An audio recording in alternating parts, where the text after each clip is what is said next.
not so fast after all, huh? What should we do with our little freak? Minnie Winnie. I say we hang her from the flagpole and we dump her stuff in the street. Guys. What's the matter, Will? You want to be friends with the teeny weeny freak show? No, I just... Grab her, guys. No.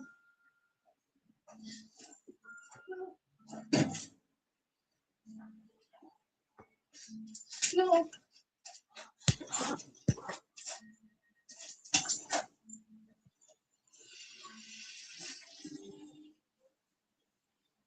Pick her up and put her on something. No! It's a movie!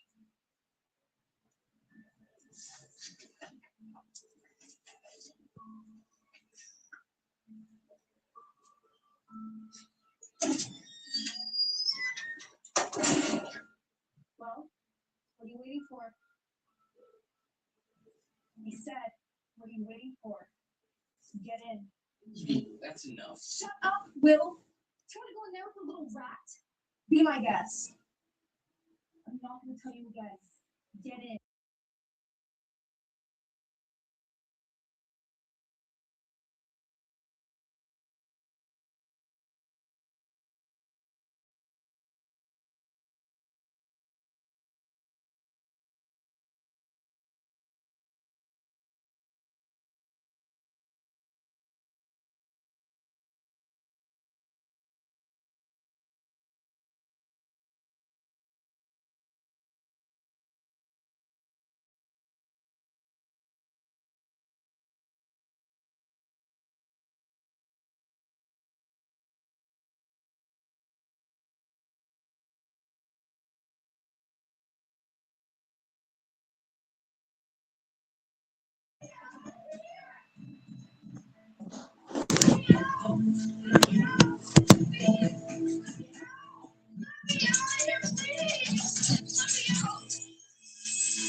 Got Jay Will in the building, man.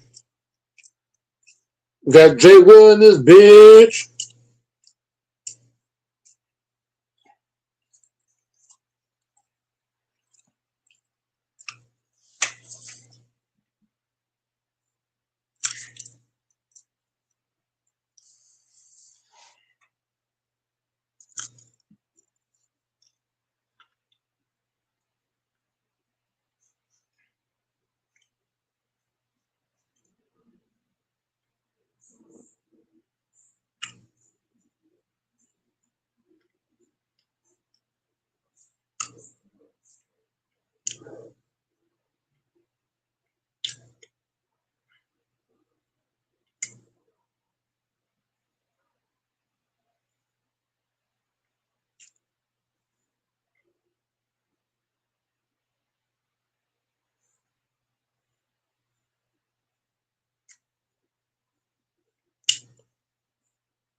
Oh my god.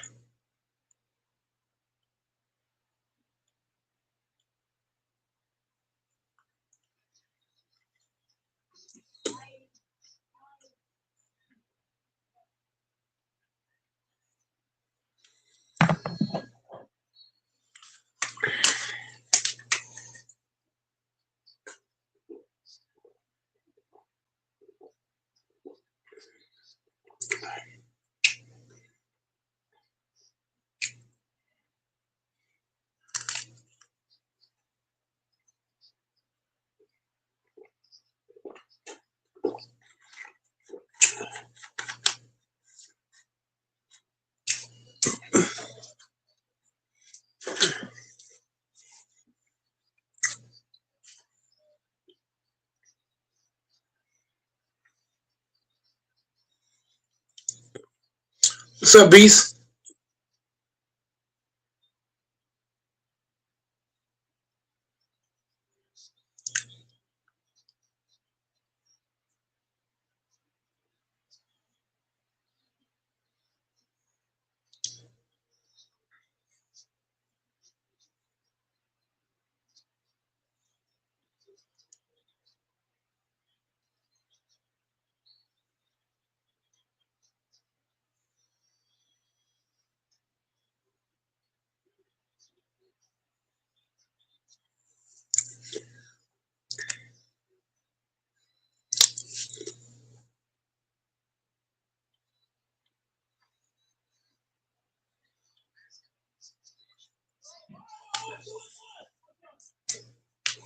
You must ain't see the Packers draft, Beast Warrior. You must ain't see the Packers draft. I don't think Samurai Beast Warrior saw the draft for Green Bay. 14 games. You must have watched the draft. If you think we're gonna win 14 games, Samurai Beast Warrior, you must not watch the draft. You mustn't watch it.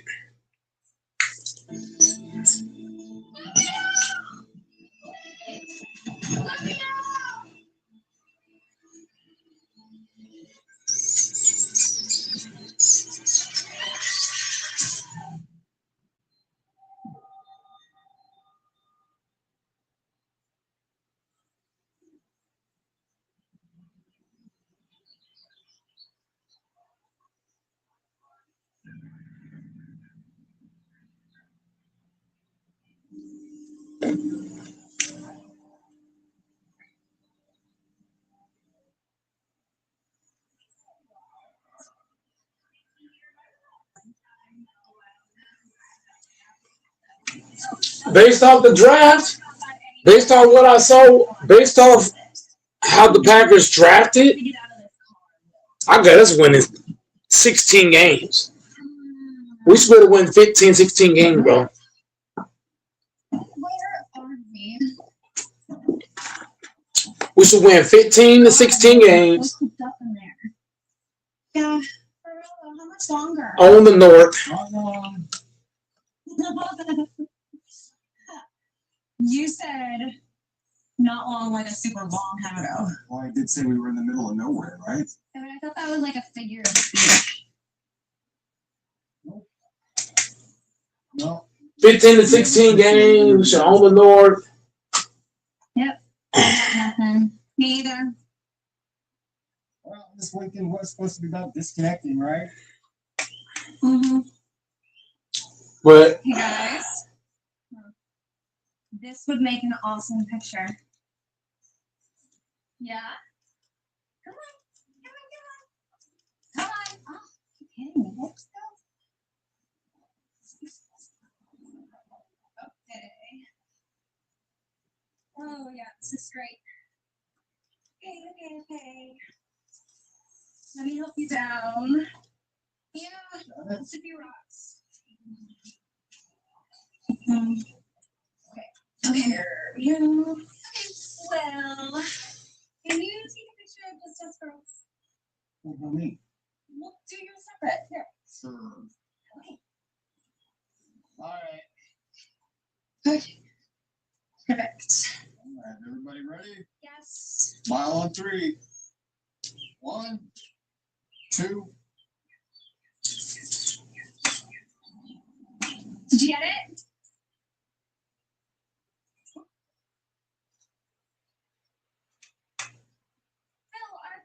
The photo. Yeah, we're all set. Hey, what's wrong? Nothing. Why? Okay. What's with the look all over your face? What look? I don't have a look. Right. Well, here, let's get one of just you. No, I think I'm good. I'll get back on the road.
That's facts, beast.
Tim Duncan in the building. What? Man, we need some Laker greats in our fucking game.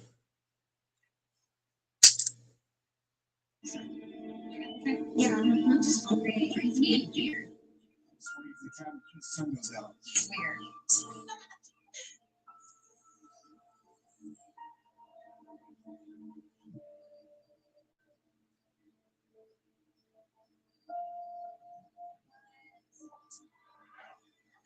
Okay. Ta-da.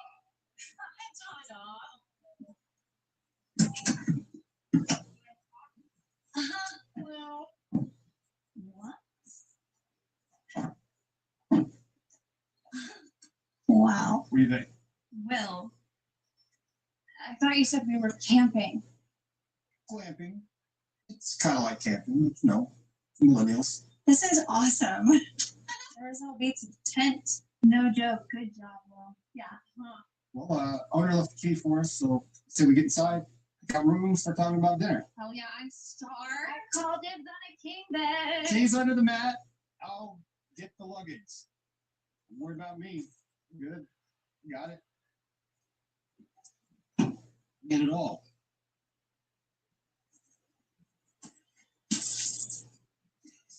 Oh, oh, oh.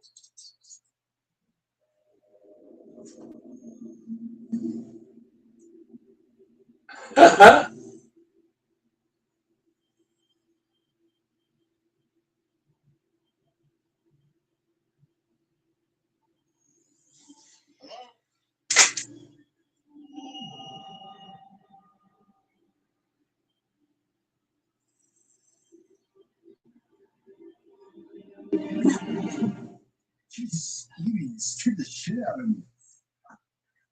Little jumpy there, Will. What gives? Nothing. I just thought I saw something. Like what? Cold sand. House. Oh, it's awesome. Yeah. I just came to get my bag. Are you gonna come Yeah. in or what? Right behind it.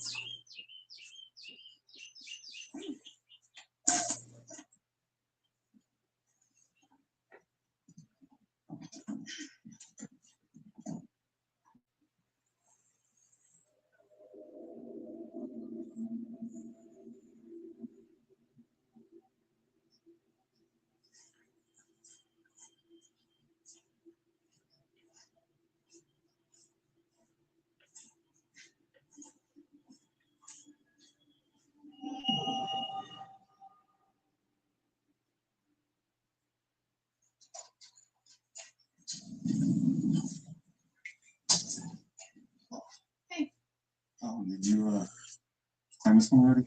Yeah. Sorry. It's all good. There's a loft up in the meeting room. You can take that one.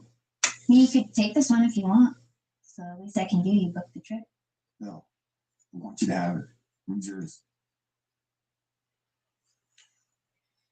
We could share it if you wanted. It'd be like old times.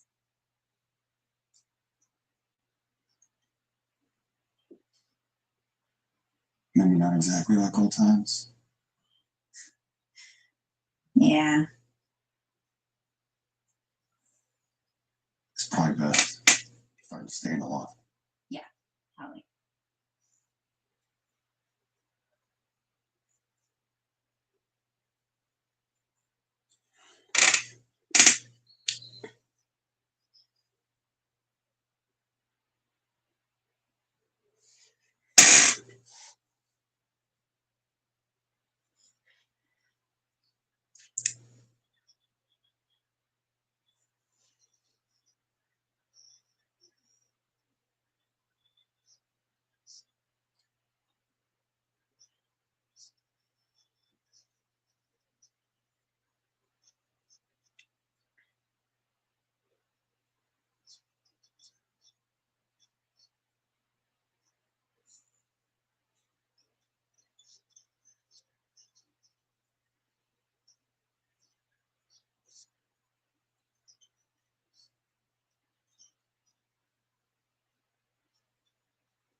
Mono Ginobili in the build with Tim Duncan. You better show up. All right, well, I'll see you then. Enjoy your room. At Wayfair, delivery and setup can be as easy as, well, doing nothing. The power to save lives is within you. Donate plasma and get paid for your time.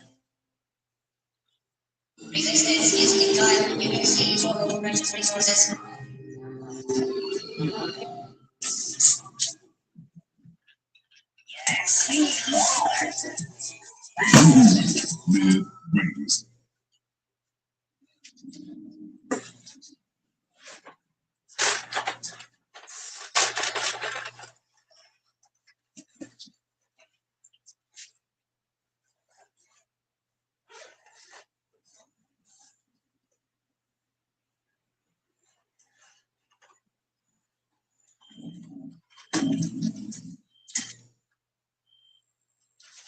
Well done, girl. Some muscles, huh? I was gonna say that. Okay. So noticing his muscles. I'm just like you notice things like that. Yeah, like his haircut. Yeah, it does look better. It's like a little dark. Fire get hot. You go put those steaks on. Well, Yeah. do me a favor. Stop taking care of us for one damn minute and have a drink. Okay. I'll have a drink. And you know what we should do? What would be a really good idea? If we toast. I agree, Stan. Yep. And we're gonna stand to the best friends a girl could ever ask for.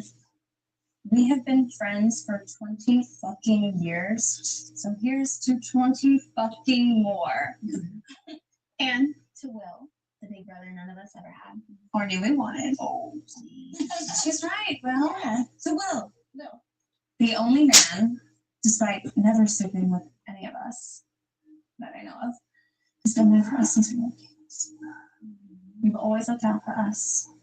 No, after. What? No matter what. No matter what. thank you.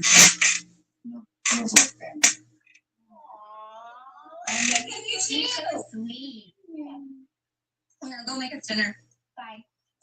Who got this wine? You did. Yeah, Ginobili and Tim Duncan there. I think we should get this wine. And then I helped to pay for it.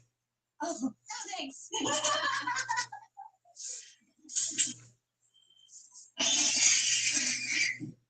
Evie is requesting medium rare. Medium rare. Right up. How you like in the house? It's great. It's beautiful. You really nailed the place. I want to make sure everything's good job. What's wrong? Nothing. I just feel kind of weird about not calling you back out that one night.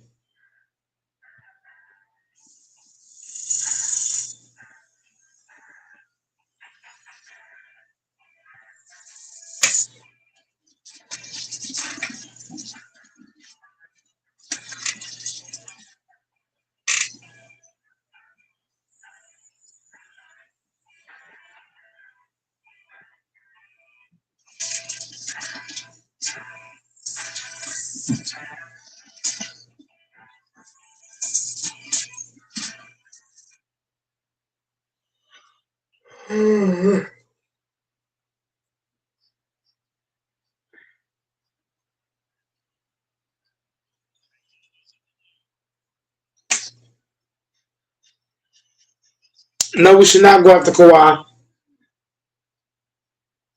Hell no. Kawhi's a no-no.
Nothing happened. Hmm. We tried. Didn't work. It's okay. The important thing is we're still friends. Right.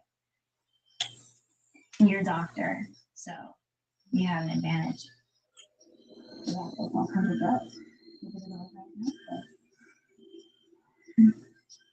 And can you tell me about some medical field?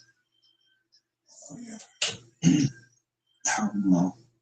She was so young. We were just on different paths. She had a lot of past trauma. I think it was hard for her to get through, you know. Mm-hmm. You know it's okay to let someone love you, right? I know. My mother loves me. Mm. Mm-hmm. So, how much longer on these bad boys? 3 more minutes.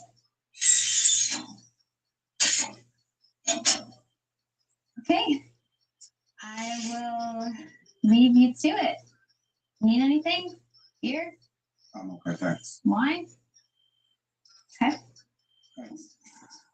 Yeah.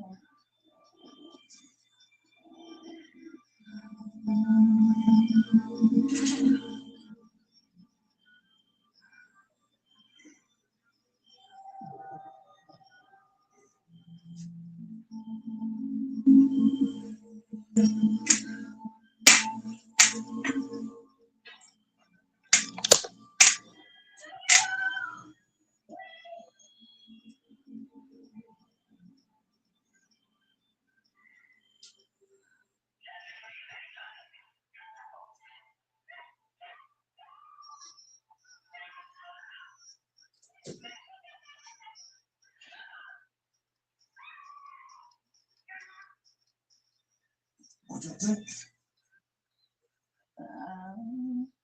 I don't know why you showed us that, Will. That's what I think. Absolutely awful. Want to know what I think? That's what I'm talking about, honey. Okay.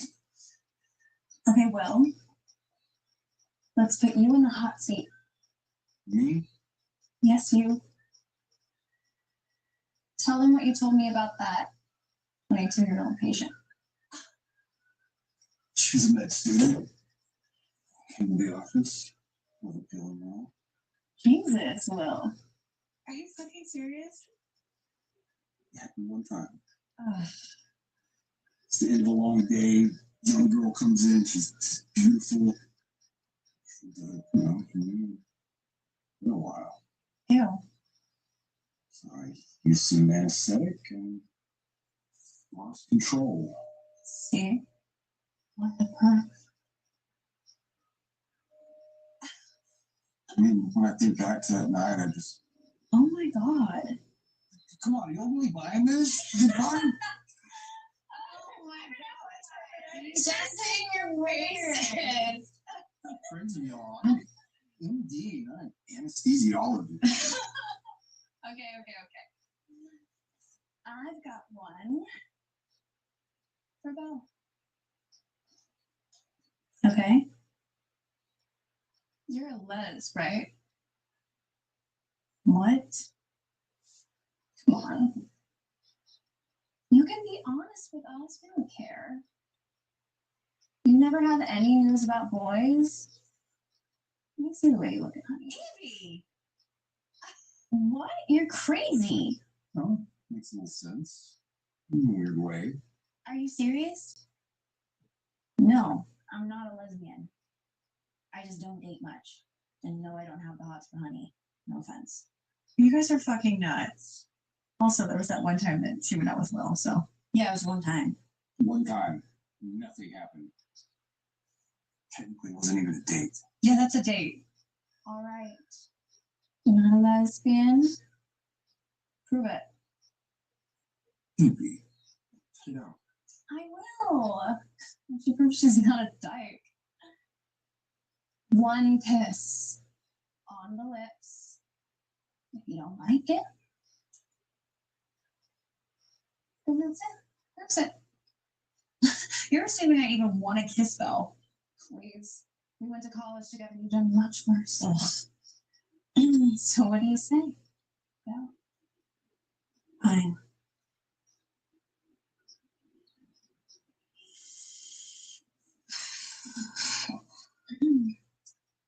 Your move. Okay.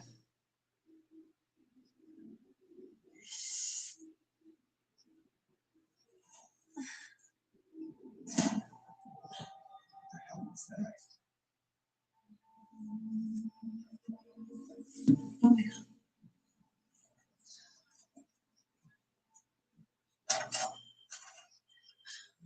What is it? I don't know. Let's see. I think it's wind. The wind? Really? Whatever it was fucking loud. What the hell is that? Oh my god. Is that what I think it is? It's a rat. Yeah, it's a rat. Mouse. What? Just a mouse. How do you know? Ugh. I know. You think it made a sound that loud? But No, it sounded like someone was knocking. It couldn't have been that. maybe a bird flew by and like hit the door? No, someone would have had to throw it at the door. Someone threw it at the door. Who would do something like that? I don't know. Maybe they wanted our attention on the door. What? What are you even saying? Forget it. It's a stupid suggestion. Guys, what? I don't know. Felt like someone. It's a stupid suggestion. Guys, what? I don't know. Felt like someone was behind us. No, I'm being serious. You guys didn't feel that? No. Me either. Fuck this. I am sleeping with the door locked and the lights on. Relax. Everyone relax, okay? It's just a mouse. Something bigger's gonna eat it while we're asleep, okay? And I promise, no one else is inside. I locked the door when I came in, okay? I'm just a little freaked out right now. Just gonna close the door and I'll come back inside. Nope, I'm out. Nope.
I say we hang it from a flagpole and we dump it stuff.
Will?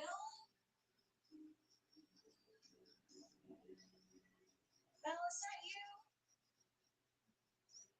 Baby?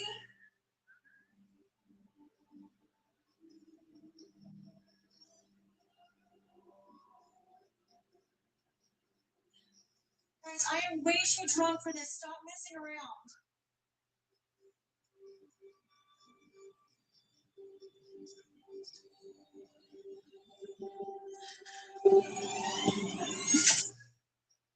He's fine. What's with them? The sheep detective's alive. Go ahead. No, eating the crime scene. The sheep detective. See, AJ in front. You would stop this? Even had a few screws left over. If it's important, it's not worth compromising. That's why with farmers, you can get quality and savings. We are farmers. Bum, bum, bum, bum, bum, bum.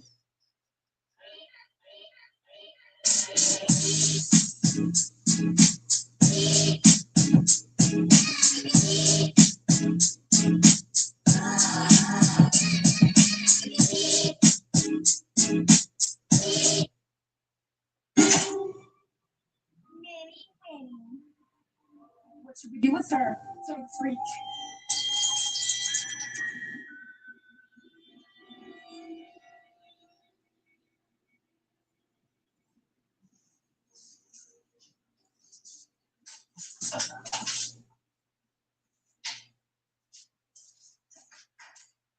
Morning.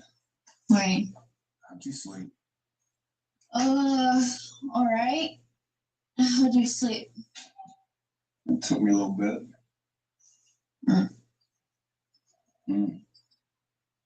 The whole mouse thing? Yeah. We all drink a lot. Sure is nothing.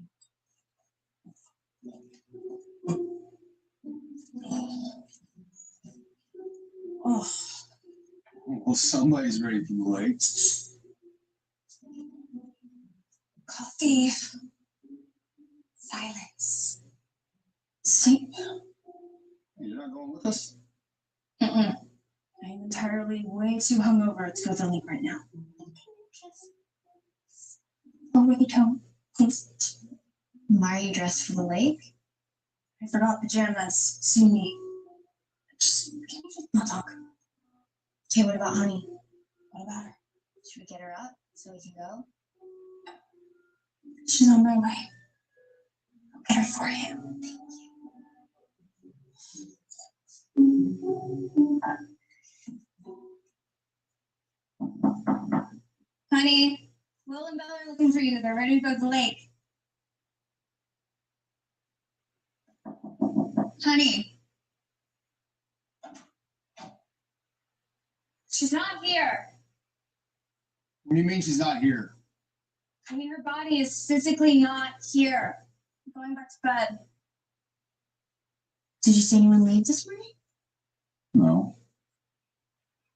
I'm pretty sure I was the first one up, too. Maybe she left without us. Let's just go. I'm sure we'll find her on the way. Okay.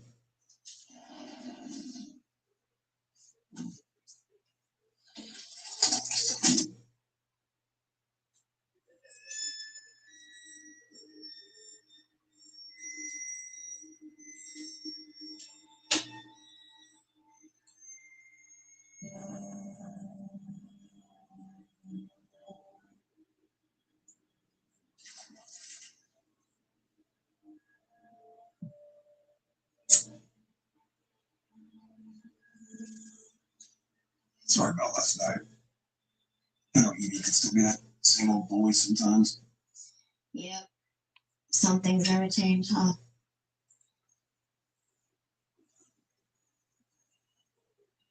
Can I ask you something? Yeah. Given the spirit of this trip,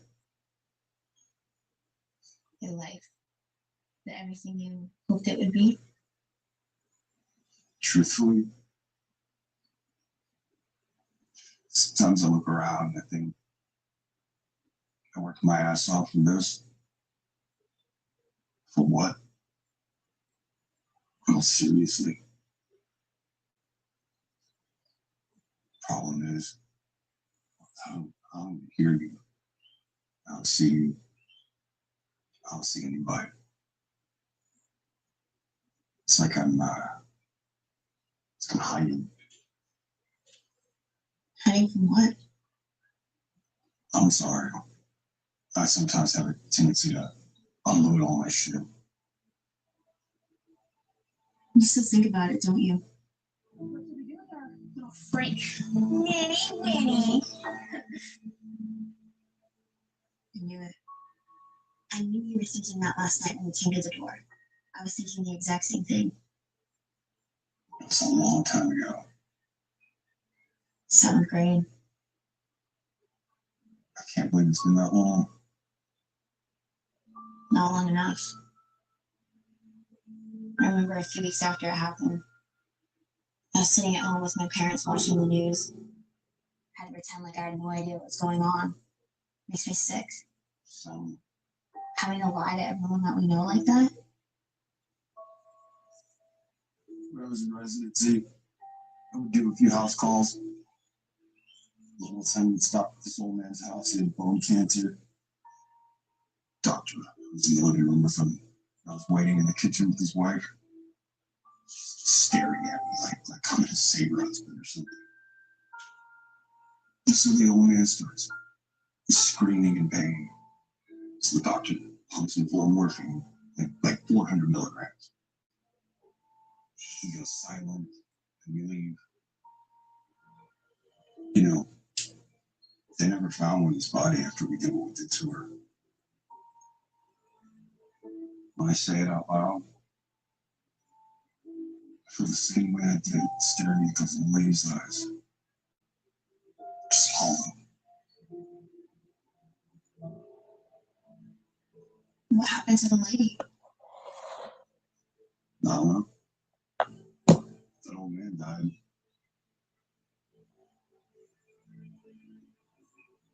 Let's try to go find honey. She's probably back at the house by now.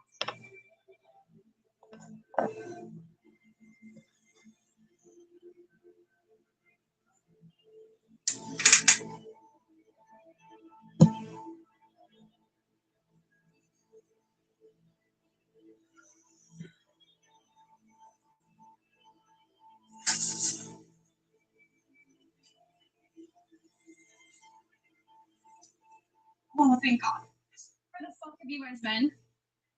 You smoke now? Sometimes. So? Where the hell have you been? The lake? You're supposed to come with us, remember?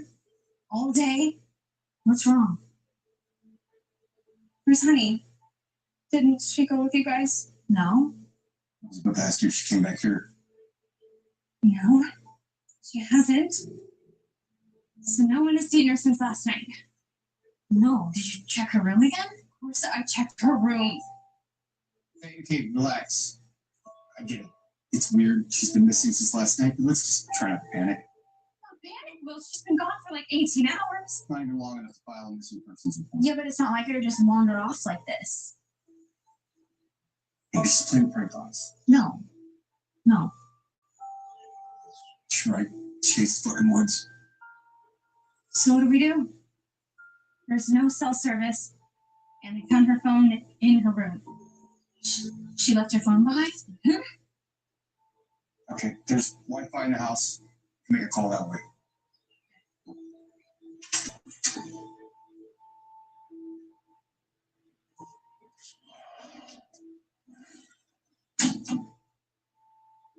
Well? Nothing. What was the password again? Maybe I put it in wrong.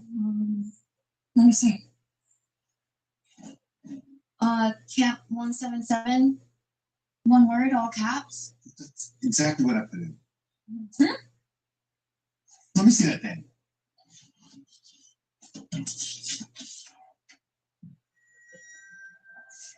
Guys. What? Someone cut the fucking wire? Who would do that? I have no idea. Okay, that's it. Let's go to the police. That's Honey. Sheriff's Department.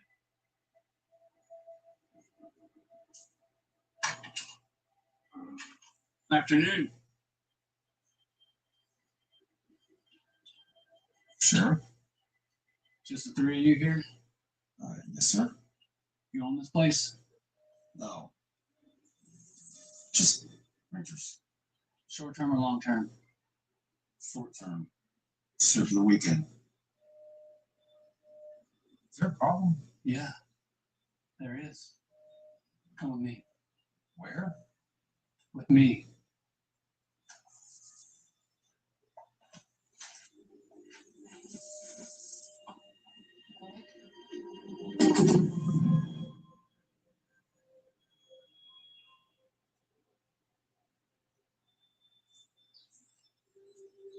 What is that? Is there like an animal or something? Afraid not. Listen, I'm sorry to ask this, but one of you's gonna have to look.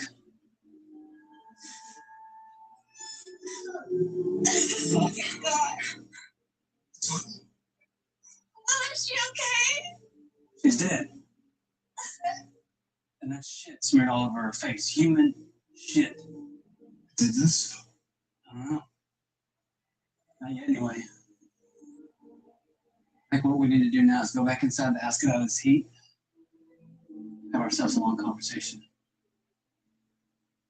Follow me. Don't ask any questions.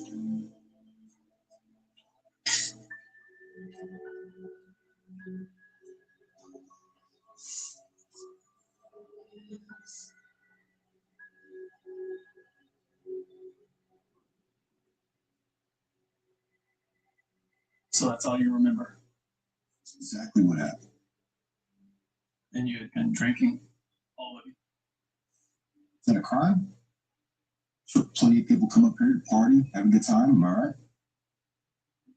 Exactly how much alcohol would you say was consumed? If you had to take a guess. A lot. Who's celebrating? Celebrating what? Friendship. Why does that matter? Best friend is dead. So, let me get this right.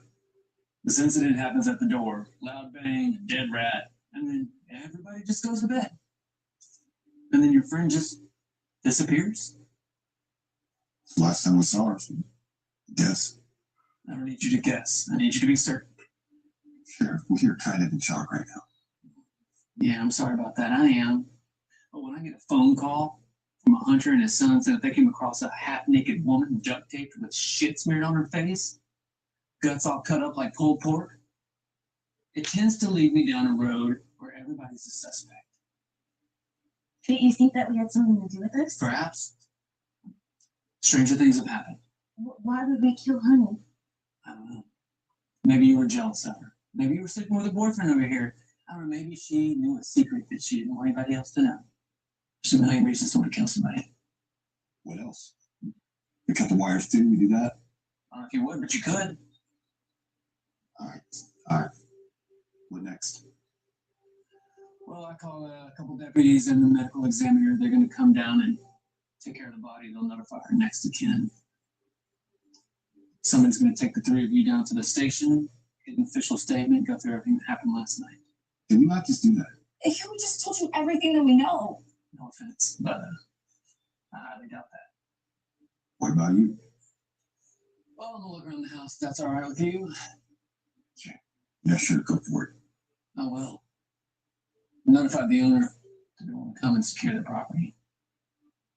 You think we could actually go to jail for this? Let's just take this thing 1 minute at a time, okay? Stay here.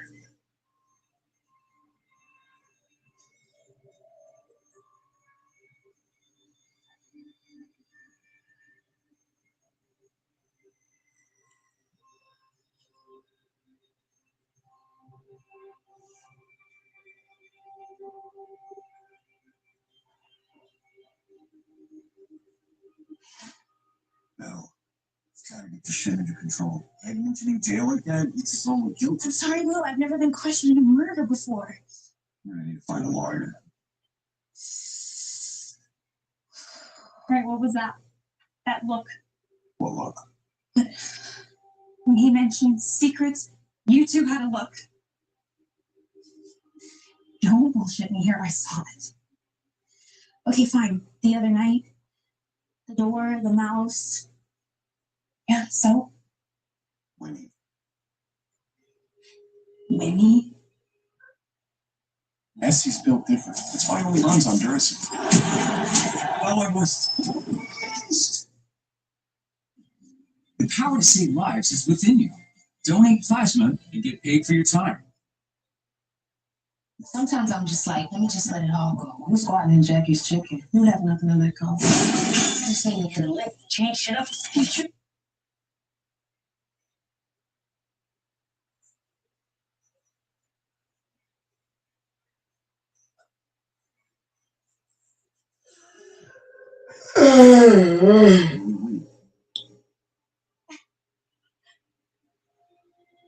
You two can't be fucking serious.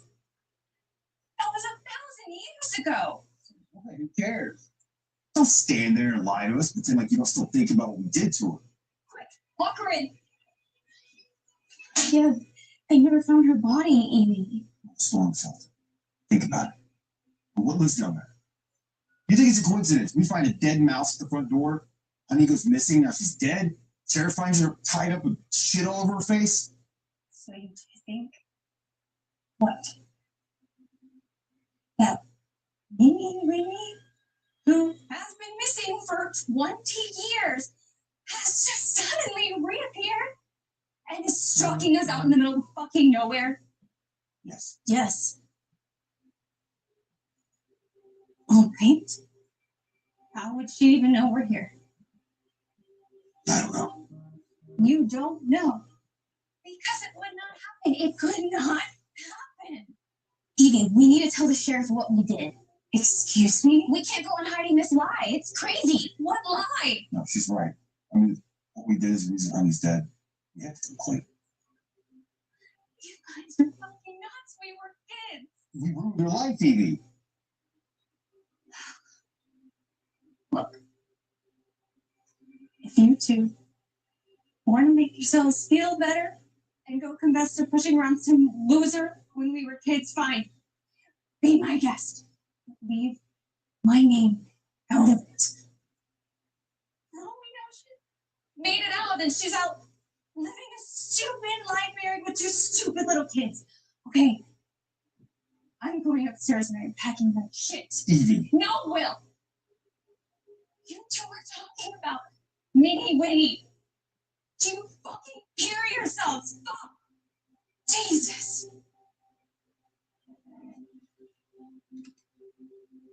What do we do? I don't know.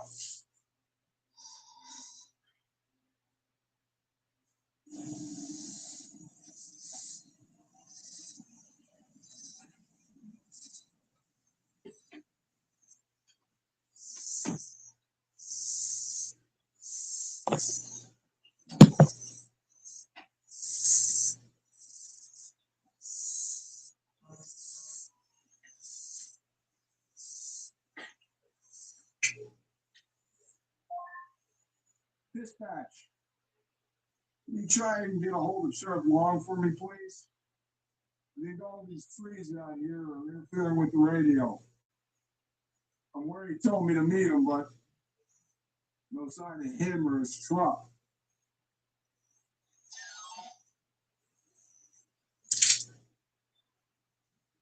Hello? Hello?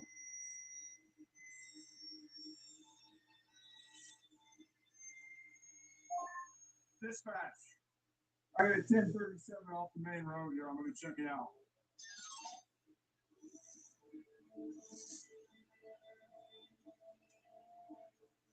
Hello? Sheriff's Department. Come on out. Sheriff's Department. Come on out where I can see you.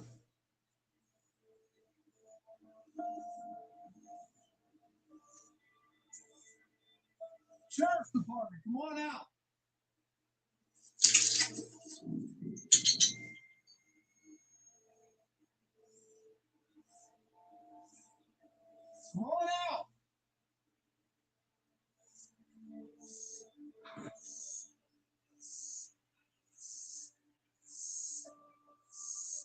Sheriff's Department! Come on out!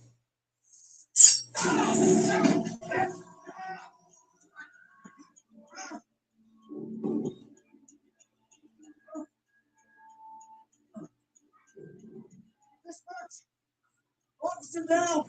I need help! Hello?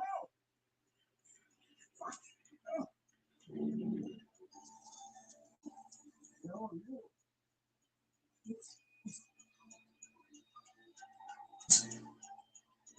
What's the mask? Hey, just wait a minute, please. Just put the knife down.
Dispatch, this is Sheriff Long. I'm at mile marker 17 on Small Trail Road. I got a 1067. Also gonna need a couple of deputies. Come again. Come again, dispatch.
Evie, we can't just sit here standing around and doing nothing like this.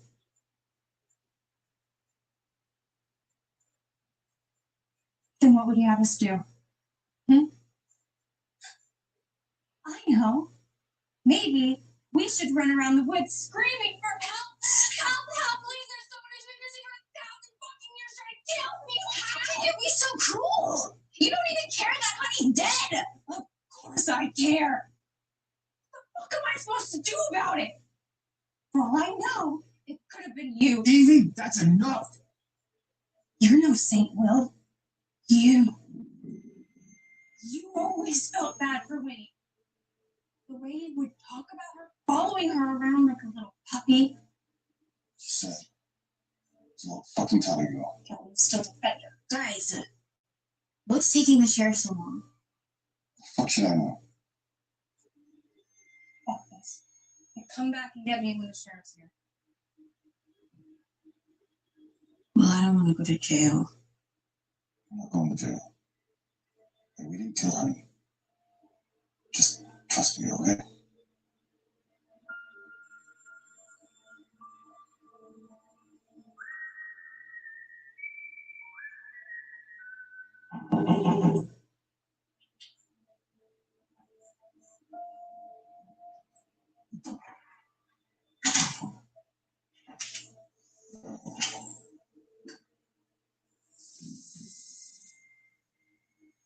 Will.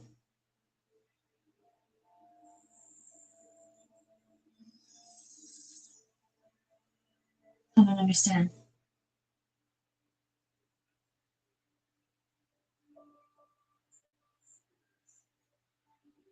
Follow me.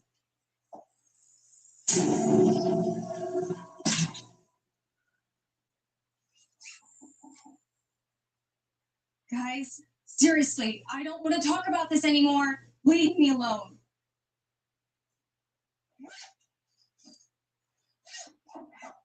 Will, seriously, you pissed me off. Give me a minute. Jesus. Thank you.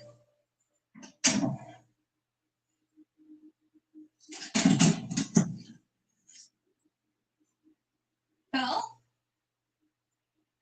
How did you get in here?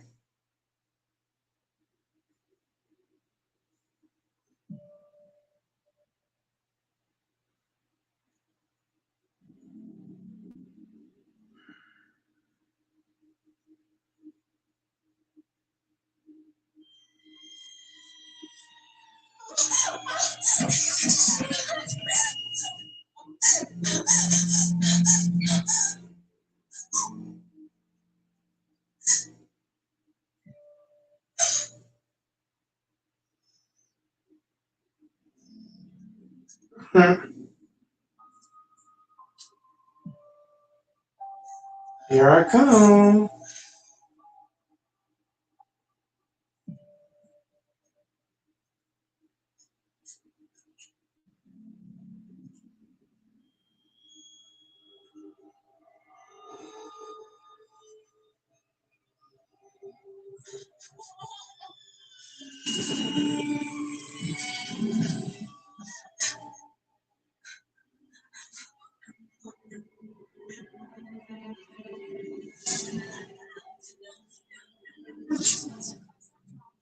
What should we do with her? Pick her up and put her in the shelter.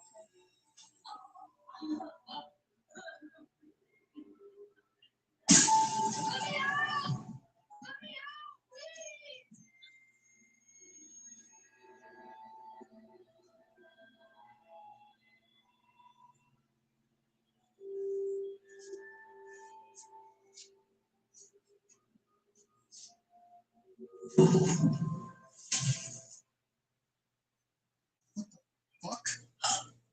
Oh my god! Will, what the hell is happening? Hello? Hello? Anybody hear me? Come in. Will, what do we do?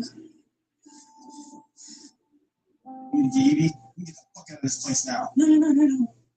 What if it was really her? What if Evie was right? She came back after all these years to kill us because of what we did to her as kids. That's not that crazy to think about. Hey, relax. I'm not gonna let anything happen to you, okay? Right? I need you calm. We gotta get Evie. We gotta get the fuck out of here. Okay, so you think she was right? Evie? Yeah. What all this shit she said. It's just her guilt. Don't let it get to you. All right now, we gotta get out of here. Let's go.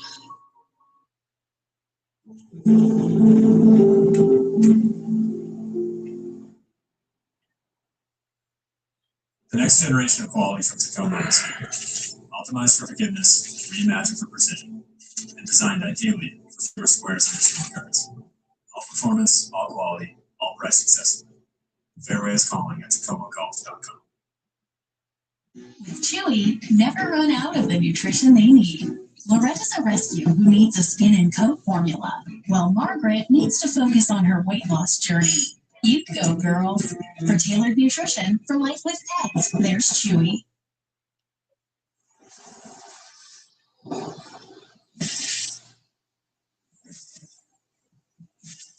Put a line on your to-do list.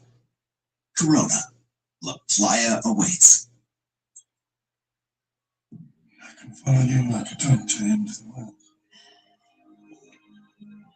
To the end of the world. To the end of the world.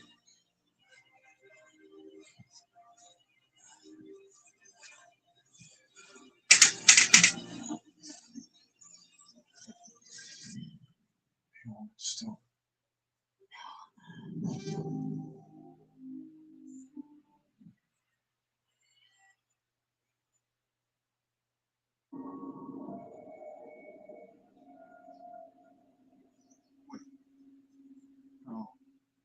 No! No! What the fuck is gone? Well, maybe Evie took it. But why would she leave us here? I don't know. Come on. Oh my God!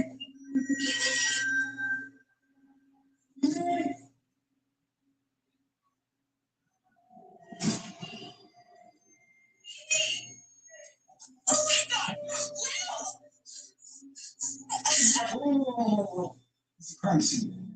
We can't just leave her here like this. Right? No, she's coming for you next. We gotta get the fuck out now. How? There's no car. The sheriff guy. He got here somehow, right? They didn't see a patrol car. Fuck it, we'll hit right there. We can't hitchhike. I don't give a fuck how, but we're getting out now.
Please don't hurt me.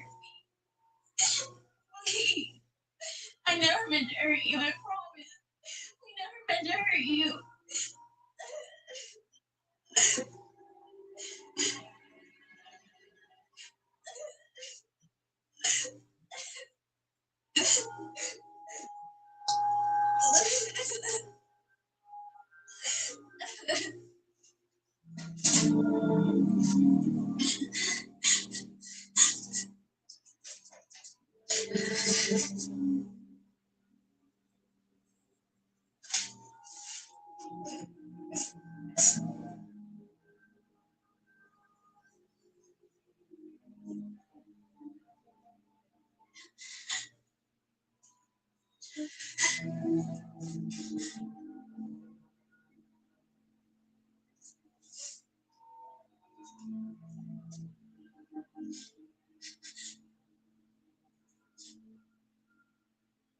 It's your birthday? What do you want from me?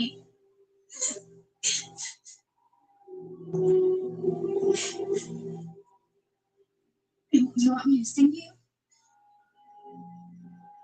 Happy birthday? Okay. Happy birthday to you. Happy birthday to you. Happy birthday, dear Winnie. Happy birthday.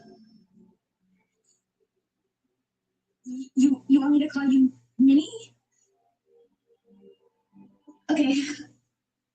Happy birthday, dear Minnie. Happy birthday to you.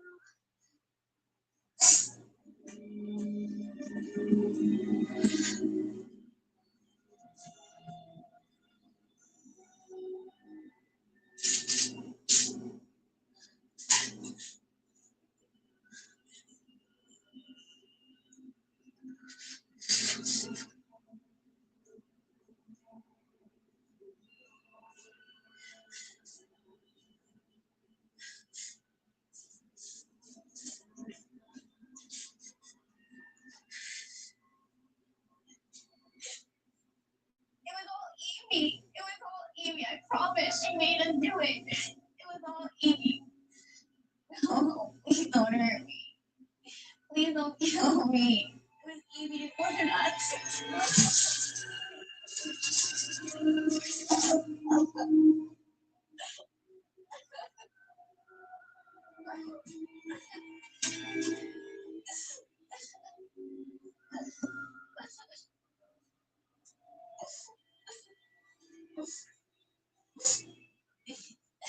Please, please don't kill me.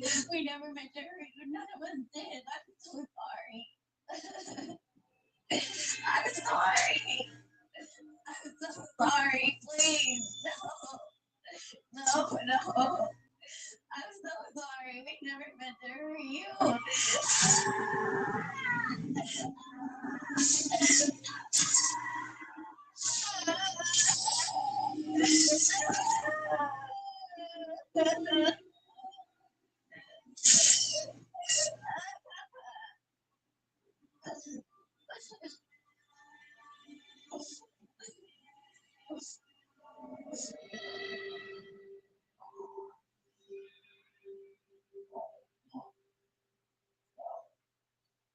So,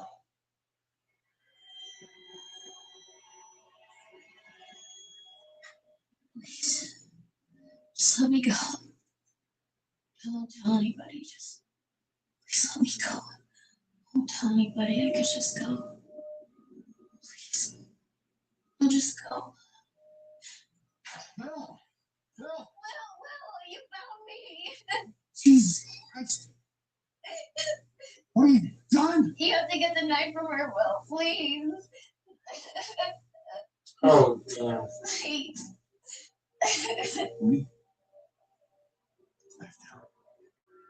Please, come on. You made your fucking point. Put the knife down. We'll talk about how we can make this right, okay? Oh, man, we're just Get your hand We're down. getting better. Okay.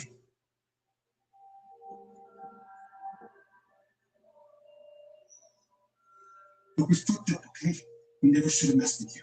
We should have left you alone. I'm sorry. Look, if we take it all back, I know Belle, I and the others. We take it all back. Just let it go. If you need to take it out on someone, take it out on me.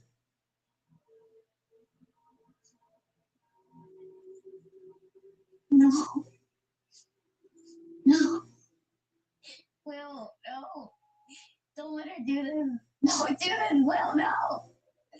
No.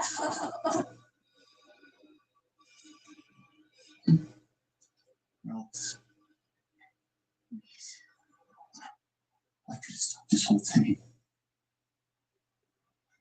If it was happening.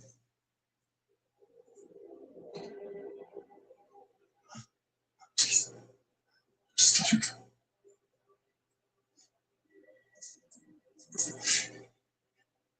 You need to blame someone. Blame it on me. No. Please let her go. No. Don't do this. sorry.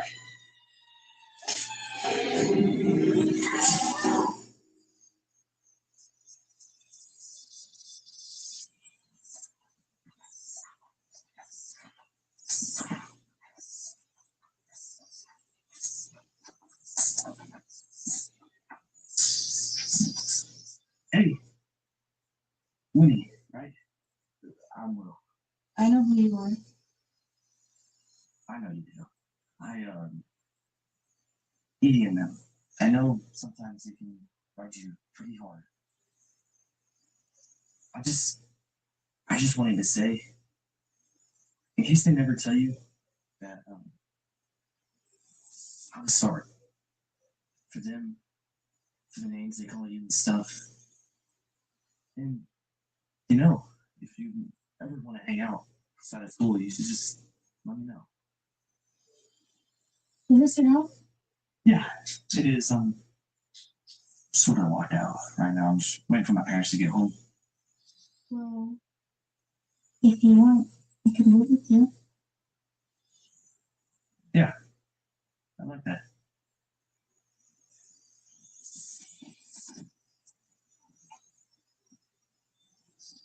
What we listening to?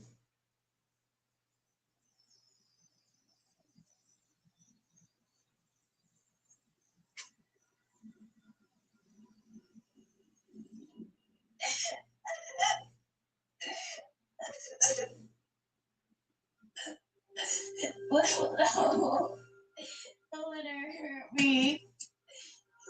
Please, Whistle.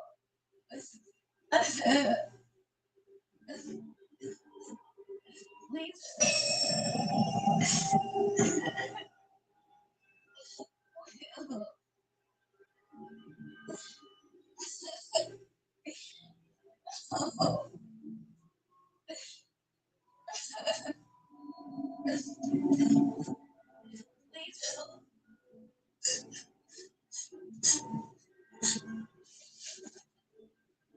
My name's Willie.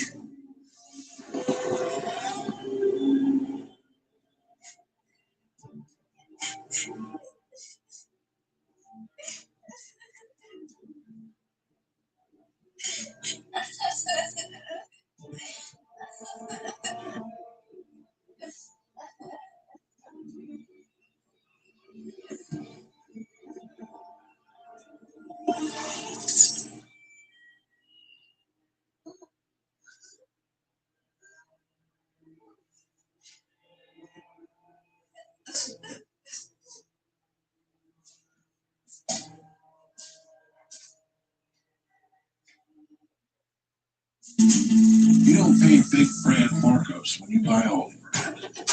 It's an Aldi thing. Living Spaces, we combine fresh finishes with timeless designs in our dining collections, like our good dining set for $6.95. We go directly to our trusted factory partners, so we can offer great quality and Oh my god. Give me some of that. Move to the drop down.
You already know what's going down. March 28th at the 9. This Saturday, I got a treat for y'all. I got my boy JR, and he said put anybody in front of you. Put anybody in front of me, I'm cutting that ass up. So I'm trying to see, make sure y'all tell in the comments, yo, who you think can fuck with him, yo. Let him know about your game. Let him know what you do best on the court. Honestly, I think my footwork is just too outstanding for anybody to stay in front. I got all 3 levels, and I really teach this shit. So at the end of the day, if I can teach it, I'm definitely gonna be able to do it. And I don't think anybody's gonna be able to stop it, to be honest. So you heard what he said. If you in front, good luck. To be honest, really good luck.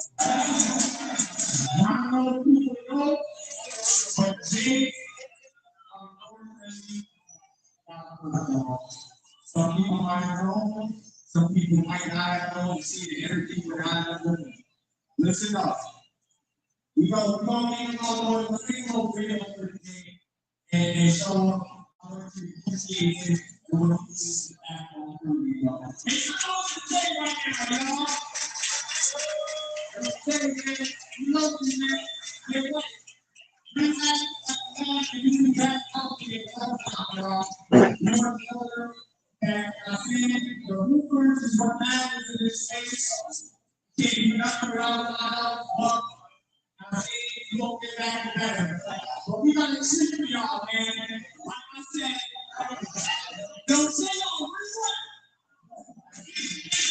don't say y'all Yo, we got a good one. Our first official 1v1 matchup. We got Jamie. Let him know what you do, man. I mean, I said in the interview before, y'all know what I do on the court. I was here for Jay. Yo, shout out to Jay. Hope he gets better ASAP. I want to see him out here, but I'm ready for JR too. So just to let y'all know, this is the last second thing, yo. Jay's gonna get right.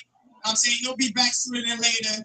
But I'm saying he's in that rehab right now. But we got Mr. Stay Ready, man. We got JR. Mr. Spot Work himself, y'all. Tell him what you do. Tell him about what you about to do today. Shit, I'm just in a hoop right now. That man wins. Just so y'all know, it's 4 dribbles to 30, man. Halftime at 15. You already know what we doing, man. All right? Let's do it. We at the 9. It's gonna be a good one. It's gonna be a good one. I like it. What are your predictions?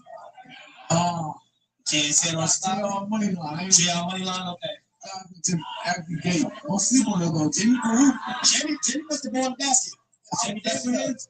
I played with him on the bucket league and I'm getting injured and stuff. And he was scared because he know he can get some. Now he can definitely hold his own. He moving down the court. And they're both in good shape. So it's a little different than the last game. I think they have the ability to shoot the ball. We're gonna see though. We're gonna see who really got the ability, man.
The power to save lives is within you.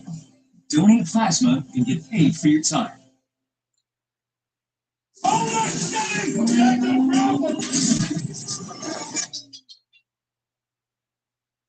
give me this. Give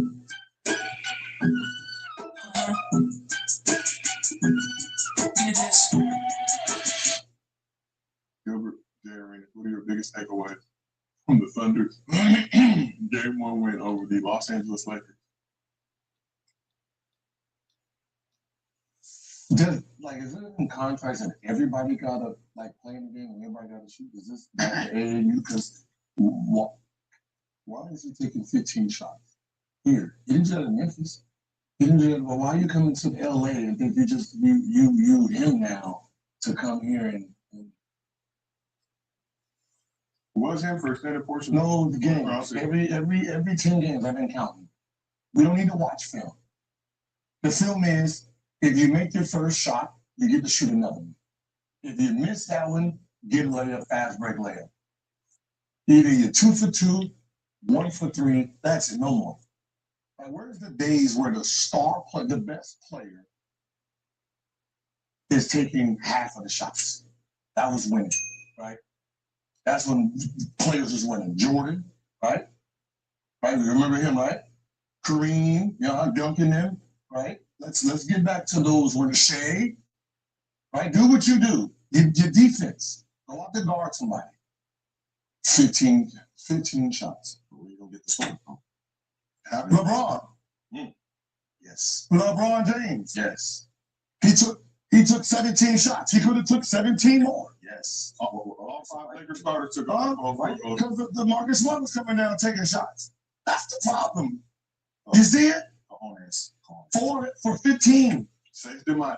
Talking about what we need to do. I mean, but we don't need to do nothing. You need to stop taking shots. Because that's not what you do. You get paid to be defensive player of the year.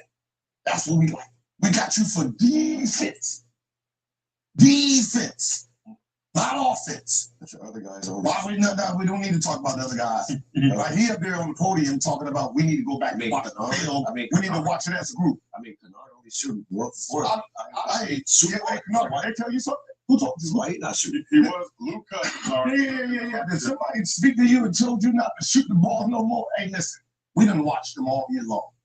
Don't listen to nobody on that team. Do you come out there, chuck the threes, shoot the threes? Do you good? This is embarrassing.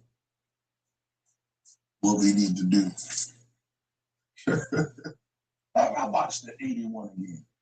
And what's so beautiful about when Kobe scored 81? Everybody realized they don't need to shoot. 1 for 5, 1 for 6. They stopped. 83 shots. He took 46. That's what LeBron needs to do. 41-year-old LeBron James. Yeah. You can say 46. Yeah, come on, man. 12 for 17. You don't think more shots should have went his way?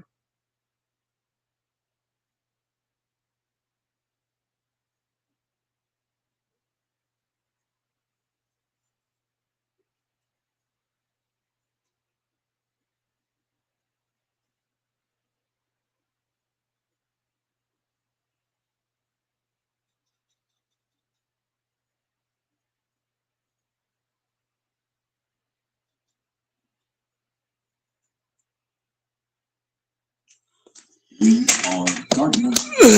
We are partners. Dreaming and growing is hard work. This is what it's all about. Our merch is finally out now. We got a match. So we have partnered with Merch Labs to create tees, and they are also available in hoodies.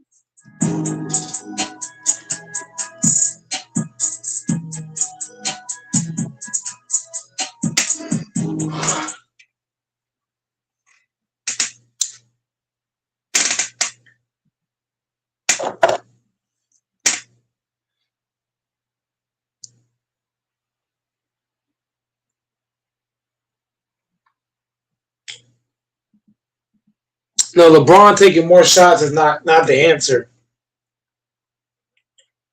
They need to stop doubling SGA, man. I'm telling you, the perfect defense for him. Let him score his points. Stay home on the shooters. Doubling SGA is not going to work. They got too many shooters. It's not a good game plan. It don't matter what LeBron James do. If we're going to double team SGA and give up open threes. When you play against certain players, man, you better off let them just score. Like Jokic. They didn't double team Jokic. If you watch the Minnesota Timberwolves, when they guarded Jokic, they had Gobert guard him one-on-one. So that took Jokic playmaking out of the conversation. So the Lakers need to take the T-Wolves approach. Play SGA one-on-one. And stop everybody else. That double team shit ain't gonna work, bro.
As you can see, this is what it's all about. Hats is out now as well. Make sure you go and get yours. And we also have something that everyone talks about every single week. Initial attraction. You can get all of this merchandise directly at merchlabs.com/ArletteMBM. You can also see it below in the video, the merch shelf, and you can click the link in the description box below.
Hello, everyone, and welcome back to our channel. It's your host, Arlette, and we are here with another episode of Pop the Balloon or Find Love. And we have some beautiful single ladies lined up. Make some noise, ladies. Love to hear it. All right, ladies. So we're going to be bringing out some single guys one by one. When he comes around this corner, if he's saying all the right things, you know, his outfit looks nice, haircut, you know, all that good stuff, do not pop your balloon. However, if there's anything that he says, or, you know, maybe there's something that you're just not really a fan of, go ahead and pop your balloon, and I'll go over to each of you and see why you ended up popping. You ladies ready? Okay. So, with that being said, let's go ahead and bring out our first single guy. Hello, welcome in. What's your name? My name is Kaden. Kaden, how old are you? 25. 25, okay. And where are you from? Washington State. Washington State, okay. What do you do?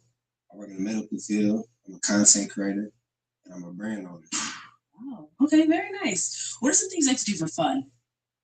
Education first and foremost. Taking care of my health. Spending time with family, friends. Just regular stuff, you know. Okay. Yeah. And what are some things you look for in a woman? No promiscuous tendencies. Okay. A visionary. She got to be able to see the future. She take care of herself. Good looking. You know, confident. Well spoken. Able to articulate herself. Mm-hmm. First and foremost, yeah, that's pretty much it. Okay. Yeah. Now, what are some of your deal breakers? Promiscuous. Complacent.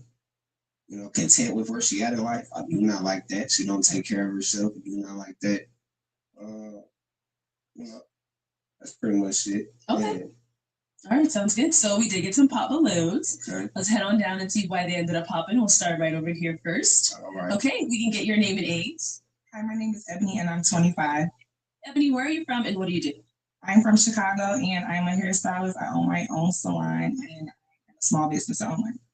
Okay. And why did you end up popping your balloon? Just initial attraction. I really like everything that he said, but just initial attraction on the walk up. Okay. So what about him makes him not your type? I feel like it was just his demeanor when he came out. I don't know, it was just like his facial expression and just his outfit really, but overall I did like what he said. And now is she someone that's your type? Yeah, I like Ebony. Ebony look good. Thank you. Let's head on down this way. All right, we can get your name and age. Ayana, 23. And Ayana, where are you from and what do you do? I'm from Philadelphia and I'm in banking and accounting. And why did you end up popping your balloon? Same thing, just your disposition and I guess the way your outfit. But I do like everything you said though. Everything. Yeah. So on point. Yeah, okay. So what about the fit? Like what? It's just really chill. Not that I feel like most of your outfits are chill, but Yeah. I don't know. I guess just like the open button shirt, like over the t-shirt, Okay. maybe it's I don't know. Right. Let me just say that. Yeah. Right. So you're saying right? Do you agree or? So if I would have put one button, you would have liked that. You said open button. If I would have buttoned it up. I guess it's just the way you put it together. Or Like you could have did like a graphic tee with Right. some nice jeans. Like you wear khakis. okay. It looked like you like work at like an auto body shop. Okay. See. Like I was expecting that, not healthcare. Okay. All right. That's fair. Yeah. Okay. So now is she someone that's your type? She look good. Okay. Yeah, she look good. Set on down this way. Okay, let's get your name and age. Hi, I'm Nyla. I'm 24. And Nyla, where are you from and what do you do? I'm from Kentucky. I'm a security officer and I also model. That's why I'm dating And why younger did you end women. up popping your balloon? Just like the initial attraction, like the outfit, it's just a little too chill. Just like dress up a little more. That's it. But you're really handsome. Like you're really handsome. Thank you. 2 times. No, she's someone that's your type. Yeah, she look good too, man. She got good eye contact. I like the eye color. Thank That you. look good.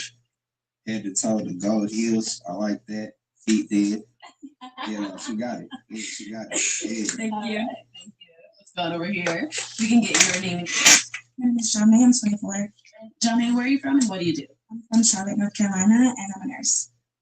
Okay. And why did you end up popping your balloon? Again, his demeanor, the way he like walked out. Honestly, it kind of looked like he was like under the influence, like coming in. So that's just it. Okay. But all your answers, top tier. Word, okay. Now, is she someone that's your type? She is. She do look good. Mm-hmm. I do have questions, but if I can't ask them, it's okay. I do have questions. So when you say demeanor, like walk out, like what is it? You said under the influence, like it was a sloppy walk. It wasn't a sloppy walk, but it was like slow and like. It's slow. You want some fast paced walk? No, but it was like. Just Too chill. Okay. Too chill. I'm a chill dude. All right, let's go on over here. Okay, we can get your name and age. I'm Nona and I'm 24. And Nona, where are you from and what do you do? I'm from LA and I'm a community organizer. Word. Why'd you end up popping your balloon? Just because you said you're a content creator and I'm not on social media, so I feel like we'd have a hard time connecting. But I love the demeanor. I love the outfit. I think it's great. Thank you. Yeah. Okay. And now, is she someone that's your type?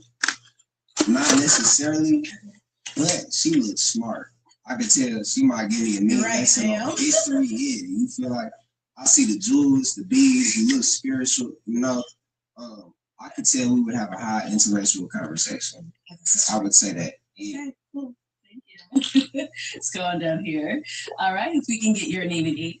Hi, I'm Kiki and I'm 23. Kiki, where are you from and what do you do? I'm from Austin, Texas, and I'm a wax specialist. And I also pursue a degree in criminal justice and minor in psychology. And why did you end up popping your balloon? I would say his demeanor. He came out very like nonchalant and like he was playing around with it. Yeah. What are you playing around? Just very serious. Okay. Yeah. My mistake. It's okay. I apologize. It's okay. You look good. Thank you. So now she's someone that you're type? Type. I want to say my type. Regardless, though, she does. She's a good looking woman. Thank you. You're very handsome yourself. Thank you. Amen. Everybody just go ahead and pop. Y'all playing. All right. Y'all don't want this nigga, man. Why did you pop your balloon? Yes, my name is Tasia. I'm 23. Tasia, where are you from and what do you do? I'm from Chicago. I'm a registered nurse. Okay, so you held on for quite some time. Why'd you end up popping? Okay, it's because his elbows was a little ashy, and I'm so sorry. But I really admire someone that has good self-care. Okay. I'm sorry. No, that's really. Let me see the elbow because what she's like. Please, can I? Where? Where's the ash? Ashy over there. That's an excuse. I'm What sorry. about from right here, though? From right here, it's okay. It looks normal. I'm saying. Yeah. Ashy elbows is. That's the reason? Yes, I'm sorry. Oh my God. It's first impression. I heard that. No, I heard that. Perception is everything. Yeah. But now you see the closest and it's not. So.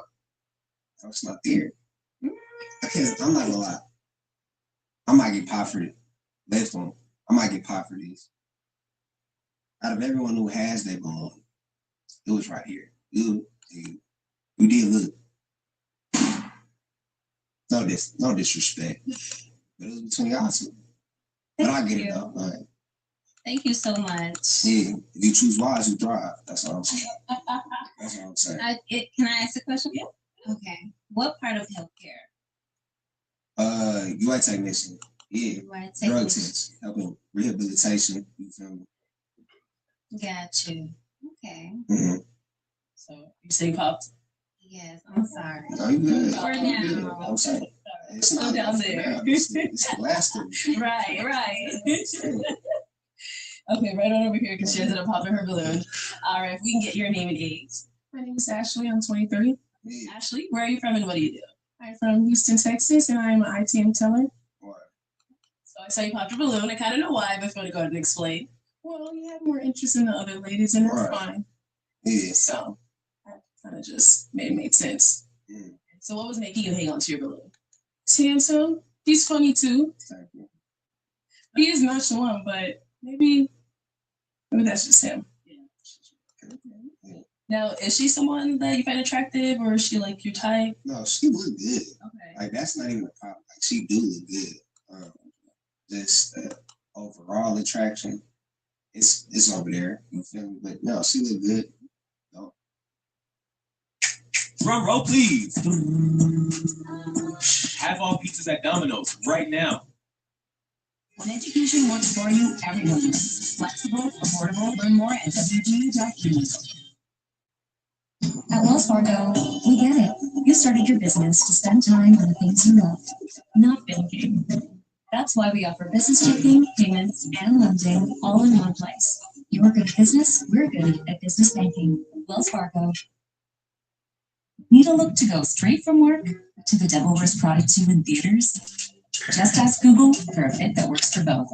I guess the devil's in the details.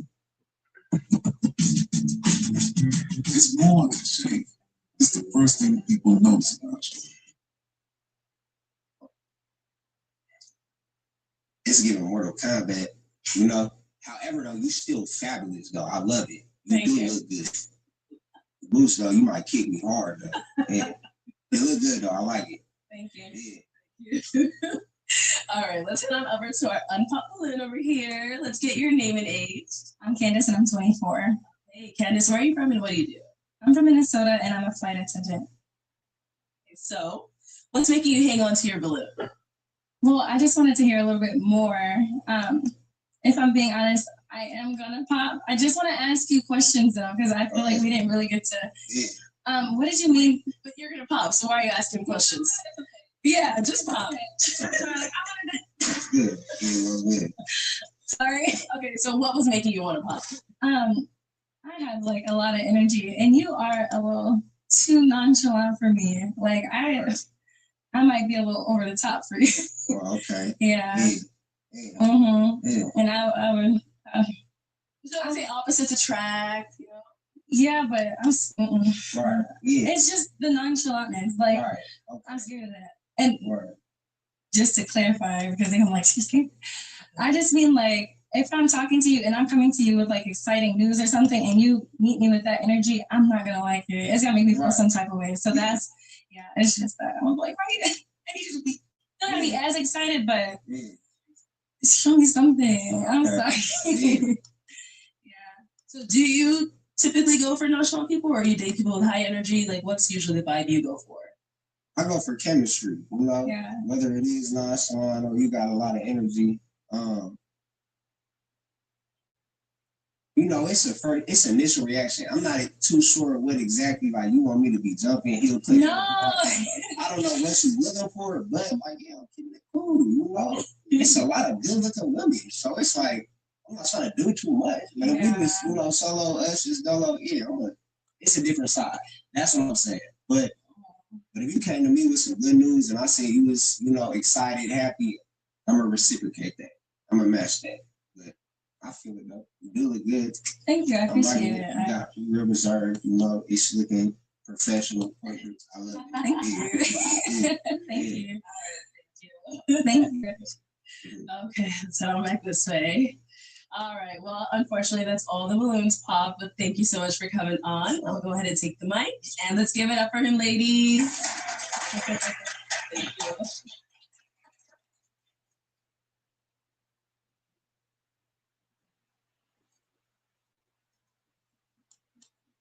All right, let's bring out our next single guy.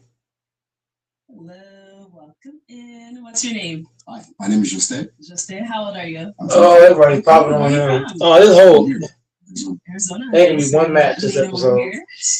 And what do you do? I'm an analyst for an insurance company. Okay, cool. What are some things you like to do for fun?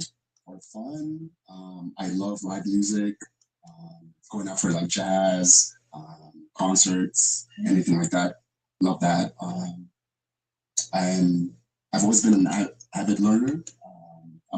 My nose is always in a book. And then just spending time with family. I come from a big family, 8 siblings, so. Yeah. Wow. Okay. So what are some things you look for in a woman? I think number one is always kindness. Kindness. If we're out dining, I don't want you to be yelling at the waiter because, they got the wrong order or whatever,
go.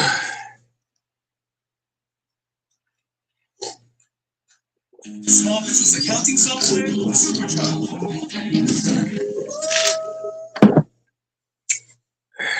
Try a whole Toro with delicious Dunkin' refreshers. What's more important than a guy's head game or a guy's stroke game? Head game. A stroke game. Probably a stroke game. Yeah, you look like you can eat. Yo, what's more important, a guy's head game or a stroke game? As a girl who has been with many guys and has now been dating a girl for 2.5 years, I will say a man hand game. Like, you gotta be good with your hands. Sorry, you gotta be good with your hands. More than strokes. That's more important. Yeah, that's more. Wow. Didn't know this. I didn't know that. Okay. What's up? Appreciate that. It's the chain! What's more important, his head game or his stroke game? You wanna go first, Yomi? Get ready. We need to know the truth. Probably a stroke game. Okay. I would say the same, but I would say if someone doesn't have a good stroke game, a head game, a good head game can make up for it. Okay. Yeah, but definitely stroke game. Stroke game gotta be there. Because I've heard a lot of girls say that guys don't know how to give head well. No, they do not. It's like looking at a dog. Like, what are you doing? No. Damn. So what's some advice for the guys how to get better at it? I hear this so much. I'm like, what are they missing? Like what? Right. So I gotta take some anatomy classes, y'all. God damn. You gotta find it. It's there somewhere. They just gotta. It's like y'all women should go for it. What's more important, a guy's head game or stroke game? The what? A guy who has been. This is my girlfriend. We do not care. We don't do guys' head game. We do girls' head game. And she got that game. Yeah. Oh, she got that. It's like that. 10 out of 10. 12 out of 10. 12 out of 10. So who gets better head, you or her? Well, I'm newly a lesbian, and she's born and raised. She's born and raised. She be eating that cat since cat been cat eating. She been eating cat since cat been eating cat since meow meow mother. So you gotta teach her. You gotta get her up to speed. I be teaching. One time I had a 20-second, and she said, "That's a new PR." A man's head game or a man's stroke game? I would say his stroke game. Really? His head game, your tongue can say a lot, but respectfully, your body can say more. So a lot of girls tell me that they kind of gave up on guys because they're bad at it. I mean, there's one person here who can vouch for that. For sure, it literally says loves cherry chapstick. Yes. Can you verify if men or women are better at head game? Women. That's why by far. Yeah. So you like both? I do like both. What's more important, a guy's head game or a stroke game? Head game. Head game. Yeah. I said stroke. I would say head game. Yeah, a girl likes what she prefers. I don't know. Only for 2 weeks. And I just want to tell you right now, you don't love my life, baby. You fucking love me. You marry me, baby. Let me get 360, baby. Tell that shit what it's in. You don't need money. It's a me the whole life. So cool. What's up? Yeah, I don't know who that guy is. What's one thing women want to tell guys, but y'all never do? Their dick is little. It's not ready yet. It's not ready yet.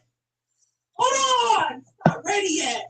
A lot of you are not attractive as you think. A lot of you are 6s and 7s, like you call the rest of the women. 6s and 7s, you're like a 3. It's an evil world we live in. A lot of y'all are not handsome. Unfortunately, there's more beautiful women than there are beautiful men. What are your thoughts on short kings? Short kings, well, I'm really tall, so I respect them, but I can't do them. No. Right. Why not? I'm 5'10".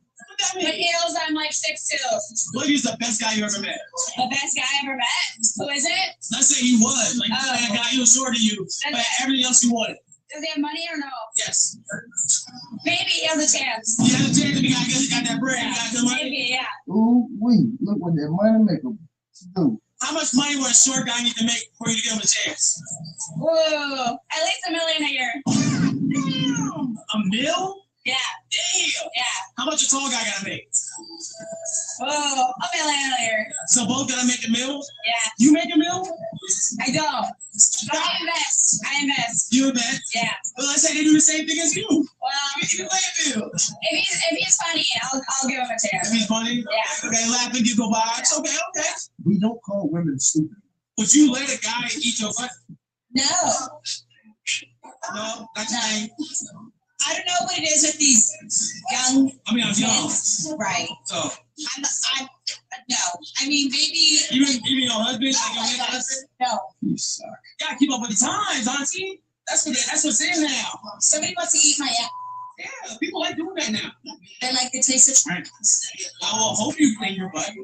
Well, of course. Yeah. So it won't taste like shrimp. Shower before. Yeah. I was gonna shower and wipe. And then have fun. It's like shrimp, you know?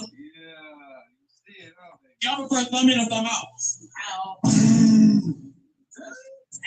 Yeah. Like, no, it has to be like you're like getting ready for that type of situation. Yeah. So you would want a guy to eat your butt? Not on the first. You know where to eat. Yeah. You know where to eat. You need to certify munchers. Yeah.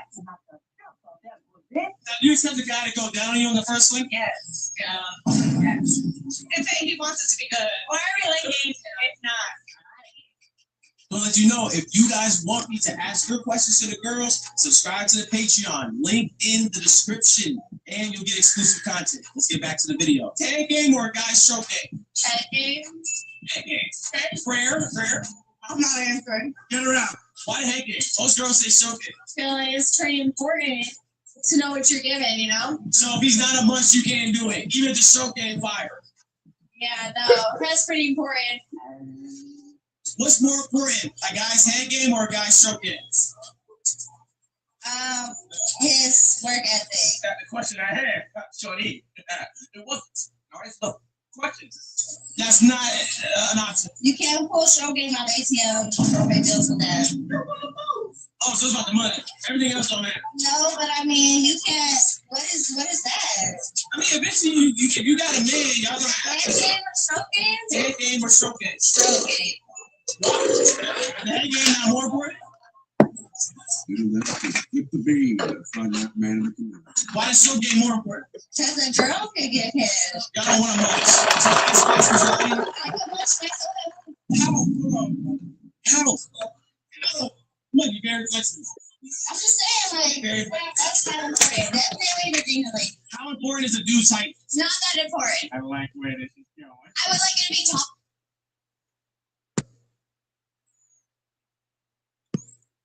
Go ahead, Infamous, start us off, nigga. Let's go. You got Infamous in this bench. Let's go, baby. Let's fucking go, man. We got Infamous in this bitch, man.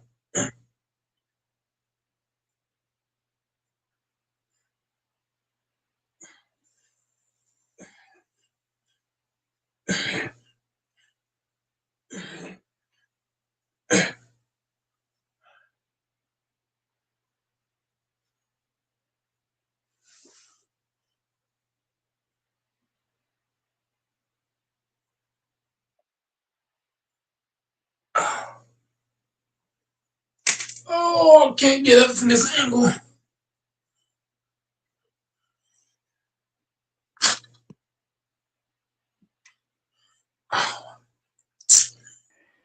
Yeah, salute. How you doing? And my screen is froze. Can you hear me? Check. Yeah, I can hear you now. Okay. Yeah, man. I just finished watching the Spurs and the Wolves. And like I said, man, and by the way, Doors, if you're listening, you're welcome.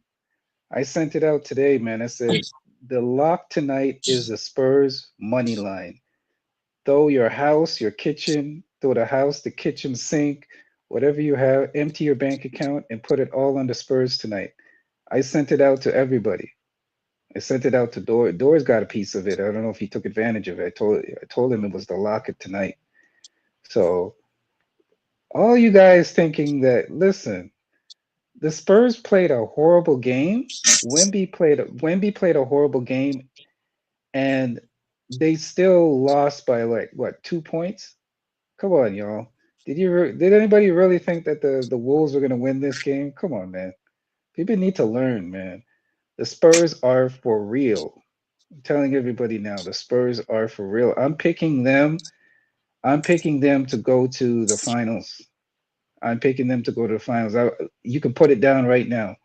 I'm picking the Spurs to go to the NBA finals. I already called it. I even called it earlier. I think they're going to beat OKC, especially with what's that Jalen, especially with Jalen out. They don't match up. OKC does not match up well against the Spurs because the Spurs can cover all their positions. The Spurs have equal perimeter defense. You can even make the argument that the Spurs maybe have better perimeter defense um, than OKC. So I'm taking their bench. The only thing that OKC may have them in is the bench, but even that is kind of minimal. Because again, your starters play most of the minutes in the playoffs, anyways. So again, I'm picking OKC over the Spurs. I think the Spurs will be making it to the finals, and I'm picking them to win the finals. Wemby's gonna get his chip. Wemby's getting his chip this year. Trust me. I'm calling it now. And remember, I called it. You can document this. Y'all can archive this and said I called it first. I don't know if I called it first, but I'm calling it now. And I'm calling it that the Spurs finals against the Knicks. Spurs, Knicks finals. Lock it in. Lock it in. Yeah. I don't see I don't see anybody beating this team. They got everything, man. They got rebounding. They got 3 point. They got 3 point shooters. They got guys that can space the floor. They got a dynamic point guard. They got two dynamic point guards, not just one. I mean, that Dylan Harper kid is gonna be a superstar, bro. He's gonna be an all-star for sure. He's already showing stuff that veteran point guards don't show. He's almost almost like a dual version of Chris Paul and a more athletic Westbrook. He's athletic too. That's the other thing and his basketball IQ is off the charts, man. I'm telling you, man. That kid's gonna be special too. I'm telling you, the Spurs are Wemby's getting his first chip this year. Called it. Now let's talk about your Lakers. JJ Redick. JJ Redick needs to put his ego to the side, man. JJ Redick needs to put his ego to the. I think I know what's going on. JJ Redick seems to be determined to prove that white boys are more than just shooters. I think he's on that tip. I think he's on that tip that hey, I can prove to. I know it's not the whole thing. I'm just calling out one thing. I think he needs to get out of his ego. Take Austin Reeves, put him on the bench to give you that scoring punch coming off the bench, and putting a defensive starting lineup to even have a chance. Not saying you're going to win, but to even give your team a shot. This is not going to give your team a shot. What he's doing right now is not going to even give them a shot. So that's the key. Go ahead. But it's not even just playing Reeves. It's double teaming certain players does not work. Like double teaming a Jordan, a Kobe, a Bron, a SGA. There are just certain players that you can't double team. And the Lakers are an older team. They're not an athletic team. So when you're not athletic and you're older, what is the worst thing you can do as an older and a non-athletic team? What is the worst thing you can do? Double team.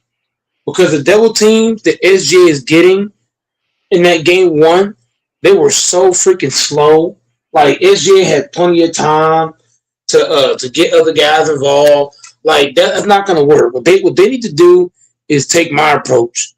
Put Reeves on the bench, and they need to what they need to do is play man-to-man defense. Make those guys have to beat you one-on-one. Do not double team SGA and give up open shots. No, you play him 1-on-1. If he scores 40, so be it. I'll live with it. But I'm not going to keep giving guys like McCain and Luke Dort, these guys, open jumpers. And Chet Holmgren got a lot of open, easy shots because of the double teams. So if you're the Lakers, if you have any kind of brains, you cannot double team SGA. And DeAndre Ayton, he has to understand one thing. Chet Holmgren is athletic. He's weak, but he's athletic. When you catch the ball on Chet Holmgren, you can't just go over him because he'll jump straight up and block you. How you beat an athletic defender, you know what you do?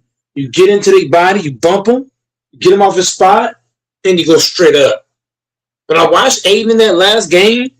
He was trying to go just straight up on Chet, and all Chet did was just go up and block it or alter it. You can't go straight up on Chet Holmgren. How you going to beat him is you're going to bump into him because he's skinny. So if you bump into him, get him off his spot, now you got space to get your little floater, layup, whatever you want. But if you're the Lakers, you got to stop trying to go. You got to stop like Chet, what's the name? Hornstein. Hornstein is older. He's not athletic. He's a flat-footed defender. So if Hornstein's guarding you, you can just go straight up. But if Chet's guarding you, you got to bump into him, get him off his spot, and then go up. So you have to understand who you have to understand who's guarding you. Like Chet Holmgren, you have to understand he is weak. You could bump him. You have to get him off his spot. You can't just go straight up. If Chet's guarding you, you got to bump into him. If Luke Dort's guarding you, he's going to play you physical. So what you do? So guy like Luke Dort's guarding you, I would use his physicality against him. I would see how he's playing me, and I would attack based on how he's playing me. If Casey Wallace is guarding you, put your body on him, see how he's playing you, spin off of him, straight to the goal. It's certain things you look at when you're playing against certain players. But the Lakers, they have no IQ whatsoever. They think they could just go straight up on Chet without getting into his body. That's not going to work. Hornstein was not involved in enough pick and rolls. McCain was not attacked. But the Lakers as a whole, they need to be aggressive. It can't just be the Reeves. Like, Infamous, you and the fanboy, y'all want to see LeBron and Reeves show. I don't want to see that. What I want to see is whoever's on that court is aggressive. I want to see Luke Kennard say, you know what? Fuck LeBron, fuck Reeves. I'm Luke Kennard, this bitch. I'm taking the shot. Fuck y'all. I want to see Smart taking less threes and going more to the goal.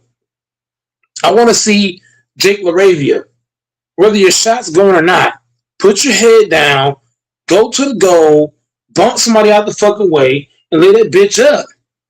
I want to see Aiden catching the ball, bump in the chat, bump into him, bump up, lay up.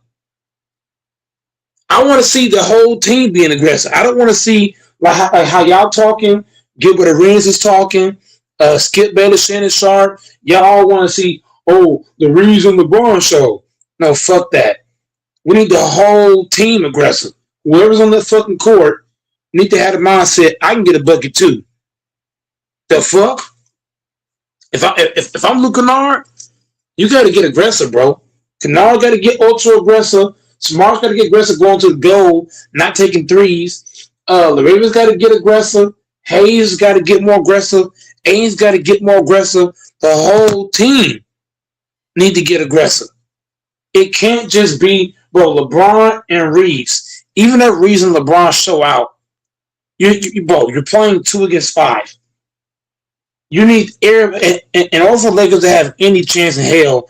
I don't know if y'all still there, but for the Lakers to have any chance in hell, they're gonna have to play team ball. The whole team is gonna have to get aggressive or pack your bags early.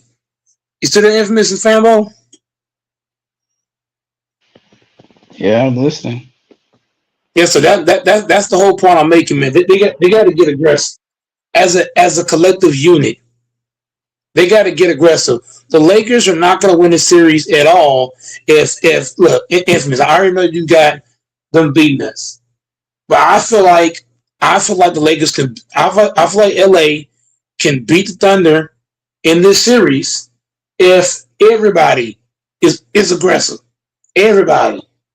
If Reeves and LeBron are the only two guys being aggressive, we're getting swept, bro. We're getting swept or Jim is swept. If it's going to be the Reeves and LeBron show, we got no chance. We need this to be the Lakers versus Thunder, not LeBron and Reeves versus OKC. Because right now, everybody's saying, oh, well, Austin Reeves didn't go off and Reeves shot 360 from the field. But, bro, have they forgot? Why did the Lakers beat the Rockets?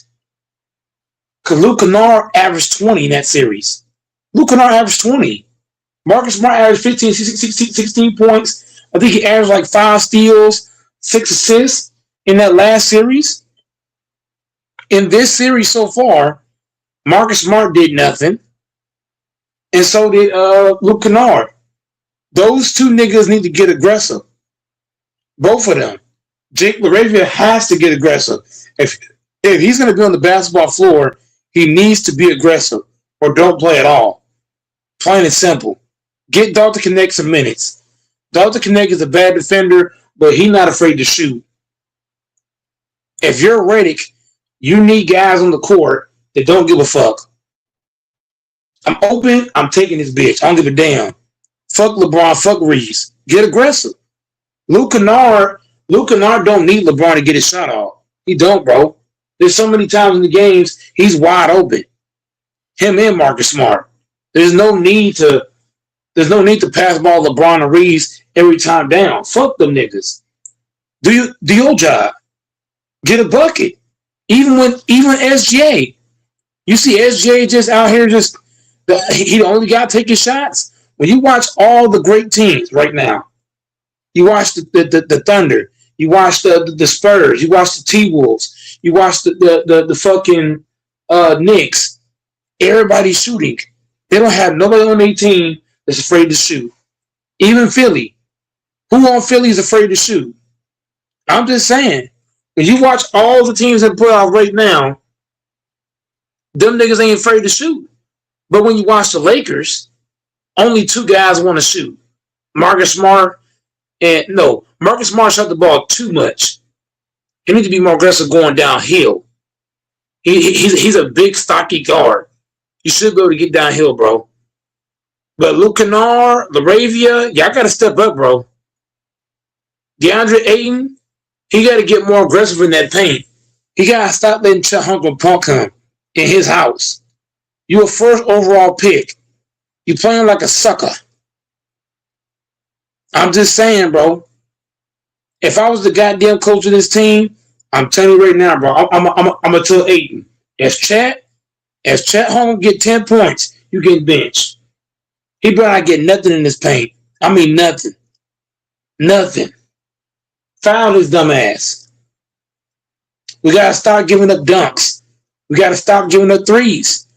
They gotta be more aggressive as a team.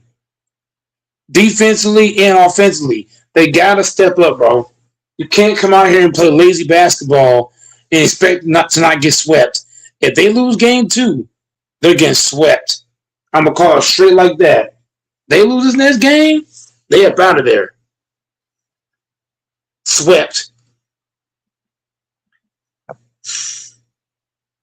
So I'm just saying. Listen, this is all I gotta say. Broomsticks, new kicks, chopsticks, niggas with big dicks, OKC in 6. Yeah. OKC will not. OKC's only gonna win. Look, OKC can lose this series if the Lakers wake up and stop being bitch ass niggas. That's all it come down to. Talent don't mean shit in the NBA. I'm gonna say it again, Infamous. Talent does not mean shit in the NBA. If you got that dog in your fucking chest, nothing else matters. I'm telling you right now, bro. I'm telling you right now, this OKC team, they can't be beat, bro. The Lakers have what it takes to beat them. The problem is they playing scared, and you can't play like that. You can't play that way. Luke Kennard here playing scared. He open shots, passing open shots. Okay, so he's not even guarding you. Take the shot. You're open. I don't get it. So I'm just saying, man. This is for Samurai. This is for Samurai Beast Warrior in the chat, man. Listen, breadsticks, blue bricks, chapsticks, chew sticks.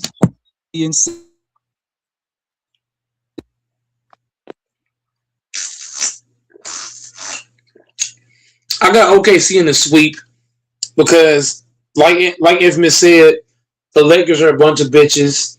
They don't have the balls. They don't have the players to go out and play. Like this team is soft. They soft. It just come down to that, bro. This Lakers team is soft. They don't have the dog in them to fight against OKC. They just don't, bro. They don't have it. They don't get that fight, bro. And that's the difference. OKC to me is not more talented. To me, the reason why they better, they got a bunch of dogs over there. We don't got none over here.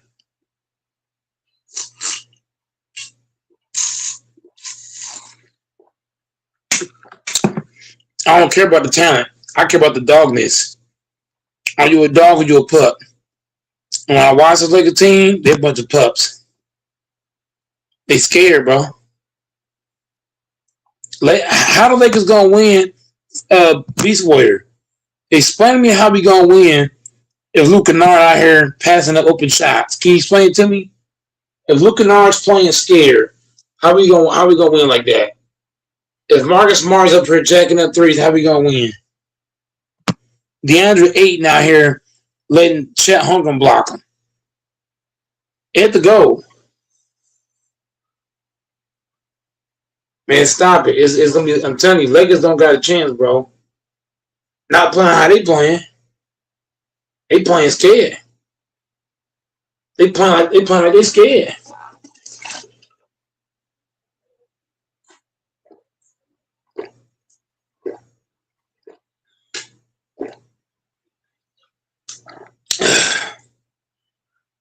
They scared, man. These boys scared. I don't know if Fambo there, but these boys scared, man. How the Lakers gonna win? Playing like pussies. Explain it to me, Beast Warrior. How we gonna win if guys are playing scared? You can't win like that. You can't win playing scared.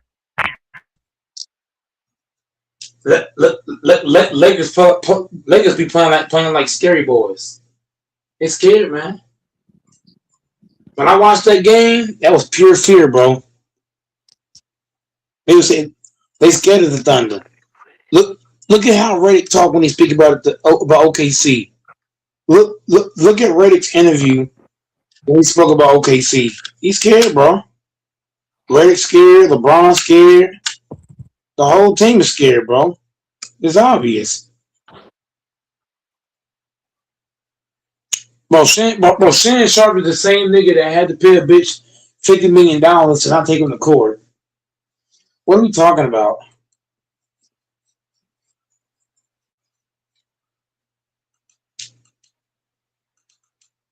Samurai Beast Warrior, you can educate it. I'm up here educating you. I don't know if Fambo's still there. But yeah. I had to educate this nigga Fambo. I mean not Fambo, Beast Warrior. Beast Warrior. You hear me, Mike? Yeah, I can hear you now. Hey, Beast Warrior, you don't believe that what Shannon Sharp said Lakers in 5? You remember last year he's saying Lakers in 5, it became Minnesota in 5.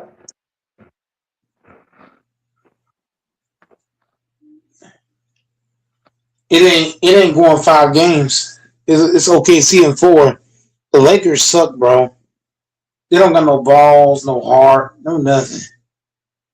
I got OKC in 4. The only way the Lakers will win one game, they gotta put Austin Reed on the bench. Don't let him come to the stadium. Tell him to stay at the room. No, no. The goal is not to win one game. The goal is to win the series. If the Lakers want to win, if the Lakers want to win this series, they better grow some balls and grow them quickly. They better grow some balls, man. You can't let this team keep punking you, bro. Enough's got to be enough. If I'm the Lakers, I ain't getting punked no more in this series, bro. You cannot allow that no more in this series. You got to come out and you got to be the aggressor out the gates. Hey, Beach Warrior, the worst can happen in this game. If the Lakers don't go down 2-0, you can just get your plane ticket ready to Cancun. Yep, I said that. If they lose this next game, but I'm telling you, the Lakers' confidence is going to drop all the way down. Because think about it, Fambo. We already lost to the Thunder how many times in the regular season? Three or four times? Oh, I thought it was. We don't put no, hell no. What? Was it 4-0 they went? Or 3-1? No, 4-0. Okay, 4-0. 4-0. They went 4-0 in the regular season against us. And then they just beat us again. Right now they 5-0. So if we lose game 2, man, bro, I'm telling you, the Lakers confidence, Fambo, that shit gonna drop all the way down. Yeah, cause they go if they win tonight, when they go to LA, only thing in their mind is bringing the brooms out. They think about sweep now. OKC's one of those teams, Fambo. When they smell blood, it's a wrap. If OKC wins game 2, you know what's gonna happen, Fambo? They're gonna smell blood. And don't let them win game 3. Oh, they're going for the kill in game 4.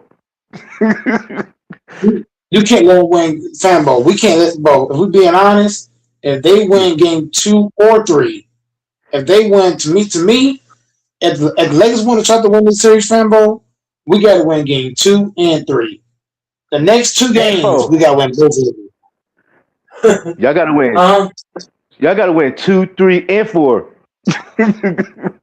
Well, that ain't gonna happen. That's not gonna happen. I don't see it winning 2, 3, and 4. I'm just saying, Fambo, to give a reasonable take, like I would love to do that, but it's not gonna happen. To give a reasonable take, the best Lakers can do to have a shot is reasonable. You win game 2 and 3. Hey, you might. I don't believe nothing come out of Shannon Sharp mouth. I don't believe nothing come out of Shannon Sharp mouth. I don't either, man. Isn't Shannon Sharp the same guy that had that case? That's the guy we put my faith in? And last year, what he was saying, Lakers in 5, it became Minnesota in 5. Yeah, he did. Y'all gonna go Bear average like 30. You thought Hakeem was out there. You thought the Dream was out there playing. Man, I thought Shaq was out there. I thought Shaq was on the court. We incarnated. He's a 3-time champion in football, not basketball. The hell? Football.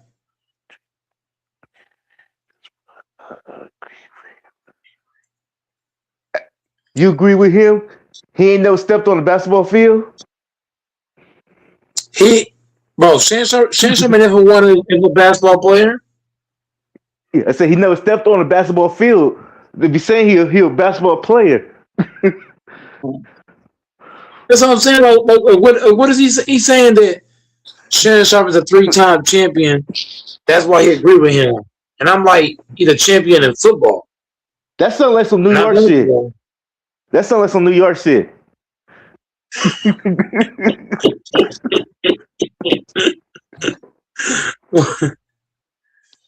we comparing football players that we a fanboy. Since when do we take what a football player says about a basketball game? Two different sports entirely. Then I don't if know what the Shannon, hell. if Shannon Sharp tell you if Shannon Sharp tell you he fit the boot it up and play basketball, you can believe him too. If Shannon Sharp says the earth is flat, you gonna believe that as well?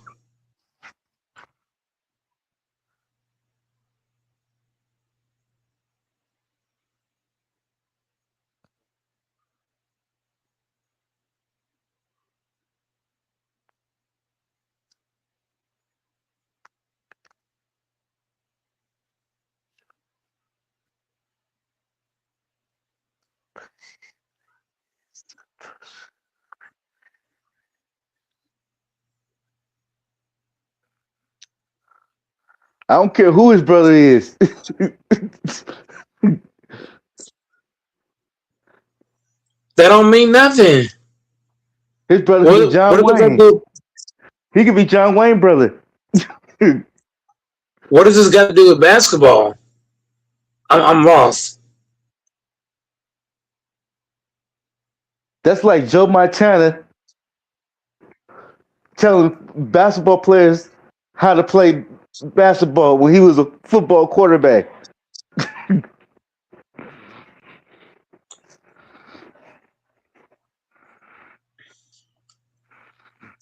Maybe he trolling. That's like saying Shaquille O'Neal and tell football players how to play football when he played basketball. That's like a nigga can tell a man how to get pussy when he don't get no pussy.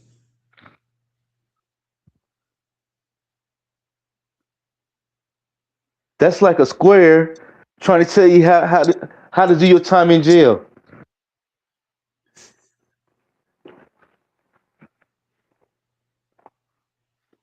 Oh shit! Damn. Ever put it on the nail, bro. Shannon Sharp, bro.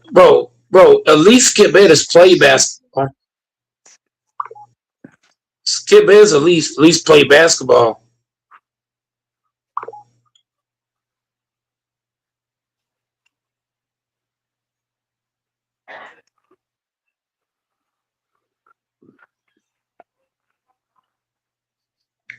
I think if they had a one-on-one basketball game, I think Skip still will beat Shannon Sharp.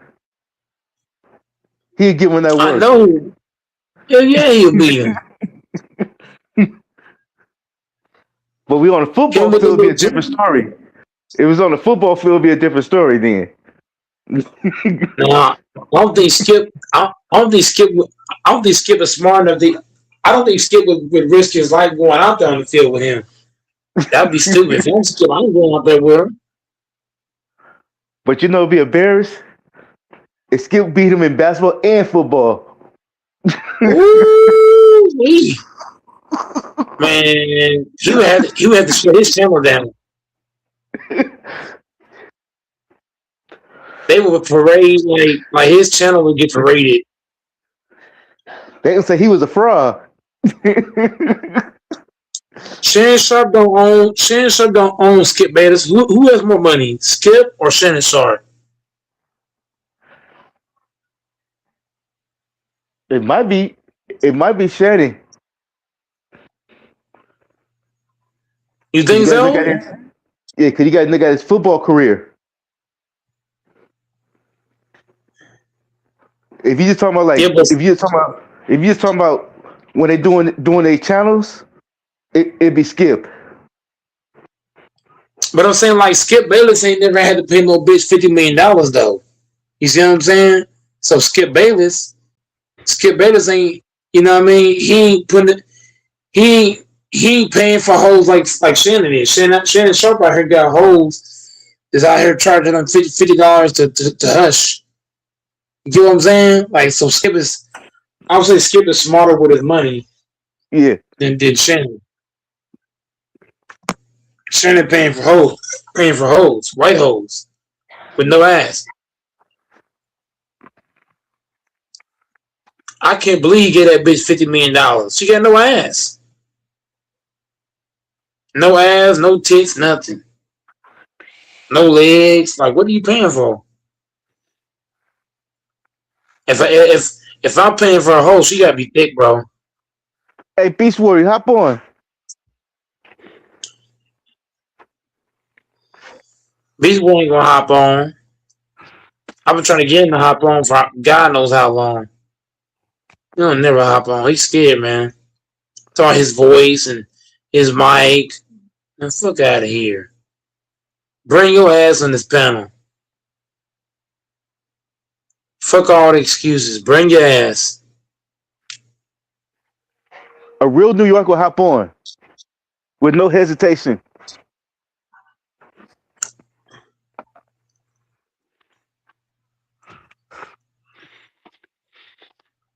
He should be a Knicks fan, to be honest.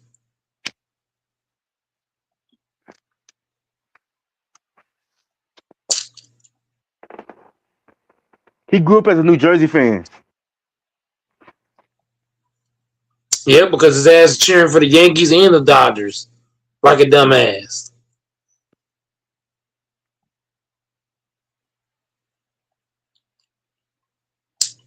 Where you at, Beast? Don't be hiding now. Hey, Beast Warrior. Bring that ass When in. the Yankees and Dodgers was in the World Series, who you was riding with?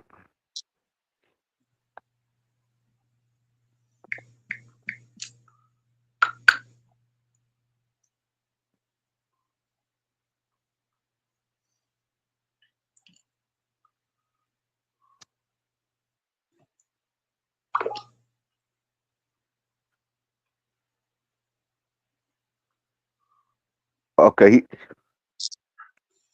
he's right with the Yankees.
Oh my God.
Lakers injured again, man.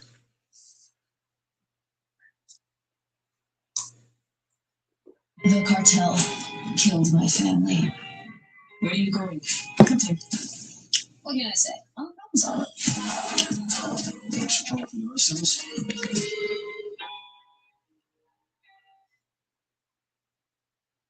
Man, That's it. We're switching to if Lakers lose game 2, it's over. just switch to Verizon. Having the We iPhone lose game 2, 17 it's over. This Mother's Day, switch home to Verizon and get iPhone 17, iPad, and Apple Watch all on us. What defines the modern athlete? The training? Natural talent? Please! Anyway, I went to Men's Warehouse, bowling appropriate clothes that use Chill Flex, which helps keep me cool under pressure. Introducing the new Gillette Labs Body Razor, our safest body shave ever. Gillette. Bush guy, bold and smooth, smile smooths. If red touches yellow, it'll kill a fella. But if blue touches white, it's Luke Kennard has neck soreness. So Luke Kennard might not play. We've got an update on Luka Doncic's hamstring injury and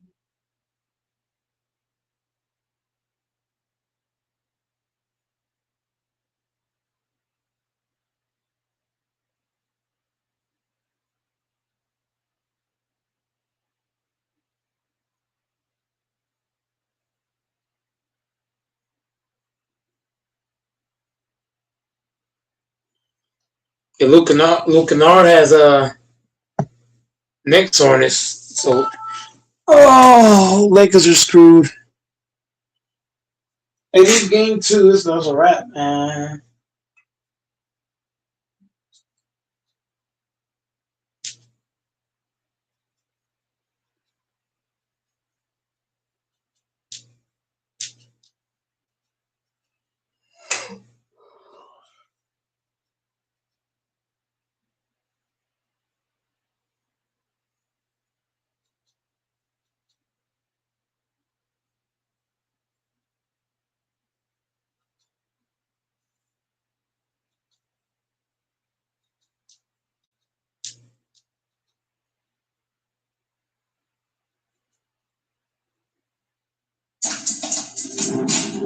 Which one of you did it? Did what? Which one of you swapped my designer bags with face? I would never. What are we even talking about? Bridget, I love your TikTok videos. Can we get a pic? Of course, yeah. As long as you promise to tag me. It's so nice to meet you. Nice to meet you. Thank you. If you take a look at this picture, we can clearly see this is not a true Bellamy bag. The stitching, the fake logo is clearly fake. So that begs the question, if Brookside's Queen Bee is faking her accessories, what else is she This is why I'm freaking out. My whole comment section is dragging me. We're just as shocked as you. Yeah, but are you buds fake? Of course not. I would never be fake. If I don't have the people's trust, I don't have anything. Matt and I both took our bags, and they're both fake. Someone must have swapped them when we weren't looking. Okay, maybe we should all just take a breath. I've lost like 1,000 followers overnight. People are roasting me. I don't have time to take a breath. Did I just hear Sheena's TikTok playing? I think we watched it like 100 times. The whole school seen it. Embarrassing. You know, I wonder if they're going to vote tomorrow when they see you're fake. I'm finally going to fall ahead in the race to be Queen Bee. Nobody's going to vote for a counterfeit queen. Can we maybe not do this at full volume? Just leave, Kristen. Whatever. I guess we'll just have to wait and see. Tune in for tomorrow's morning announcements for the voting updates. Bye, babes.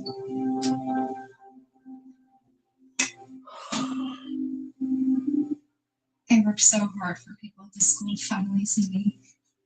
I can't let one rumor take that away.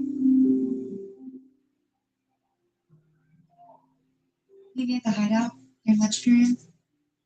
Don't be late.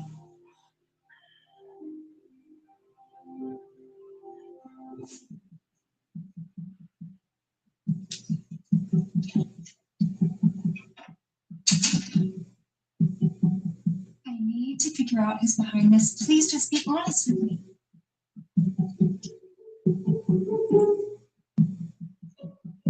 Me? I told you. I would never. This wouldn't be the first time you lied now, would it?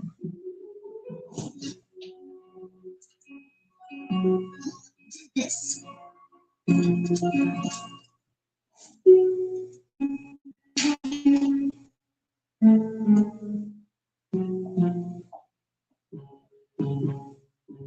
I like very light. I would never do something to hurt one of you guys.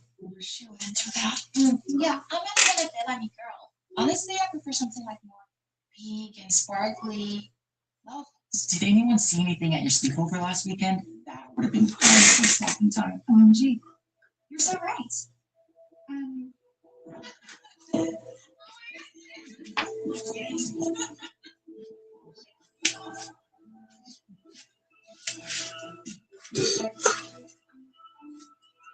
We're just incoming.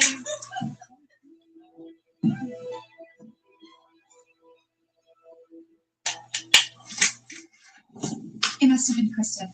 She's obviously jealous of me. Heard her this morning. Told you we shouldn't have invited her. She's been after your queen potato all year. And she even admitted to watching that TikTok dragging you 100 times. Sis, we have to confront her. She has no idea who she's messing with. We've got your back.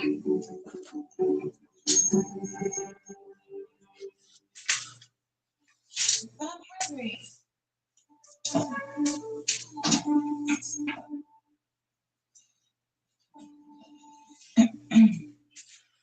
He can't be in here.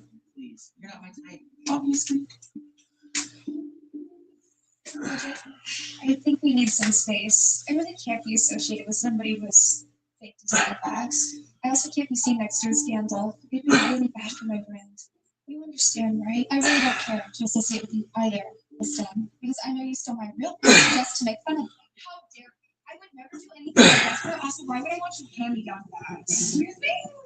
Let's calm down. Why did you go to sleepover when you were so competitive? The same reason you guys invited me. For intel, duh. You guys were such a snooze fest that I didn't get anything. That's not true. We're just sleepy. Why would I steal your bag if I have some of my own anyway? Should we believe you didn't swap our bags that night? Well, I was on live stream the whole night. But you went crazy when people saw I was in enemy territory. I was busy using you for clout. No offense. I posted the entire thing to my page. You guys don't believe me, go see. That is like so invasive. Did I look cute? I didn't steal anything, so get off my back. I have to go to cheer practice, but thanks for the little interrogation. Fine.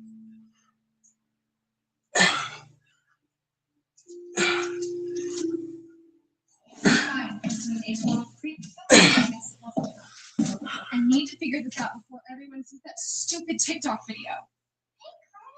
Those shoes, are they fake too? I can't believe I almost voted her for Queen Bee. Or like fake Bee.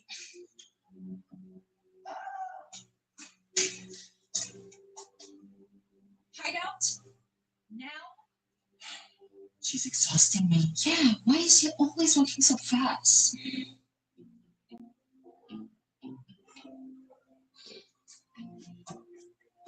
And she is so cute. How's my fit? It's perfect. He's so funny.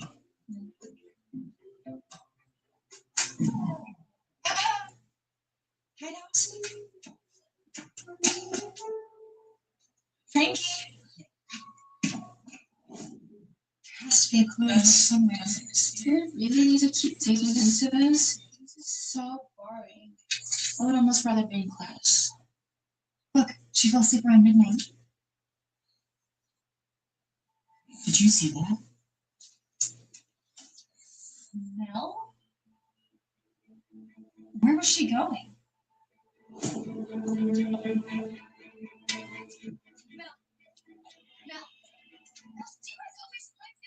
Where did she go when we were sleeping? We caught you on camera, so be honest. She's guilty. No, I'm not. I didn't steal anything. So what are you doing sneaking around so late?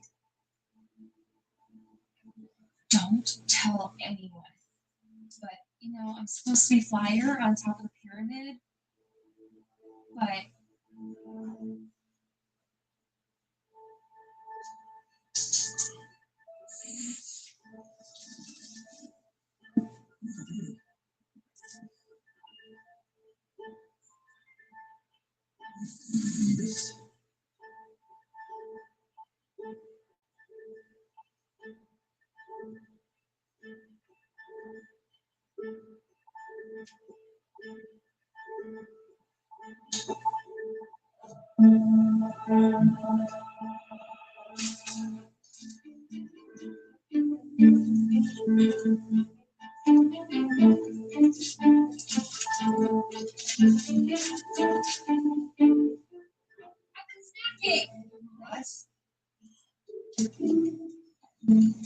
Please, don't tell Kristen. That's where my cookies went. Kristen doesn't believe in sugar or saturated fats. I needed a fix.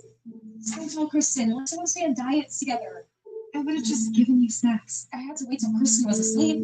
That's so sad. I know, right? But I promise. The only thing I am guilty of stealing is processed food.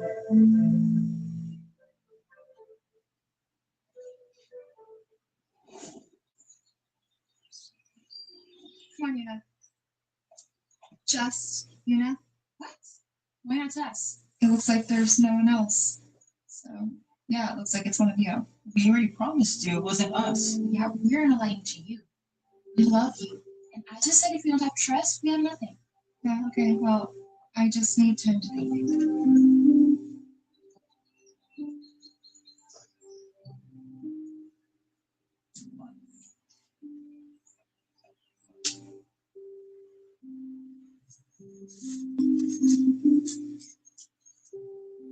It'll be fine, Bridget. They're just handbags, right? It's not even about the bags, it's about the betrayal.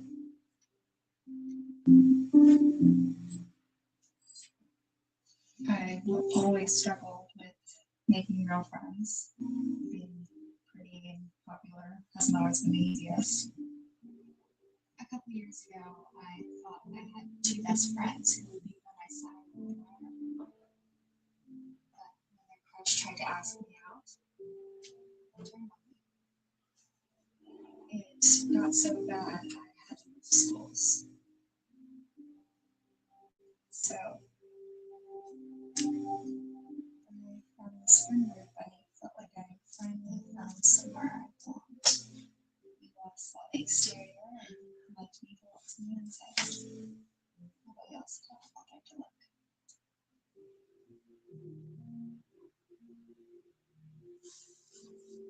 We all love you, Bridget.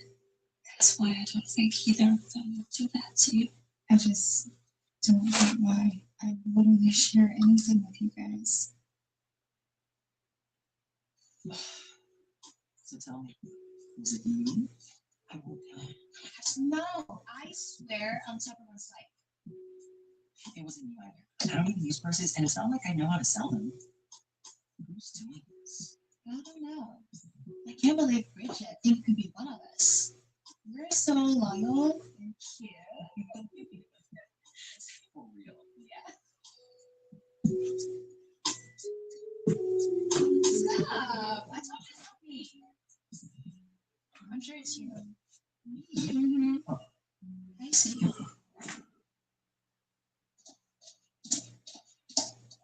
Yuna, come here. I need your help with something.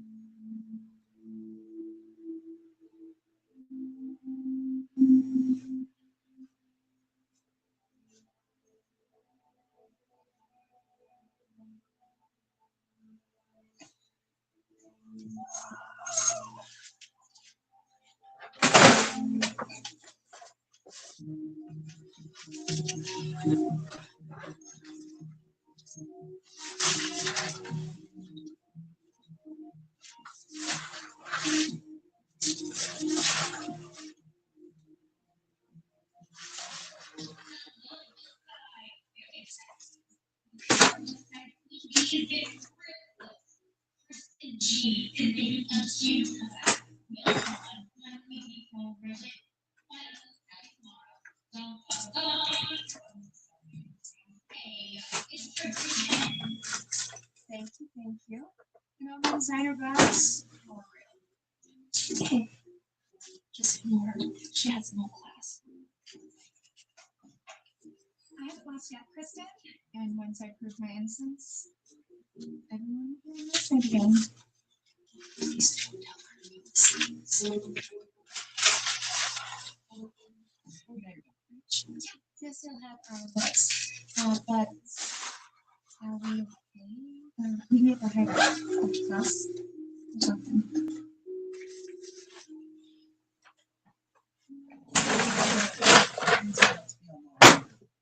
Lighting is so unflattering. I need a truth like now. My whole life is glowing.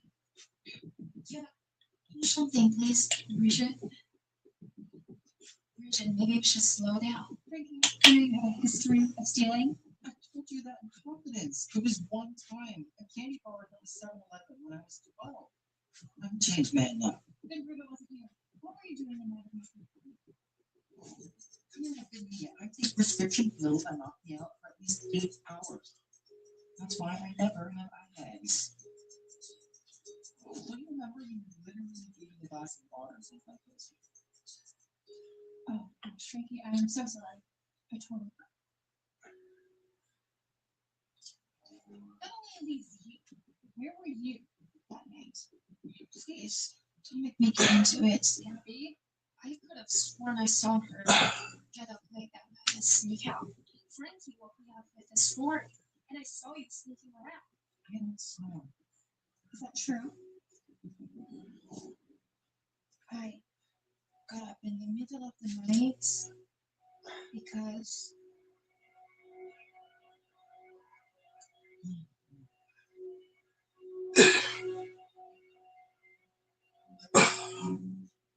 What's up, baby? I snuck out to meet you. You what? Please, Frankie, listen, I am so sorry. He asked me out a few weeks ago before I knew you had a crush on him. I was going to tell you, but I didn't want to hurt your feelings. I can't believe this. Please, don't be mad. My best friend in the world. Whatever. Traitor. I really don't understand who else you can think that's none of us. I can go. This lady's giving me a migraine and I have a lot to process. Of course, yeah, I am really sorry about all this. it's fine.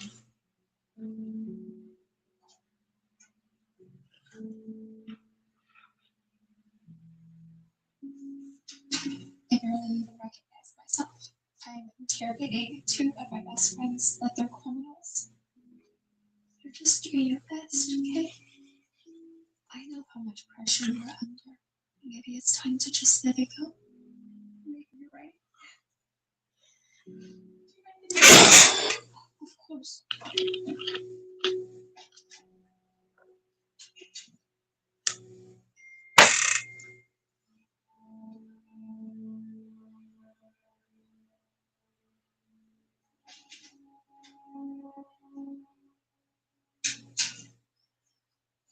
Thank you.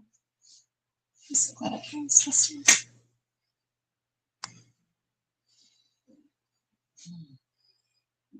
Are you sure you forgive me? I will do anything to make it up to you. Well, I do need help with my math homework. Yeah, I have a C minus in that, so. Oh, okay, anything else, maybe? I think I know who it is, but I need your help.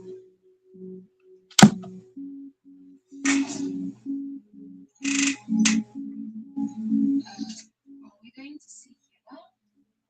Yeah. She just doesn't know it yet.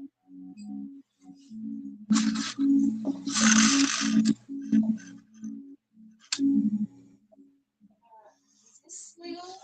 I'm too cute to be a felon.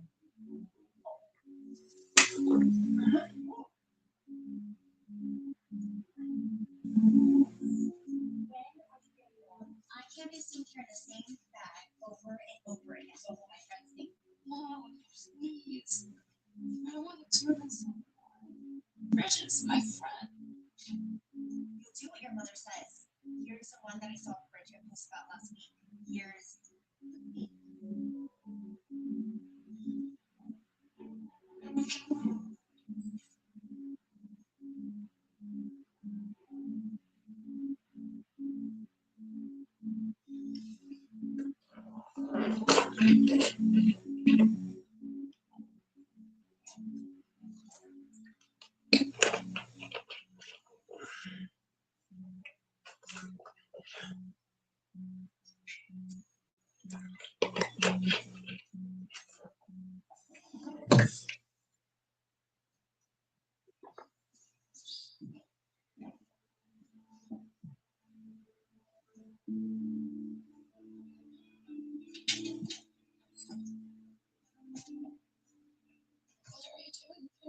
You know it's you. You know. You're stealing drugs. I'm so sorry. I never wanted to hurt you. I didn't even want to do it.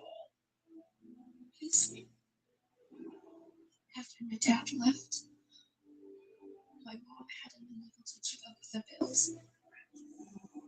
She refused to downsize or admit to anyone we're struggling.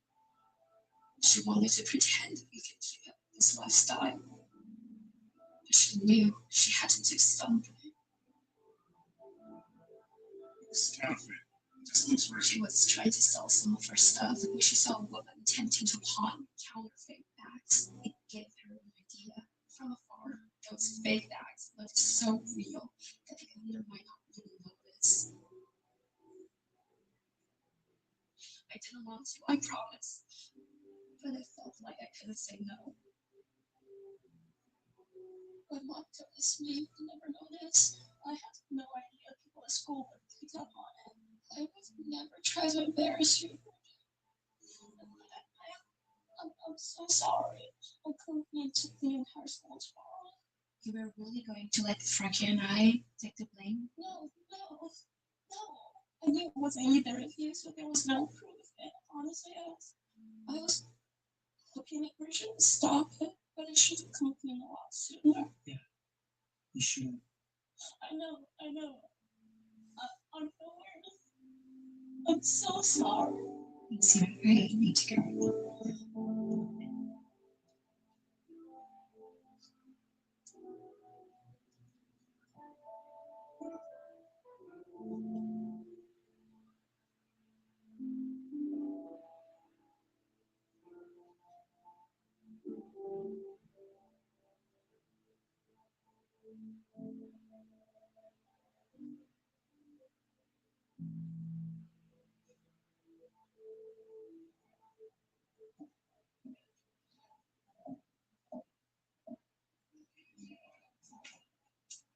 You know? Did you see my TikTok?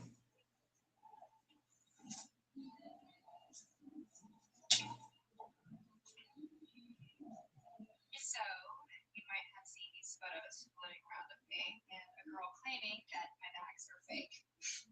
Well, the truth is, they are. Real bags are expensive. Besides, that's not what's important. I have my friends.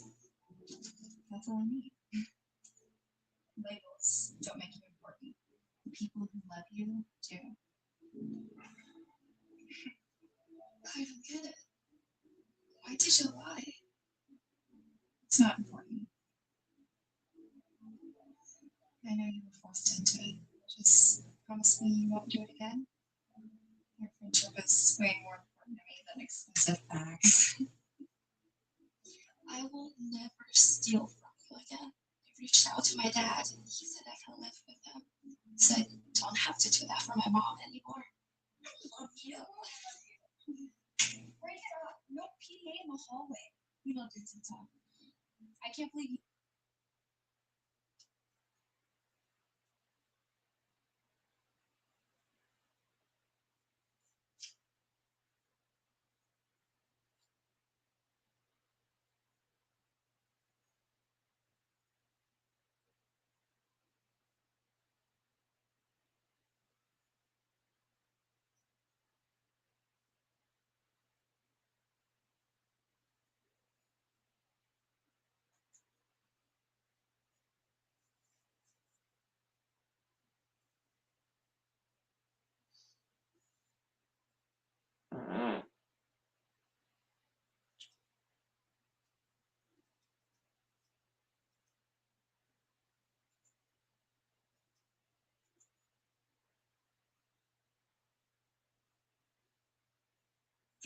Get the confidence to make good business decisions.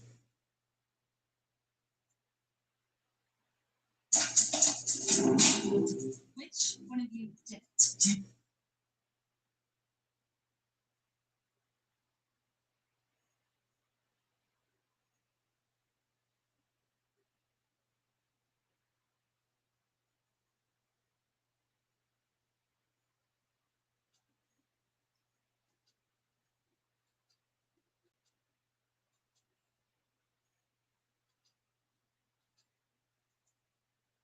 They are. Real bags are expensive. Exactly.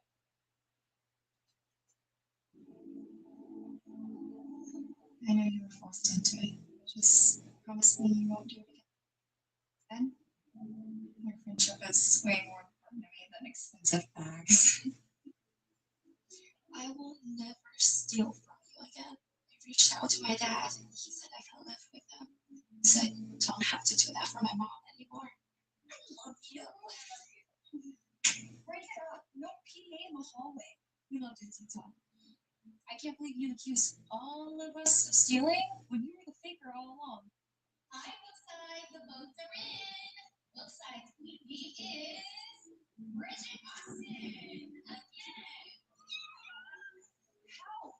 Did everybody hear her say that she faked the entire thing? All the comments on her TikTok loved her honesty. Turns out most high schoolers can't afford it anyway. Nobody cares about it, but you can have the title if you want. All I care is that I have my besties on my side. Come on. Look, what is this? Supposed to be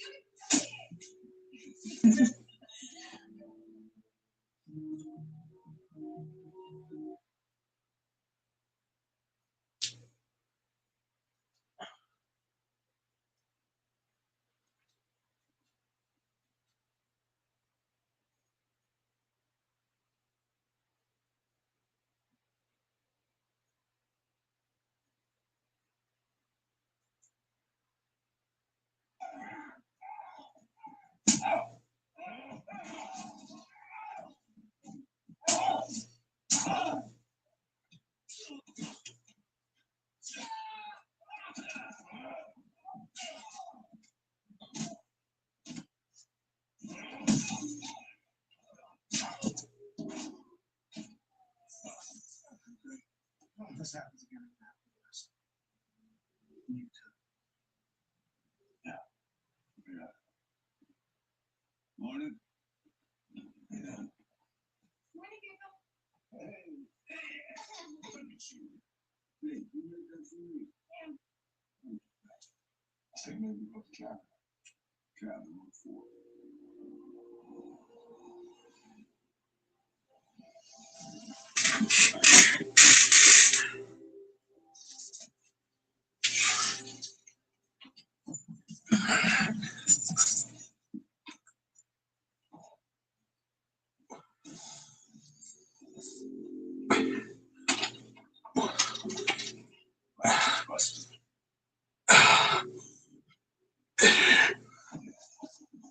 Tracks out there.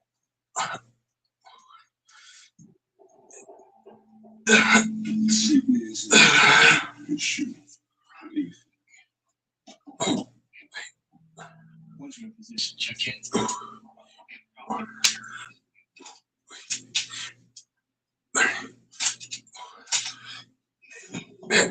And make sure best. I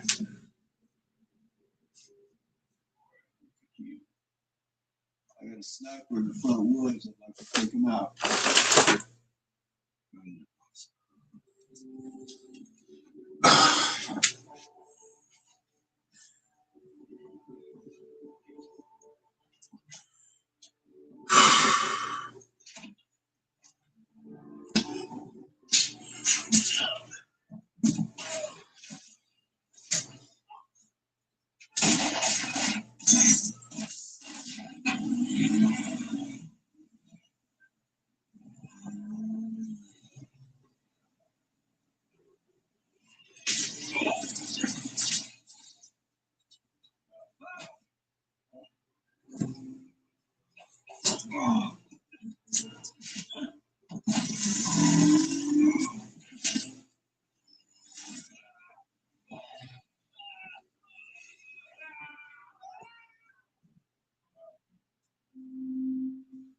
Joe Raven, a devoted family man and woodcutter, is busy securing a load of logs onto a truck when he notices an approaching storm. Realizing the urgency, he quickly tells the driver, Weston, to move out. When Joe returns home, his wife Stephanie and daughter Charlotte greet him warmly. The family spends some time together before Joe meets his father, Lyndon, who is clearly struggling with dementia, often forgetting what he is doing. Later that night, Joe spends time with his daughter, reading her a bedtime story half-heartedly before tucking her in. As he searches the house for Lyndon, he cannot find him. Instead, Lyndon has wandered out onto the street, confused and disoriented, eventually making his way into a bar. Joe soon receives a call, informing him that his father has shown up at the bar again, so he rushes over. When he arrives, he finds Lyndon being attacked by 3 men. Without hesitation, Joe steps in to defend him, throwing punches and engaging in a chaotic fight. During the struggle, Lyndon is struck on the head. Despite the intensity of the situation, Joe manages to overpower the attackers. A police officer arrives and takes both Joe and his father to the hospital, warning Joe that if such incidents continue, he will have no choice but to arrest them. At the hospital, a doctor informs Joe that Lyndon has been treated, but that his mental condition has significantly worsened since the previous year. The doctor recommends placing Lyndon in a nursing home, but Joe refuses to consider it. In the hospital room, the severity of Lyndon's condition becomes painfully clear when he fails to recognize his own granddaughter. The story then shifts back to Weston, who drives the truck to meet a man named Hallett. Using a forklift, Hallett tampers with the truck's cargo while Weston keeps watch. Later, as they ride together, Hallett questions Weston about involving others in their plan, but Weston declines, saying he only wants to finish the job and get paid. Suddenly, they lose control of the truck, which crashes down a small hill. Though shaken, both men survive. Hallett instructs Weston to use an axe to open one of the fallen logs. As Weston begins chopping, the truck suddenly explodes. Startled at first, he continues under Hallett's direction. Inside the log, they discover a hidden stash of drugs. With the truck destroyed, they pack the drugs into a bag. Weston suggests taking them to a nearby secluded cabin owned by Joe, believing it to be a safe place since Joe is not expected to be there. Meanwhile, back at home, Joe is visibly stressed, chopping wood late at night. He tells Stephanie that he does not want to send his father to a nursing home. She suggests taking Lyndon to their cabin so they can discuss the situation more calmly. Weston and Hallett successfully reach the cabin and hide the drugs there, confident it is secure. They then return to the crash site and call the police. Later, they are dropped off at a motel, where Hallett decides to contact his boss, Casson. In the next scene, Casson is seen in a meeting with a man who appears to be pleading with him. When Casson receives Hallett's call explaining the situation, he instructs them to stay where they are, saying he will come to pick them up. He then abruptly ends the meeting by violently attacking the man. The following morning, Joe tells Lyndon that he wants to take him to the cabin to help prepare it for winter. Charlotte begs to come along, but Joe refuses, leaving her upset. Joe and his father then head to the cabin. At the same time, Casson and his crew arrive at the motel, pick up Hallett and Weston, and begin heading toward the cabin.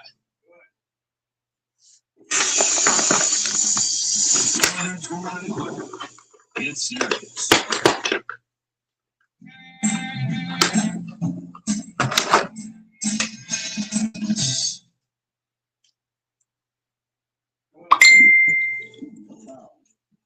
When Joe and Lyndon arrive, they start fires and bring in firewood.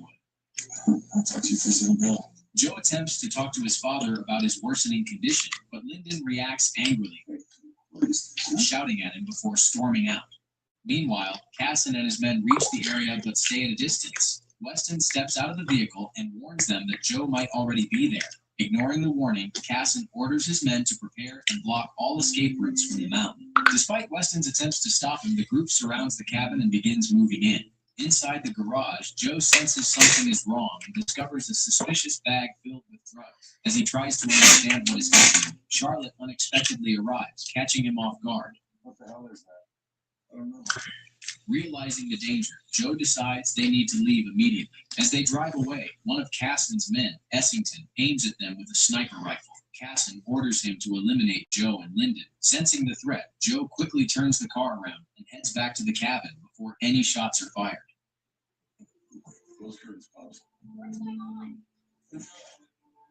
Casson's men move in and park their vehicles outside, making their presence clear. Understanding the danger, Lyndon grabs a rifle. Joe hides Charlotte under the stairs for safety and heads to the garage to use the radio for help.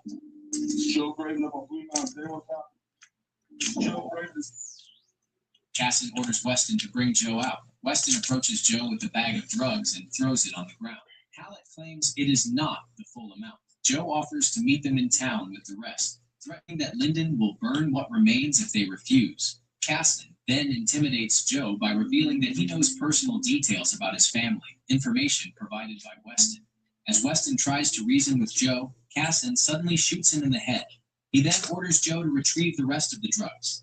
Joe goes back inside, instructing his father to help Charlotte escape while promising to return. He retrieves a bow and arrow from the garage and signals his father to act. Joe throws out a decoy bag, and when one of Casson's men inspects it, he realizes it is fake just before being killed by an arrow. At the same time, Lyndon takes out another attacker with a sniper rifle. Joe then escapes on an ATV, carrying the real bag of drugs and drawing the attackers away from the cabin. After putting some distance between them, he stops and reveals that Charlotte has been hidden under his jacket. He tells her to climb to the mountain's peak to find a signal and call her mother. Joe then continues his escape, skillfully evading Casson and his men. Casson eventually stops his vehicle, listening carefully to the fading sound of the ATV. He deduces that Joe is heading back toward the cabin and orders his team to return while he positions himself for a sniper shot. Casson manages to intercept Joe, firing multiple shots and hitting him in the back. Joe crashes the ATV, and one of Casson's men chases him into the forest. The man finds the ATV and the bag, but upon realizing it is another decoy, he is suddenly attacked by Joe. In the fight that follows, Joe gains the upper hand. He ties the man to a rope and drives the ATV off a cliff, sending the man plunging to his death, while Joe himself falls into the water below. Meanwhile, Charlotte manages to contact her panicked mother, telling her about the situation and asking her to meet at Lookout Boulder. The call suddenly drops, prompting her mother to quickly contact the sheriff. He advises her to stay away, explaining that he and his deputy are already on their way. At the same time, Joe reaches the shore and rushes back toward the cabin. From his elevated position, Casson notices his fallen men and orders the remaining ones to storm the cabin and eliminate everyone inside. As Joe climbs the mountain, he is spotted by Casson, who sends one of his men, Clay, to intercept him. However, Joe discovers their vehicle, overhears their plan to attack the cabin through the radio, sabotages the car, and quickly heads back. Back at the cabin, Hallett picks up a weapon from one of the fallen men and approaches the house. Hearing him coming, Lyndon fires through the wall, barely missing him. Hallett fires back, but also misses. With no rifle left, Lyndon arms himself with 2 ski poles and waits by the door. When Hallett enters, Lyndon stabs him in the foot, leading to a struggle that ends with Hallett being fatally stabbed. Lyndon then retrieves his rifle and heads upstairs. Meanwhile, Clay continues tracking Joe, but Joe cleverly climbs a tree and ambushes him at the right moment, taking his weapon. As Joe runs toward the cabin, Casson fires at him from behind. At the cabin, Casson's sniper, Essington, attempts to shoot Lyndon. He fires through a window, grazing Lyndon's head and injuring him. Casson and Clay continue chasing Joe until they reach the cabin. Joe fires at Essington, who shoots back but gets injured in the exchange. Casson and his men then unleash heavy gunfire on the house. Joe rushes upstairs, shielding his father from the bullets and trying to calm him. As Lyndon appears confused about what is happening, Casson and his crew temporarily pull back, giving Joe a moment to move his father into the garage and tell him to stay there. Meanwhile, Stephanie arrives nearby, grabs a bow from her car, and begins climbing the mountain. Charlotte, trying to reach her mother, is spotted and chased by one of Casson's men. Stephanie fires an arrow, hitting the man's hand and then striking his head. Although he briefly overpowers her, she regains control, repeatedly stabbing him before escaping. Back at the cabin, Casson, Clay, and Essington reload and prepare to move in again. Joe starts a fire, heats a metal rod, and waits for them. When Essington enters, Joe burns his face with the heated rod and drags him inside. As Clay comes in, Joe throws a flaming axe at him, followed by a bottle of alcohol, setting him and part of the cabin on fire. While running, Charlotte reaches the road where the sheriffs find her. They quickly bring her into their vehicle and call for backup from all available units. In the woods, Stephanie is still being pursued by another of Casson's men. Inside the cabin, a furious Essington storms in and fires into the attic, hoping to hit Joe. Anticipating this, Joe throws an axe that strikes Essington in the head, killing him instantly. Meanwhile, Casson circles the house and enters the garage, where he finds Joe's injured father and takes him hostage. Casson calls out to Joe, who steps forward with an axe in his hand but drops it when ordered. Casson then brutally stabs Lyndon in the stomach. At that moment, the sheriffs arrive and open fire, forcing Casson back into the cabin. Joe holds his dying father in his arms as he struggles to process the loss. As Joe is dealing with his father's death, one of Casson's men attacks him from the woods, but Stephanie intervenes, shooting the attacker in the arm. Joe then throws an axe into the man's back as a second arrow to the neck finishes him. Meanwhile, Casson grabs the bag of drugs and leaves the cabin. He shoots one of the sheriffs, places the bag in his car, and flees into the woods while the other sheriff fires at him. Joe tells Stephanie to find Charlotte, and she immediately runs off. Spotting Casson escaping, Joe grabs some tools and chases after him. The second sheriff, checking on his injured partner, informs Stephanie that Charlotte is safe in the vehicle. In the woods, Joe tracks Casson, taking a different route to cut him off. He sets up a rope trap to distract him, then tackles Casson to the ground, but Casson manages to grab the drug bag and escape again. Joe reaches an open snowy area and sets a bear trap, carefully hiding it beneath the snow. Casson eventually catches up, and the two engage in a brutal fight. As Joe struggles and takes heavy blows, he tries to lure Casson into the trap. Realizing the setup, Casson begins taunting him and threatening his family. In a desperate move, Joe steps into his own trap, which is tied to a tree, and uses it to pull Casson off balance before tackling him off a cliff. Casson falls to his death, while Joe hangs on and painfully pulls himself back up. He is then greeted by the police, along with his wife and daughter, who have arrived at the scene. And that brings us to the end of today's story. If you enjoyed this recap, don't forget to subscribe to the channel for more exciting and entertaining movie summaries. Also, make sure to hit the like button and share your thoughts in the comments below. We'd love to hear from you. Thanks for watching, and we'll see you in the next recap.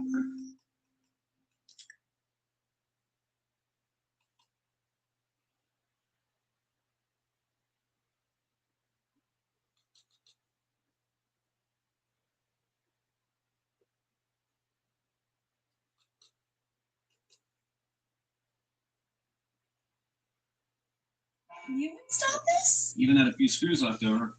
It's important, it's not worth compromising. That's why with farmers, you can get quality and savings. We are farmers. Bum, bum, bum, bum, bum, bum. From the moment we met, we went everywhere together. Nights out, vacations, everywhere.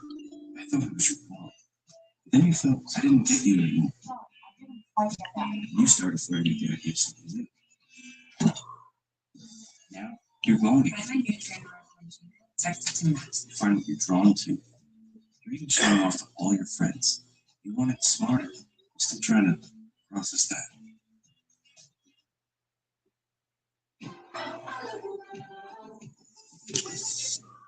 Fresh meat!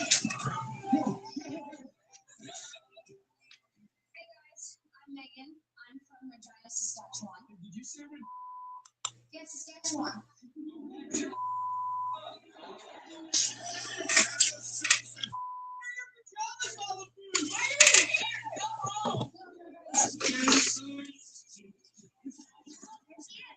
Hey, Megan.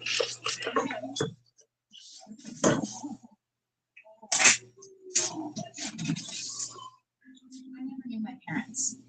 The only thing I ever knew was Prescott. The movie begins at a highly secret government facility known as Prescott, a place unlike any ordinary school.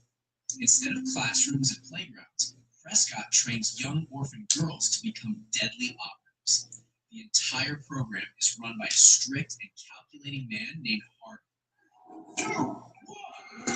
Under his rule, the girls are taught one powerful principle above all else: never form attachments. Attachments.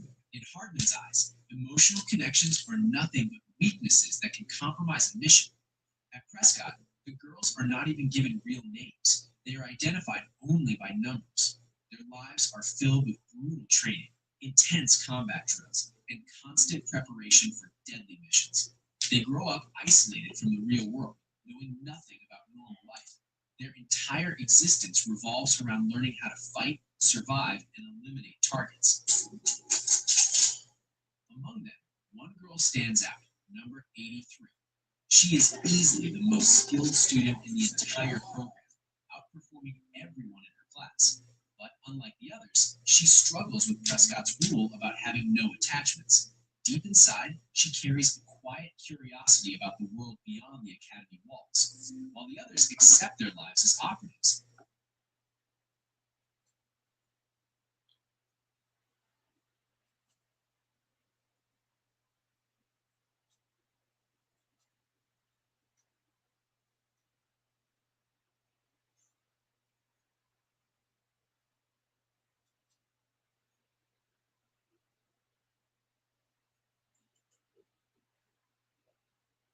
What is it that makes an SUV extraordinary? Maybe it's the capability to tackle absurd obstacles. The all-new Hyundai Palisade. The 5-day Palisade comes standard with America's best warranty.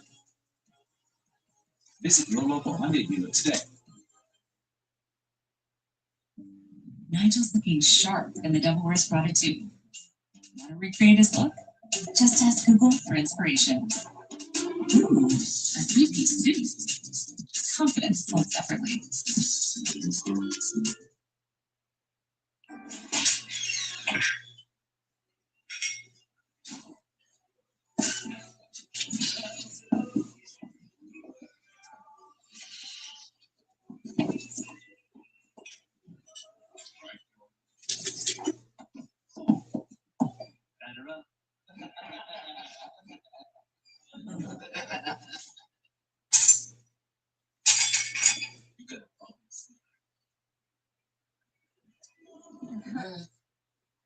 Can I get a cup of coffee? No chance. You sure? You're not around here, are you? Just ask me. I can tell you. Well, I forget all the southern name like Confederate General Robert E. Any relation to you?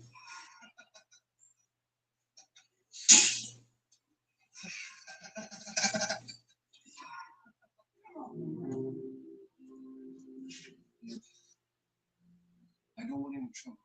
That's all we got here. You are a long way from home.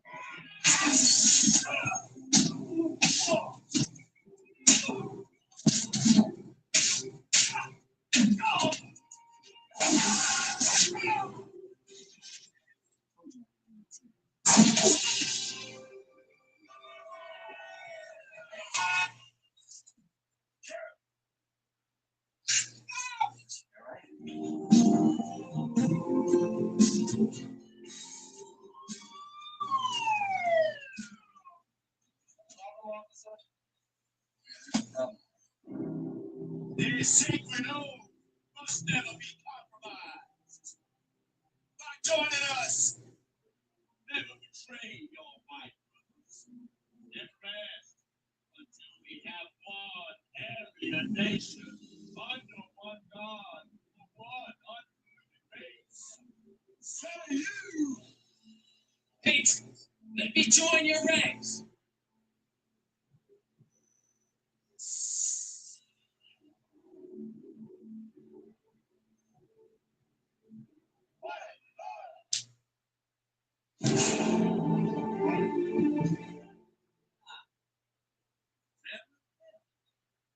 How nice to see you. You ever played baseball? Had to keep your eye on the ball. You going now? You going home? You take care of yourself, all right?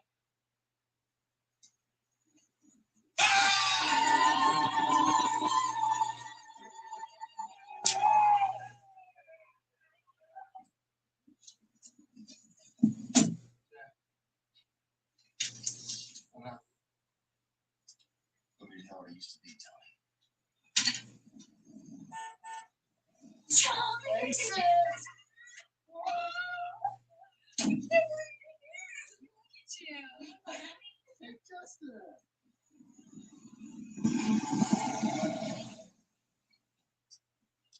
Where you been?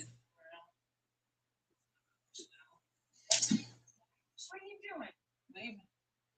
Coming back and talk to me and tackle like a needle. Sweet Jesus. Oh, please. You know what those people are doing to this town? We're fighting for our rights. So you're disgracing it. I didn't bring you into this world to go around hating people. Hatred's giving me something to live for. It's gonna get you killed.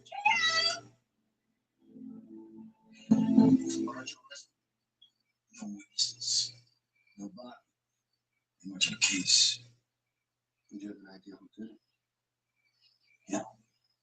Come in and talk to us, and we'll tell you about it. What's the matter with you? Get out. We don't teach hate here. Okay. Get your hands off me. Who the hell are you, boy?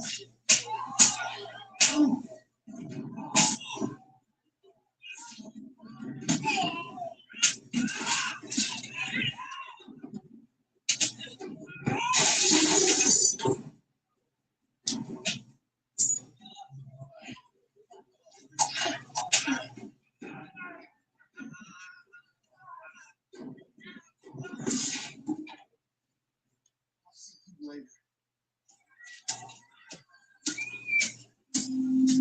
Hey guys, you already have a bit of an idea about the story, but let me quickly break it down so you can clearly see where it all begins and how it builds up to this point.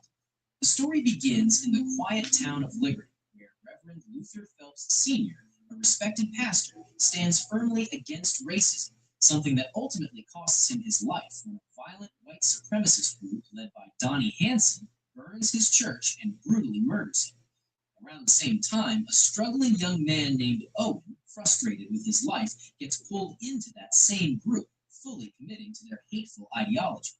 Meanwhile, Tommy Lee, a calm and skilled retired martial artist, arrives in town to visit his family and quickly finds himself face to face with Hanson and his gang.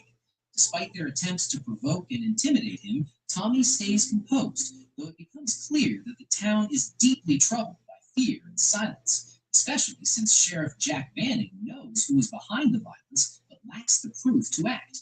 Tensions rise when the gang begins openly targeting families, including Tommy's own relatives, smashing their car and spreading fear. Tommy steps in and effortlessly defends them. Even as the situation grows more dangerous, Tommy refuses to return to his old ways of teaching martial arts, trying to hold on to a more peaceful path, while the town around him slowly spirals deeper into conflict. The gang throws a few threats at Tommy before running off. I'll see you later. That wasn't necessary. I can take care of myself. Instead of thanking him, Margot gets upset that he used violence at all, insisting she can defend herself. That night, the town enjoys the fair, with barbecue and fireworks lighting up the evening. Later on, Margot apologizes for how she reacted earlier. I should have punched you. Tommy jokes with her a little, and slowly the two start to connect. But things take a dark turn outside the Banning house, where a group of masked men plant a burning wooden cross on the lawn as a warning for the family to leave town. Sheriff Banning steps out with a gun, pointing it at them as he calmly starts counting to 3, warning he will shoot. Before he finishes, the men back off and disappear. Not long after, Tommy and Margot find Luther Jr. sitting alone on a school bus. The boy says he thinks he has seen the men before and wonders why they hate him. Tommy gently explains that it is not about him personally, but about anyone they see as different. He tries to say that hate should not be answered with more hate, but the boy cuts him off, asking how Tommy would feel if they had killed his father, before breaking down in tears. The next day, the whole town gathers at City Hall for a hearing about selling a piece of land to Mr. Bryant, who wants to turn the Aryan Crusaders' temporary headquarters into a permanent base. At first, no one seems willing to speak against it. Then, at the last moment, Margot stands up and speaks out. Now, Mr. Bryan wants to buy up our land so we can build a monument to hate. She warns that the town would be helping to build something rooted in hatred, and her words begin to change the mood in the room. One by one, people start supporting her. We will no longer be intimidated by you, Mr. Bryan, or by your followers. Liberty has no place for prejudice, hate, or violence.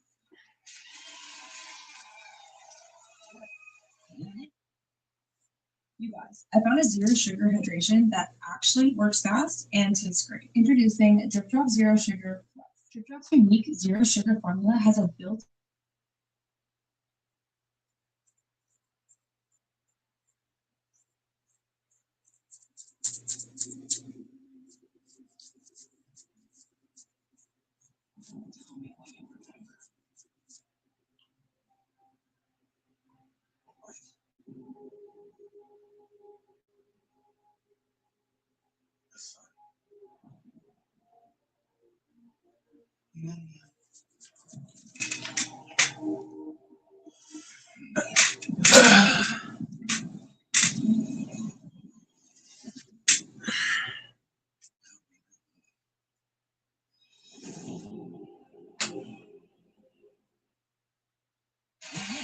council rejects the sale.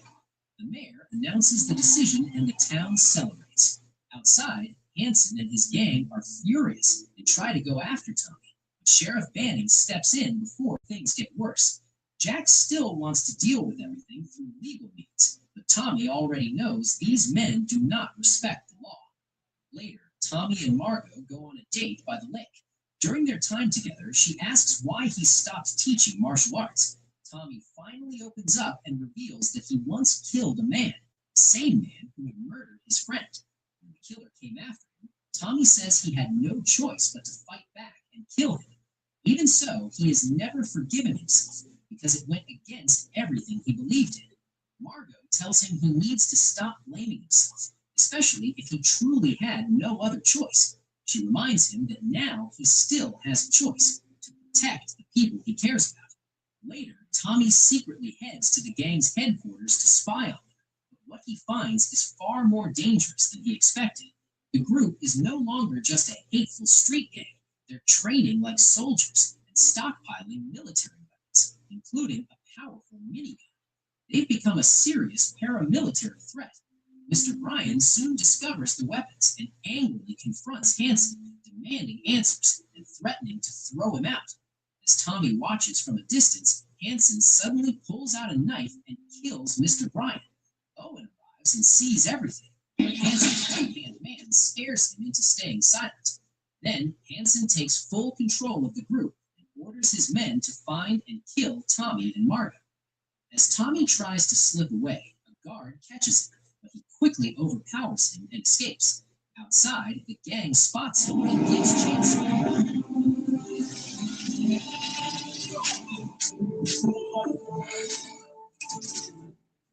to steal a dirt and barely gets away. At the same time, Hanson's men have already gone to Margot's house, break in and shoot her dog. Margot tries to fight back. She is quickly overpowered. Before things get even worse, Tommy arrives just in time, storms in, takes down several of them with ruthless precision, and gets Margot out safely. The two escape on a speedboat while the gang rushes to the shore. When they return to the Banning house, they find Sheriff Banning tending to his badly beaten wife, and they learn that the children have been kidnapped. Meanwhile, Hanson gathers his heavily armed followers and delivers a hateful speech, declaring they would strike that very night against black, brown, and yellow people. Tommy and Sheriff Banning quietly infiltrate the gang's base to rescue the children. Tommy puts together a crude bomb using flares and shotgun shells placed on explosive crates, while Banning silently takes down guards. When the explosives go off, a fierce gunfight breaks out across the compound. In the chaos, Sheriff Banning manages to rescue the children, but he's shot in the arm. Margot helps him get the kids onto a school bus so they can escape, while Tommy stays behind to finish the fight. During the battle, Tommy ambushes Owen and holds him at gunpoint, but in the end, he spares him, realizing he's just a misguided boy. Eventually, both Tommy and Hanson run out of ammunition and are forced to hand-to-hand combat. The fight is intense, but Tommy's superior martial arts skills quickly become clear.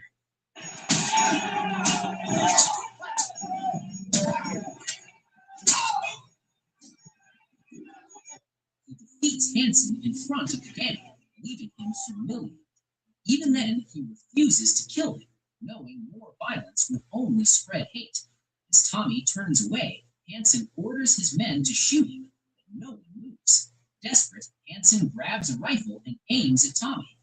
Before he can fire, Owen shoots Hanson from behind and kills him. With their leader gone and no reason to keep fighting, Owen drops his weapon and the others follow. With the gang finally broken, peace slowly returns to the town of Liberty. In the aftermath, the people come together to rebuild the church, marking the start of healing after everything that happened. And that brings us to the end of today's story. If you enjoyed this recap, damn.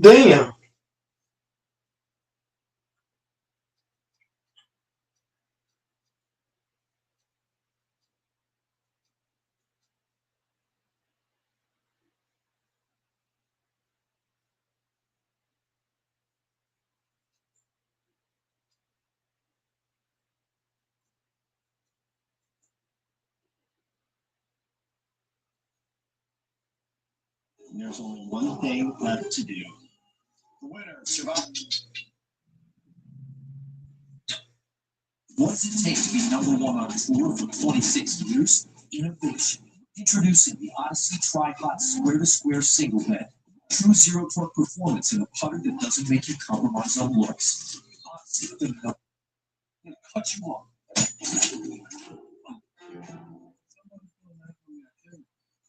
Then I got another one.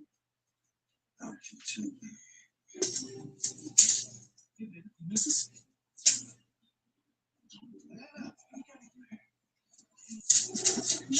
It's my cousin.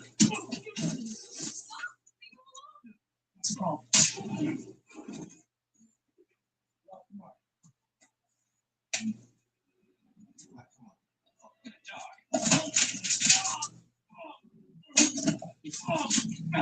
Listen to me. I told you. Don't make me cute. You're gonna dress like you want to wear white. What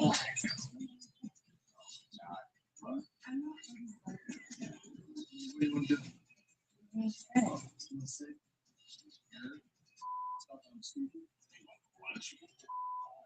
And use around that. Matter of fact, go to the grocery store and get some shit.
The story begins in Los Angeles, where veteran police detective Roland Salinger is in the middle of a high-stakes operation alongside his partner, Johnny.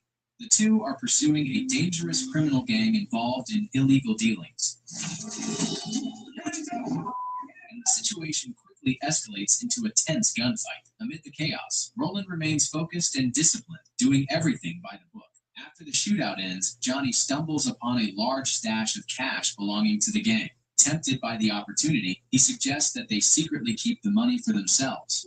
It's $2 million. To him, it's an easy way to walk away rich without anyone ever knowing. But Roland is a man of principle. He immediately shuts the idea down, refusing to betray his badge or his integrity. Johnny laughs it off, pretending it was nothing more than a joke. But the moment Roland turns his back and prepares to report the incident to their commanding officer, Johnny reveals his true nature. Without hesitation, he pulls the trigger and shoots Roland. Believing he has eliminated his partner, Johnny takes the money and stages the scene to make it look like the gang was responsible for Roland's death. This is D63 Henry. He then calls for backup, putting on a convincing performance, claiming Roland was his closest friend and acting devastated over his loss. However, things don't go exactly as Johnny planned. Roland survives. Barely alive, he is rushed to the hospital in critical condition. When Johnny later learns that Roland is still breathing, panic sets in. Determined to finish what he started, he visits the hospital with the intention of killing him for good. At the hospital, Roland's superior officer arrives to check on him. While she briefly steps away, Roland, still weak but conscious, quietly takes her gun from her purse, sensing danger. Moments later, Johnny enters the room and tries to suffocate him with a pillow.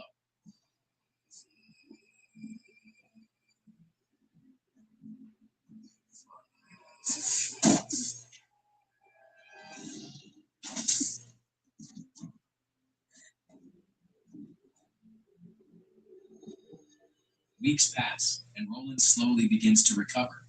But instead of returning to his old life, he is met with another blow. His superior informs him that due to his injuries, age, and uncertain condition, The department is forcing him into retirement. With no real choice left, Roland accepts and leaves the police force behind. Now at home, his life begins to fall apart. Stripped of his purpose and identity as a cop, he struggles with isolation. Then tragedy strikes again. He learns that his wife and children have died in a car accident. The loss devastates him, leaving him completely alone, with nothing tying him to his past life anymore. The story then shifts to the Texas-New Mexico border, where a wealthy and powerful businessman named Connor is attending a boxing match with his daughter Nikita. Her boyfriend Mason is one of the fighters in the ring. After winning his match, Mason celebrates with a party, enjoying the spotlight and attention. But the night takes a dark turn.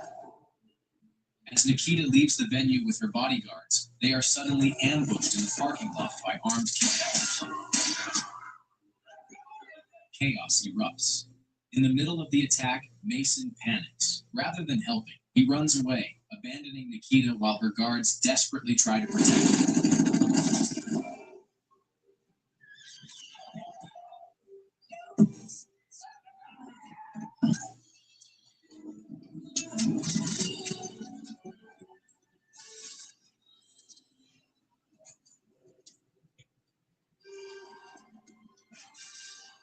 The following day, Connor reaches out to Roland and invites him to Texas.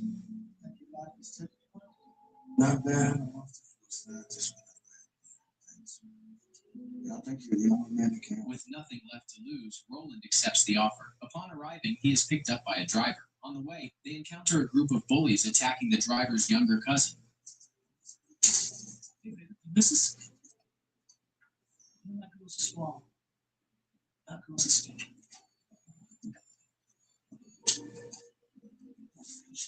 It's my cousin.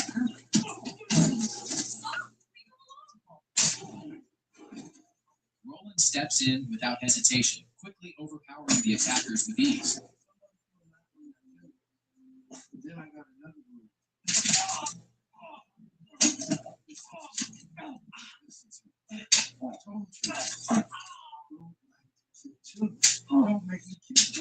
Showing that despite everything he's been through, his skills remain sharp.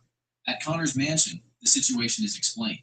Connor wants Roland to protect Nikita, fearing another kidnapping attempt. Initially, Roland refuses. He's a broken man, no longer interested in taking on responsibility. But when Connor reveals that he suspects his rival, oil tycoon Croft, is behind the attack, Roland changes his mind. The sense of injustice, and perhaps a need for purpose, pulls him back in.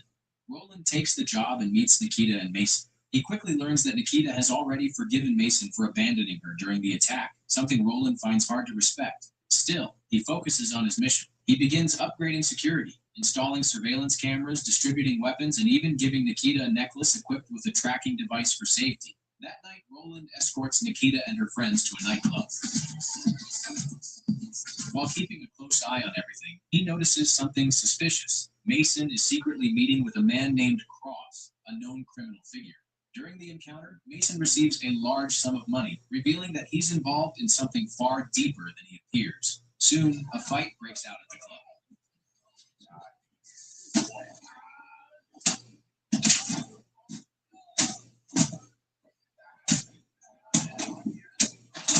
Roland handles the situation swiftly, neutralizing the attackers and safely removing Nikita from danger.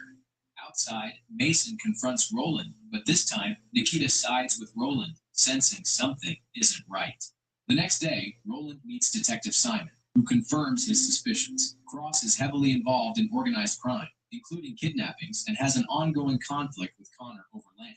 This means Nikita is still in serious danger. Determined to uncover the truth, Roland follows Mason and discovers him meeting secretly with Croft and his men. Though he can't hear the conversation, it's clear Mason is being instructed to lure Nikita away so she can be captured without interference. Soon after, Mason convinces Nikita to leave with him, claiming Roland is unavailable. But Roland, already suspicious, secretly follows them. As expected, Cross's men block the road and attempt another kidnapping. This time, Roland is ready. A brutal shootout erupts push-ups, and Roland takes down several attackers with precision. However, despite his efforts, 2 of them manage to escape, with Nikita. In the struggle, her tracking necklace is torn off, leaving Roland without a way to track her.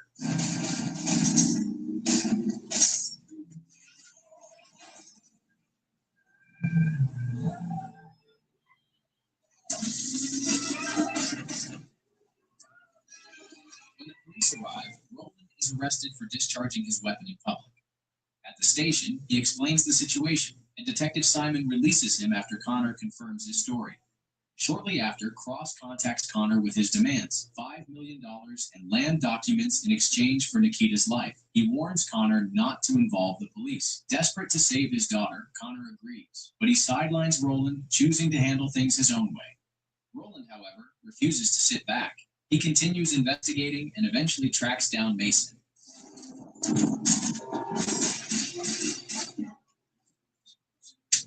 Storming into his hideout, Roland takes down his associates and forces Mason to reveal where Nikita is being held. The final confrontation unfolds at the ransom exchange site. Connor arrives and hands over the money and documents to Cross. Meanwhile, Roland and his allies position themselves strategically nearby. As the exchange begins, Roland silently eliminates Cross's snipers, removing their advantage. But once Cross gets what he wants, he betrays Connor and orders his execution. This triggers a massive firefight. Roland fights his way through the building, taking down enemy after enemy with relentless determination.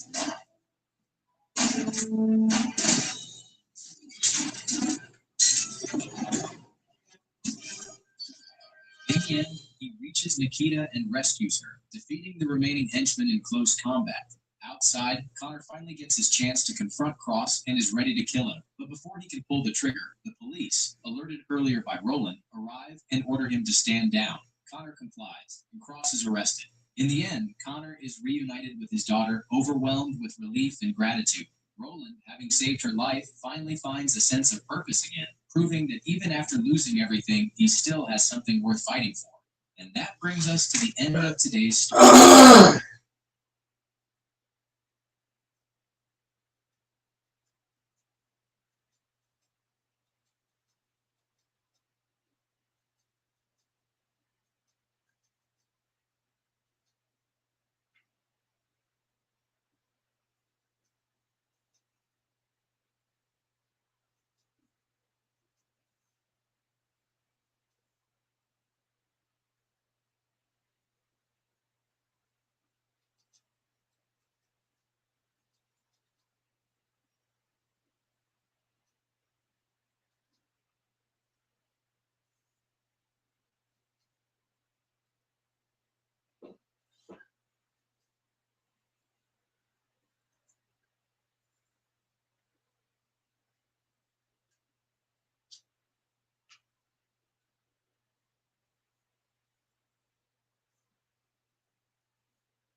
We got Cam in the building, man.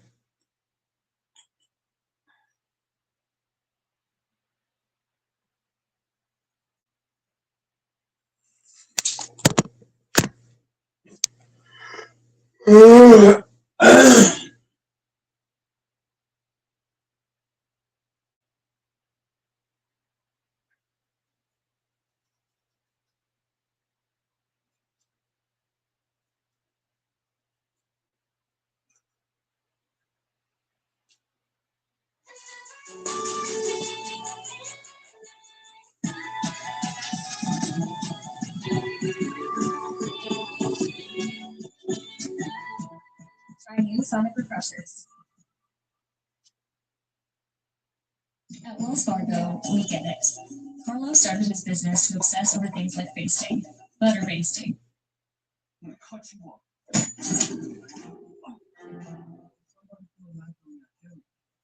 Then I got another rule.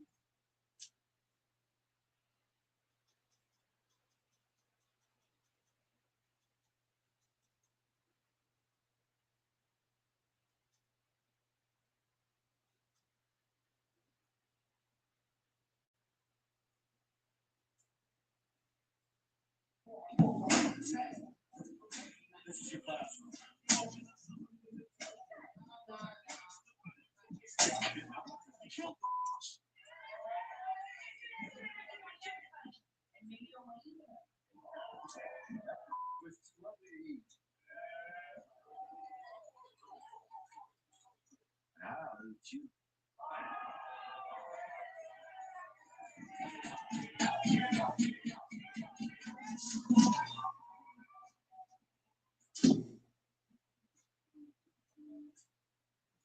Are these kids rejects from hell? Oh, geez. I can't. What? I can't teach them. What do you gotta do? Let's get their attention.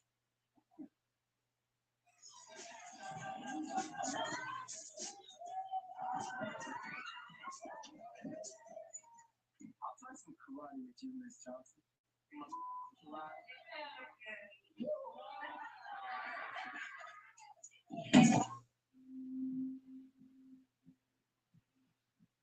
Luann Johnson, former Marine and a graduate in English literature, is looking for a teaching job. She's recently separated from her husband and now lives on her own. Her friend, Hal Griffith, who works as a teacher, recommends her for a position at Parkman High School. Luann meets with the assistant principal, Carla Nichols, to discuss the role. She's surprised when Carla immediately offers her a full-time position with a salary of $24,700 a year, replacing Mrs. Gingrich, instead of the part-time job she originally applied for. However, Luann grows cautious when she hears that 3 substitute teachers had already quit the same class in a short time. Carla avoids giving a clear explanation, and Hal struggles to properly warn her. He tries to hint that the students are difficult and troubled, but never directly says it.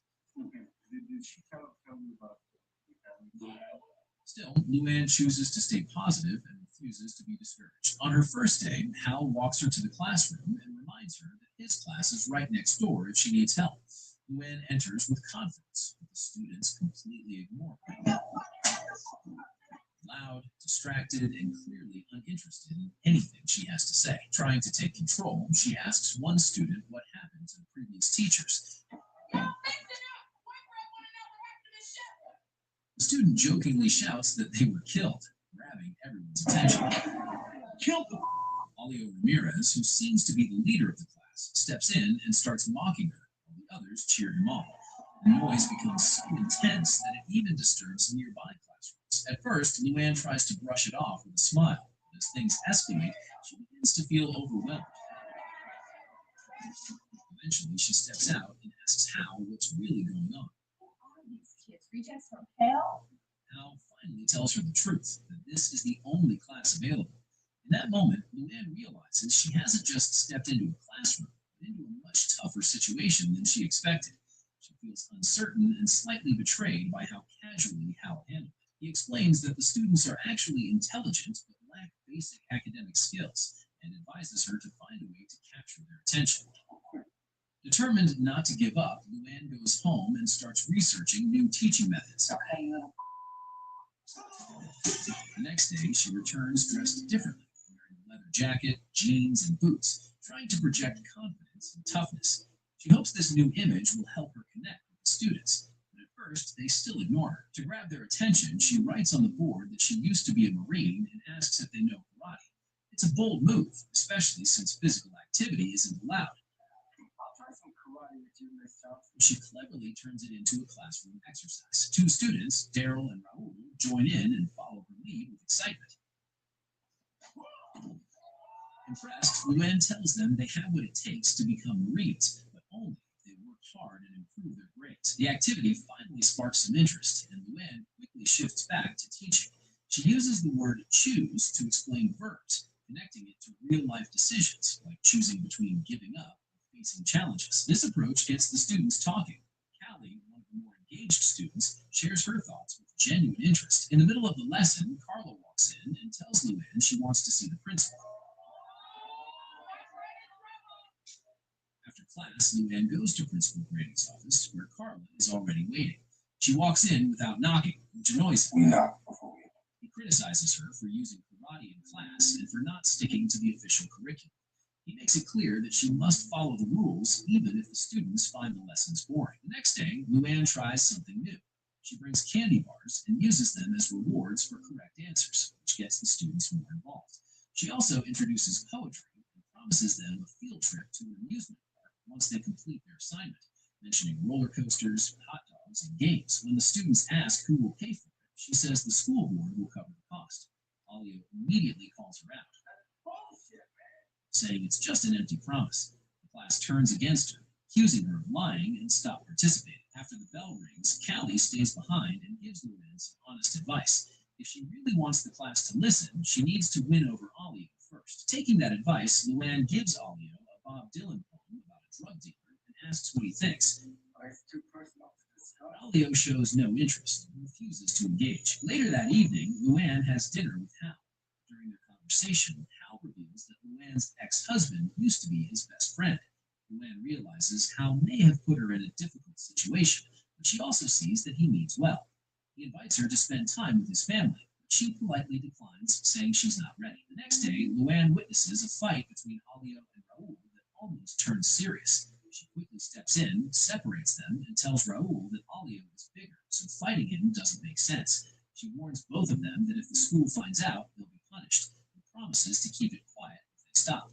They agree and walk away. But Angela, Alio's girlfriend, warns Luann that it's not over. She's right. Soon after, Alio, Raoul, Daryl, and Pizarro get into another fight.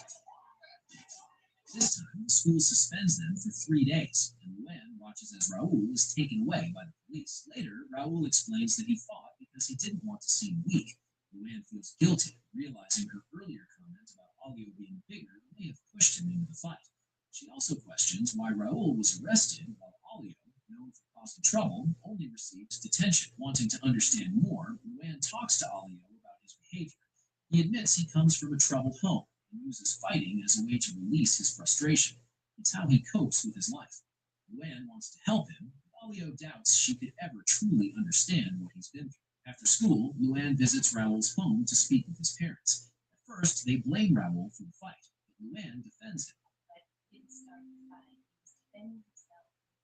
She tells him he was protecting himself and describes him as one of her favorite students, smart, funny, and articulate.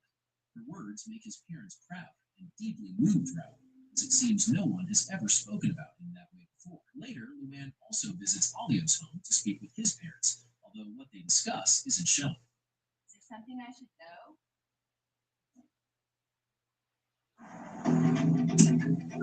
A car that sees what you can't, how it should be. The Hyundai Tucson. Now, get the Hyundai Tucson with 0% APR for 60 months, plus 0 payments for 90 days. Visit your local Hyundai dealer today. Slow smoke barbecue at a fast food place? Arby say, what?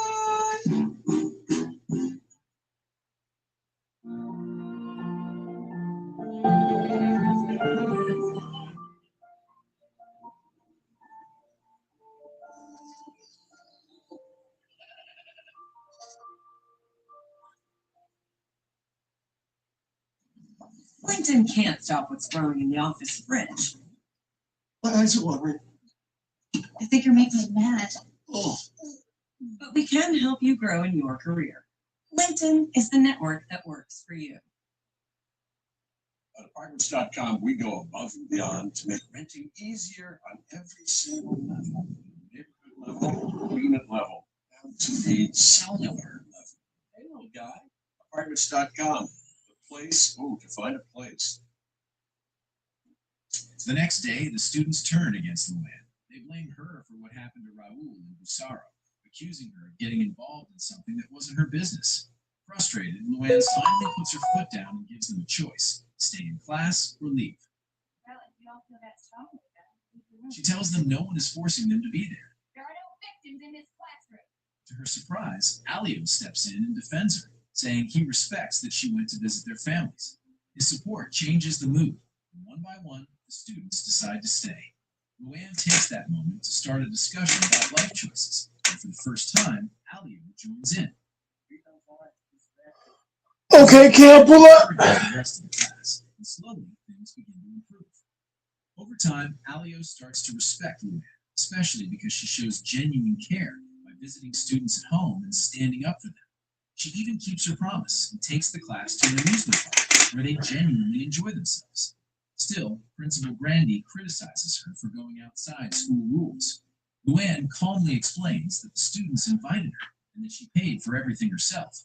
Even though he's not impressed, there's nothing he can do to stop her. Building on that progress, Luann introduces a new challenge inspired by Dylan Thomas and Bob Dylan, asking the students to interpret poems about death. As motivation, she offers a reward, a fancy dinner with her at an expensive restaurant. Surprisingly, the students take it seriously and even spend time in the library researching. Instead of being praised, though, they're judged harshly by the librarians. In the end, Raoul, Daryl, and Callie win the challenge. Callie can't attend the dinner because of her job at a supermarket, so Luann promises to bring her meal to her. That evening, the dinner still happens, but only Raoul is able to attend since the others have to work. The restaurant feels overwhelming for him, but Luann encourages him to relax, order food, and just enjoy the moment. During that conversation, Raoul admits he plans to skip school to work so he can pay for a rented jacket that costs $200. He says the jacket makes him feel confident and good about himself. Luann is surprised he would spend so much on one item, but Raoul explains he doesn't have many nice things. Touched by his honesty, Luann offers to lend him the money, on one condition: he has to pay her back by graduating. Raoul is shocked, but eventually agrees.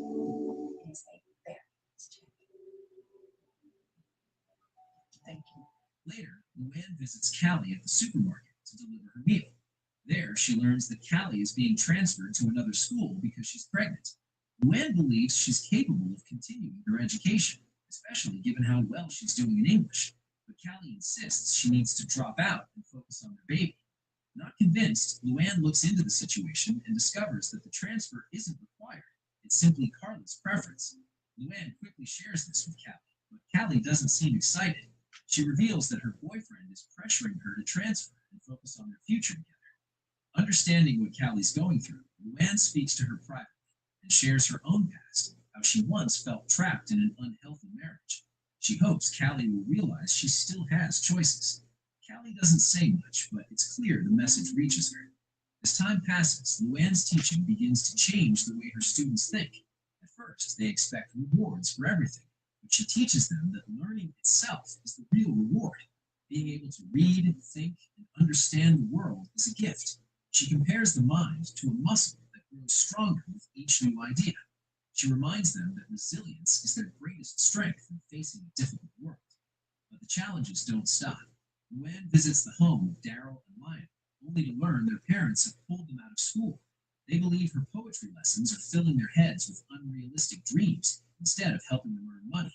Their grandmother agrees, saying they should focus on supporting the family instead of chasing careers like doctors or lawyers. Losing some of her brightest students deeply affects Luann and makes teaching even harder. Still, the remaining students encourage her to keep going. Just as she starts to regain her footing, another crisis hits. Luann learns that Alio has been accused by older students of dealing drugs and stealing someone's girlfriend. Now he's being threatened with death. Soon after, she finds him arguing with Angela in the schoolyard. Angela reveals that Alio is carrying a gun because someone has threatened to kill him. Both Angela and Luann urge him to stay at Luann's house for safety. At first, he refuses, but eventually agrees. While he's staying with her, Luann tries to convince him to report the situation. She believes the school could step in and protect him, but Alio says reporting it would make him a snitch, and he'd rather risk everything than carry that label. Luann is horrified, but keeps trying to reason with him, reminding him that his life is at risk. He says he'll think about it. That night, he quietly leaves her house. The next morning, Luann goes to the principal's office and asks if Alio came by. Principal Grandy admits he did, but says he turned him away because Alio didn't knock before entering. Frustrated by his indifference, Luann returns to her classroom. Moments later, Carla arrives with devastating news. Alio has been found dead, just a block from the school. She asks Luann not to tell the students, fearing it could lead to chaos.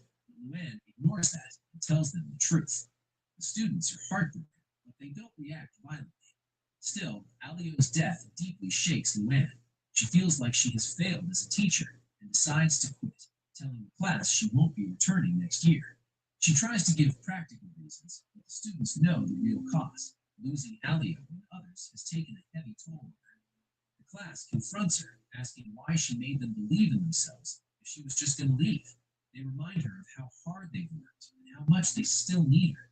A few days later, Raoul helps her pack her things and thanks her for lending him the money for the jacket, saying it's the kindest thing anyone has ever done for her. Luann encourages him to stay in school and graduate, but Raoul admits he's not sure he can do it without her. She reassures him that he's capable. Other students also speak up, reminding her that they still need her guidance. At first, she doesn't change her mind, but on her final day, Callie returns to class, brought back by Raoul, who hopes it would make a difference. Then the entire class speaks together, telling her they don't want her to leave. They remind her of everything she taught them about choices and resilience, pointing out that walking away now would go against her own lessons. That finally reaches her. Luann realizes how much they've grown and how much they care about her. They don't want her to give up on them. Moved by their determination, she decides to stay and continue teaching. And that brings us to the end of today's story. If you enjoyed this recap, don't forget to subscribe to the channel.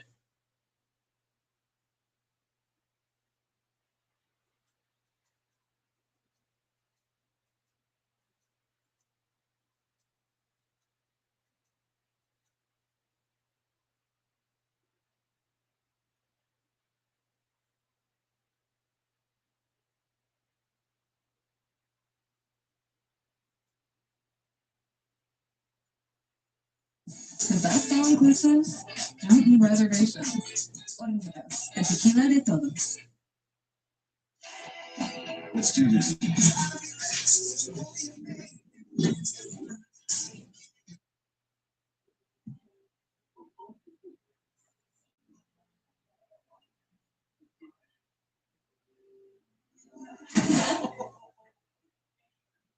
Are you okay? I'm so sorry. I really didn't mean to do that.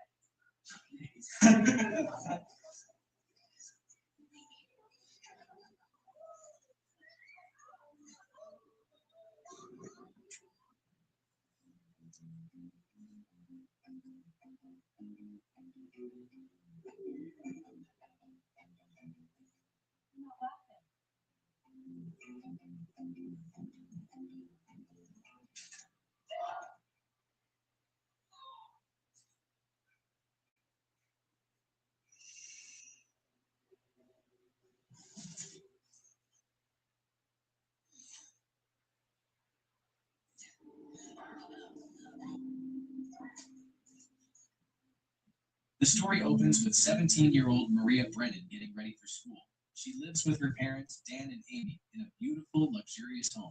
But despite all that comfort, her life feels anything but easy. Maria is quiet and withdrawn, and at school, that makes her an easy target. She's often bullied by a boy named Mark, while her only friend, Lily, seems to have everything Maria doesn't: confidence, talent as a figure skater, and a boyfriend named Sean. At times, Maria can't help but feel a little jealous of her. At home, things aren't much better. Her parents are worried about her distant behavior and keep pushing her to attend the upcoming school prom, but Maria refuses every time.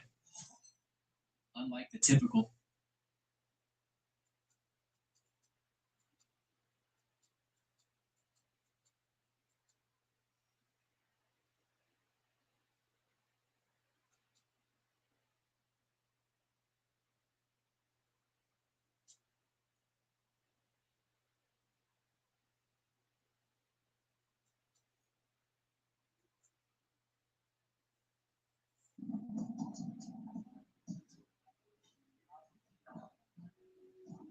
Hey, you got one more towel to keep up.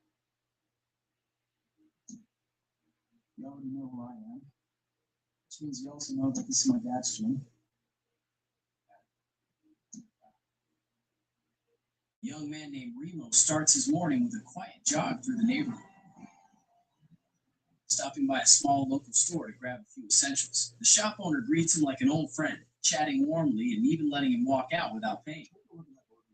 He points to a notice pinned on the board, suggesting an opportunity Remo could consider, but Remo only smiles it off, brushing the idea aside before heading back outside. When he returns home, he checks in on the friend who has been helping care for his younger sister. After a brief exchange, the babysitter leaves and Remo steps inside the apartment. He notices his mother asleep and gently adjusts her blanket so she's comfortable. A glance at the cupboard reveals her medication sitting carelessly. and in a quiet moment of frustration, he empties the bottles into the sink. Elsewhere at the gym, the coach is buried in paperwork when Greg arrives with an unusually serious expression. You want to hear the press boys have to say about last night? The coach reads a newspaper clipping about Greg's recent loss in the ring, but Greg shrugs it off, insisting he needs a break and plans to leave town instead of joining the others on a planned family visit. Nuggets for 2 weeks in cover. On his way out, he runs into Jazzy, who reminds him of their plans, yet he refuses again and leaves with his girlfriend. At the same time, a man named James is released from prison and is met with emotional embraces from familiar faces waiting outside. After a brief reunion, he asks about his son, but his daughter quickly avoids the subject and leads him away. They stop by a store they used to visit often. The shopkeeper welcomes him back with genuine warmth. However, what begins as a normal errand quickly turns tense. My friend. You think you like to work on some of that? Maybe there's been some sort of misunderstanding. This is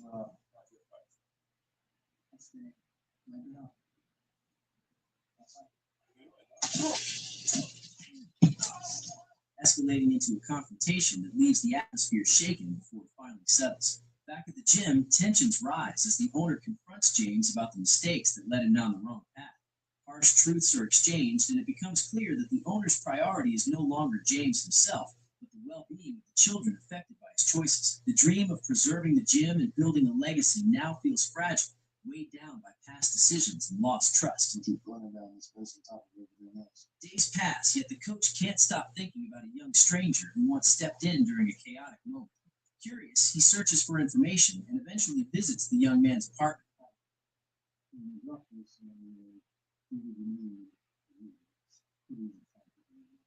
Impressed by his potential, he offers him a chance to train at the gym while working there to earn some money.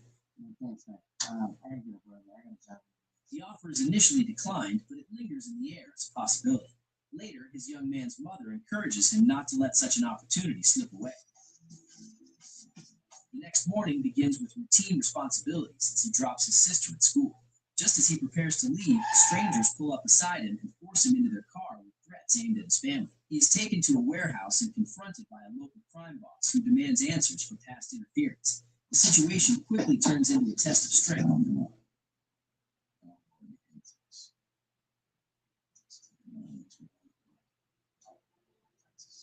Pushing him into a brutal fight meant to measure his worth. Battered, he refuses to back down, eventually overpowering his opponent. Victory, however, does not bring freedom. Instead, he is told that his involvement is only beginning, and that his family's safety now depends on his compliance. You have cost me 2 fights. I now have 2 fights and no fights. You will step in and you will take their place. Life continues in uneasy balance. At home, his mother drifts through memories while struggling with her own battles. At the gym, he finally accepts the job offer and begins working modest duties, while slowly becoming familiar with the fighters in the environment.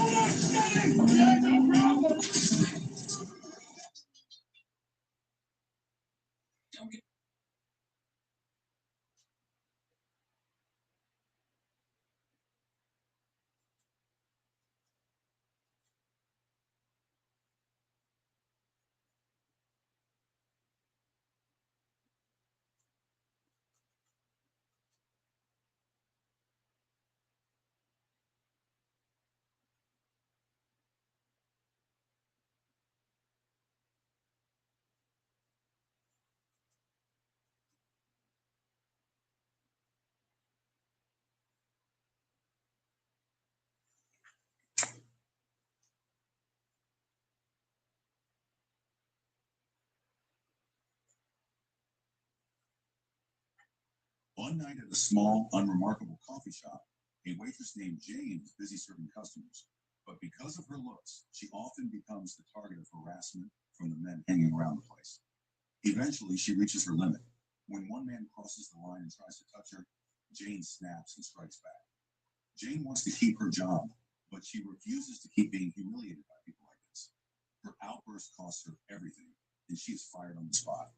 The man she attacked cannot accept the embarrassment. Along with his gang, RA waits for Jane in the parking lot and launches a vicious assault, beating her down until she collapses. But Jane is not someone who stays down for long. She fights back immediately. She gets back on her feet, strikes first, and takes down anyone who dares to come near her. Even one man who tries to run away is caught and beaten unconscious. Jane's courage is not accidental. Since childhood, she has trained in martial arts with her father. More than 10 years ago, her father, a skilled fighter, traveled to Hong Kong to compete in a major tournament. He never returned. Ever since then, Jane has carried the fear and uncertainty of his disappearance deep in her heart.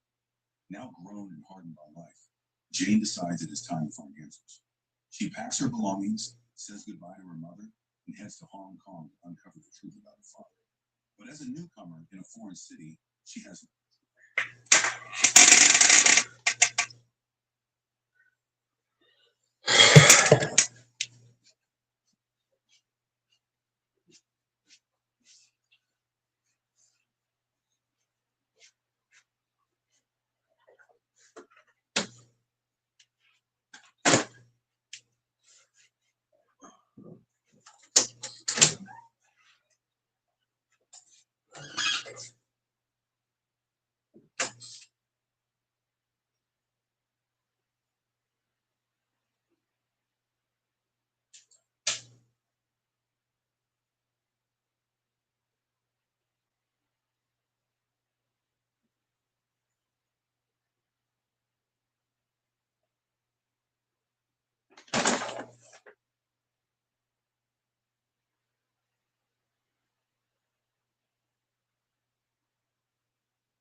No idea what dangers are waiting for her.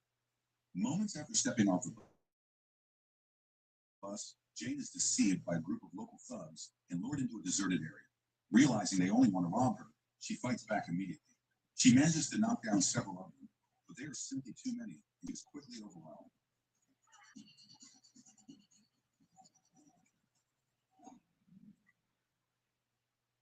Just as things turn desperate, a woman witnesses the injustice and steps in to help. Dazed and barely conscious, Jane only sees this mysterious figure effortlessly defeat the attackers before she finally passes out. When Jane wakes up, she finds herself inside a temple. This is the moment her real fight begins. Welcome to Lady Bloodfight. The woman who saved Jane is revealed to be Master Shu, a member of the Wudong sect in Hong Kong. During her recovery, Jane works quietly around the temple, cleaning, helping without complaint, and even caring for the remains of a dead bird. Her actions do not go unnoticed by Master Shu. 5 years earlier, Master Shu herself had fought in an underground tournament. In the final match, she faced a female disciple from Shaolin. Their battle was intense, filled with powerful techniques, and neither side could claim a clear victory. When the prize money could not be divided fairly, the organizers made a final decision. Both fighters would each find a female disciple to represent them in the next competition, and only then would the true superior be decided. For nearly 5 years, Master Shu searches for the right female disciple. With only 3 months left before the next competition, Jane arrives at the temple by pure coincidence. Jane's true goal is to enter the tournament, but at her current skill level, she is clearly not what Master Shu is looking for. If Jane were to compete like this, it would almost certainly mean death. Hearing this, Jane prepares to leave, but Master Shu pauses and chooses to trust fate. She sets a condition. If Jane can save a small bird that is on the brink of death, she will accept her as a disciple and allow her to enter the competition. Using complex Wudong techniques, Master Shu channels her energy into the bird. Right before Jane's eyes, the bird comes back to life and flies away. What Jane does not realize is that everything she witnessed was an illusion. Still, from that moment on, Master Shu begins training her. This marks the start of an intense 3-month regimen. Jane's first task is simple but brutal. She must practice her stance every single day, rain or wind, starting the moment she opens her eyes in the morning. For a beginner, the training is overwhelming. But after 2 months of relentless effort, Jane's Wudong Kung Fu improves at an astonishing pace. Her strength grows rapidly, though she remains far below Master Shu's level. She cannot even ring the massive temple bell using just one hand. At the same time, something unusual happens at the Shaolin Martial Arts School. A mysterious young woman appears and arrogantly challenges 10 fighters at once. One tall and powerful female student steps forward to face her, but she is quickly overwhelmed by the girl's raw and overwhelming strength, despite her lack of real combat experience. That moment makes Shaolin realize the truth. This mysterious girl is the perfect candidate to represent them.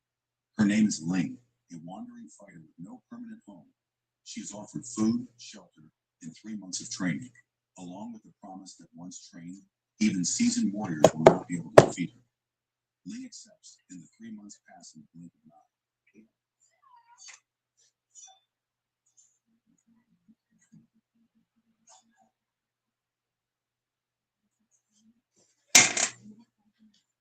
The underground tournament, held once every 5 years, finally begins. Female fighters from around the world gather, each one known for their brutality. Before the matches start, every contestant signs a death waiver. Only then does the competition officially begin. Jane's first opponent is a taekwondo fighter with devastating kicks. Under a relentless barrage of strikes, Jane begins to falter, giving her opponent a clear opening to land a heavy blow. She takes a deep breath, steadies herself, and slowly starts controlling the rhythm of the fight. In truth, Jane's skill is far greater than she shows at first. It is simply her first match, and she is still tense. Once she regains control, she delivers a powerful kick that sends her opponent flying out of the arena for victory. Elsewhere, a heavily built female fighter steps onto the stage. Her muscles so large that she looks more masculine than most men. Her opponent, however, is a calm and gentle-looking girl. To every shot, a single punch from the girl is enough to knock the larger fighter down. Match after match unfolds, each competitor revealing their unique strength. Jane feels the crushing tension of the arena, especially when a ruthless fighter named Ang appears. Even after her opponents fall, Ang continues her assault, repeatedly kicking them until they are badly injured. The final match of the day features Ling from Shaolin against the fighter from Israel. With her refined technique and overwhelming presence, Ling swiftly throws her opponent out of the arena, bringing the first round of the tournament to a close. The winners are given time to rest, but Jane does not stay idle. She goes searching for the thugs who stole her wallet. Using everything she has learned, she takes them down one by one and finally recovers the photo of her father. However, her actions are witnessed by Master Shu. Furious that her teachings were used to beat street criminals, Master Shu expels Jane and no longer recognizes her as a disciple. Lost and overwhelmed, Jane stares at her father's photo. Inside her belongings, she finds a business card from one of the tournament officials she met at the arena. This leads her to Kazumi, a member of the competition's organizing committee. When Jane shows him the photo, Kazumi recognizes her father. He reveals that 10 years ago, Jane's father did enter the tournament and even made it to the finals, but then vanished without a trace before the last match. When Jane presses for more answers, Kazumi refuses to say anything further. The next day, the second round begins, this time featuring weapon battles. As soon as the gong sounds, the first match starts. A fighter dressed in white wields a spear and immediately dominates the arena against an opponent armed with nunchaku. The nunchaku fighter is only effective at close range, while the spear keeps her constantly under pressure.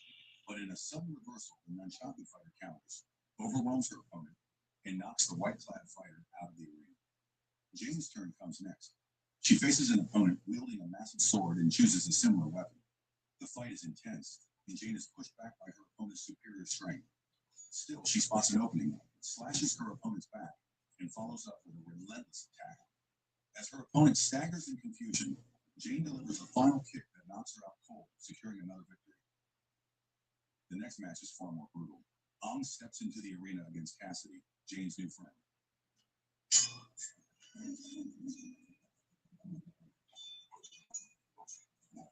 With pure arrogance, Ang discards her weapon. In a single strike, She shatters Cassidy's arm and then unleashes a merciless beating. When Cassidy tries to surrender and crawl out of the arena, Aung picks up her blade and slashes her throat, killing her in front of Jane's eyes. Jane's only friend dies right there, leaving her devastated and broken. Things grow even darker when Jane learns that her next opponent is Aung herself. Though fear grips her, Jane forces herself to stay calm. At the same time, Ling fights fiercely in the semifinals and emerges victorious. Now it is Jane's turn to face Aung. With determination in her eyes, she braces herself against Aung's savage assault. She is knocked down and beaten relentlessly. The fight is brutal beyond belief, and everyone assumes Jane is dead.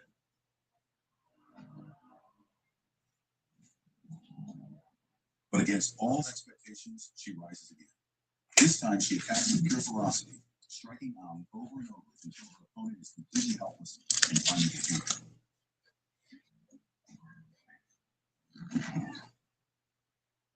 Back in the waiting area, Kazumi appears and reveals the truth. 10 years ago, Jane's father also reached the finals, only to be killed by Kazumi to secure a winning bet. Now Kazumi intends to do the same to Jane, but seeing her severely injured state, he decides to postpone his plan. Badly wounded, Jane seeks out Master Shu and begs to be healed so she can avenge her father's death. At first, Master Shu refuses. Then she recalls an old saying and the photo left behind by Jane's father, which warns that the greatest weapon of evil is turning good people away from their path. Realizing what is truly at stake, Master Shu decides she cannot allow Kazumi to win this fight. She heals Jane through the night and stands beside her the next day, returning as her coach for the final match. When Kazumi sees that Jane has fully recovered, panic begins to set in. The final match soon begins, pitting Jane against Ling. Still suffering from her severe injuries, Jane can only defend herself, taking hit after hit without the chance to strike back. Everyone believes she is about to lose.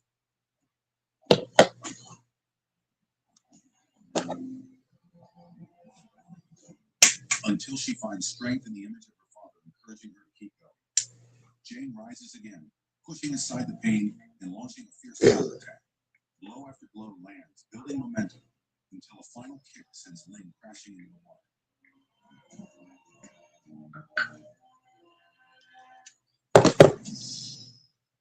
In this moment, Jane emerges as the true champion. Kazumi panics and attempts to escape, but he is quickly captured. His crimes are finally exposed, including his role in the death of Master Shu's family member. Killing Kazumi would change nothing, so he is handed over to the authorities to face justice. With the truth revealed, the long-standing conflict between Wudong and Shaolin finally comes to an end. The two sects reconnect, set aside their rivalry, and begin training new disciples together, bringing the story to a powerful and hopeful close. So the moral of the story is, if life beats you down, train harder and keep going, meaning quitting is clearly not an option.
The best part about Russell Stover sugar-free candies, no sugar, great taste, guaranteed.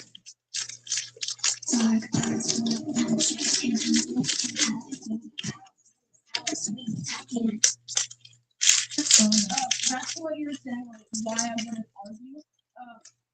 I want my husband to be completely honest with me, and so in order to ensure that I get his honesty, I can't punish the truth. I can't give him a reason to feel like he has to lie to me. So if he feels that by telling me the truth, he's gonna get shot down, he's gonna get yelled at, he's gonna get emasculated, belittled, he's not gonna tell me.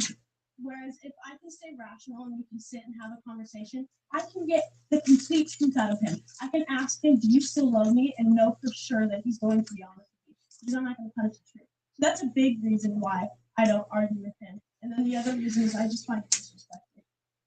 That's why disrespectful that he cheated. He didn't. Well, that's irrelevant. You said if he cheated. But that's again what I was trying to go back to with the contract thing. If y'all both understand the role, so if he's taking care of everything and he decides he wants to plant his seed wherever or whatever he wants to do, that's kind of hard because he does have full control. He's going to want to do that. So that's why I brought up my situation because of the fact I did not care about what he had going on because I was taking care of everything. So you have to have a contract and understand what is allowed, what is not allowed. If that's not established. Remember, lady, the context of it was we were talking about female promiscuity, and then she said, "Well, what if you get cheated on?" My argument is, so what if you get cheated on? Cheating back is never the way to go. No, I don't agree with that either. So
So it doesn't.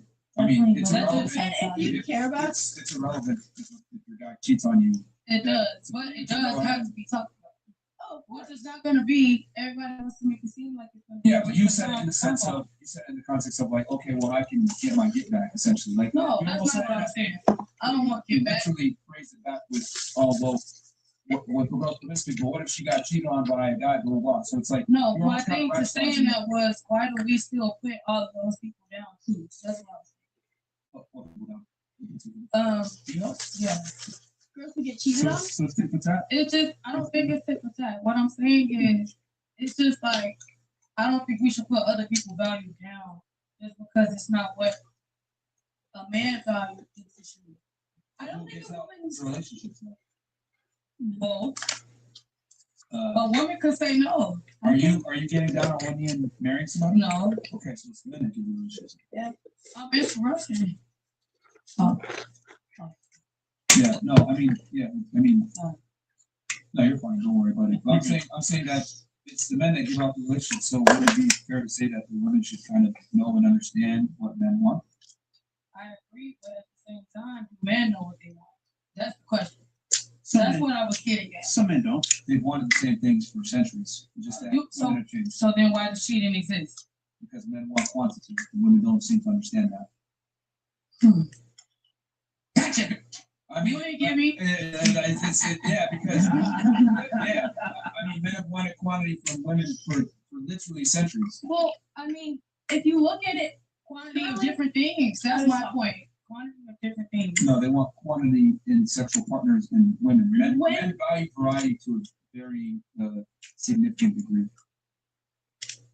So you're looking at me like I'm crazy, but it's But she said she was talking, so go ahead, and then I'm talking. Okay. When you look at it purely biologically, our job as human species, as any species really, is to populate the earth with the most quantity and the best quality of offspring as possible.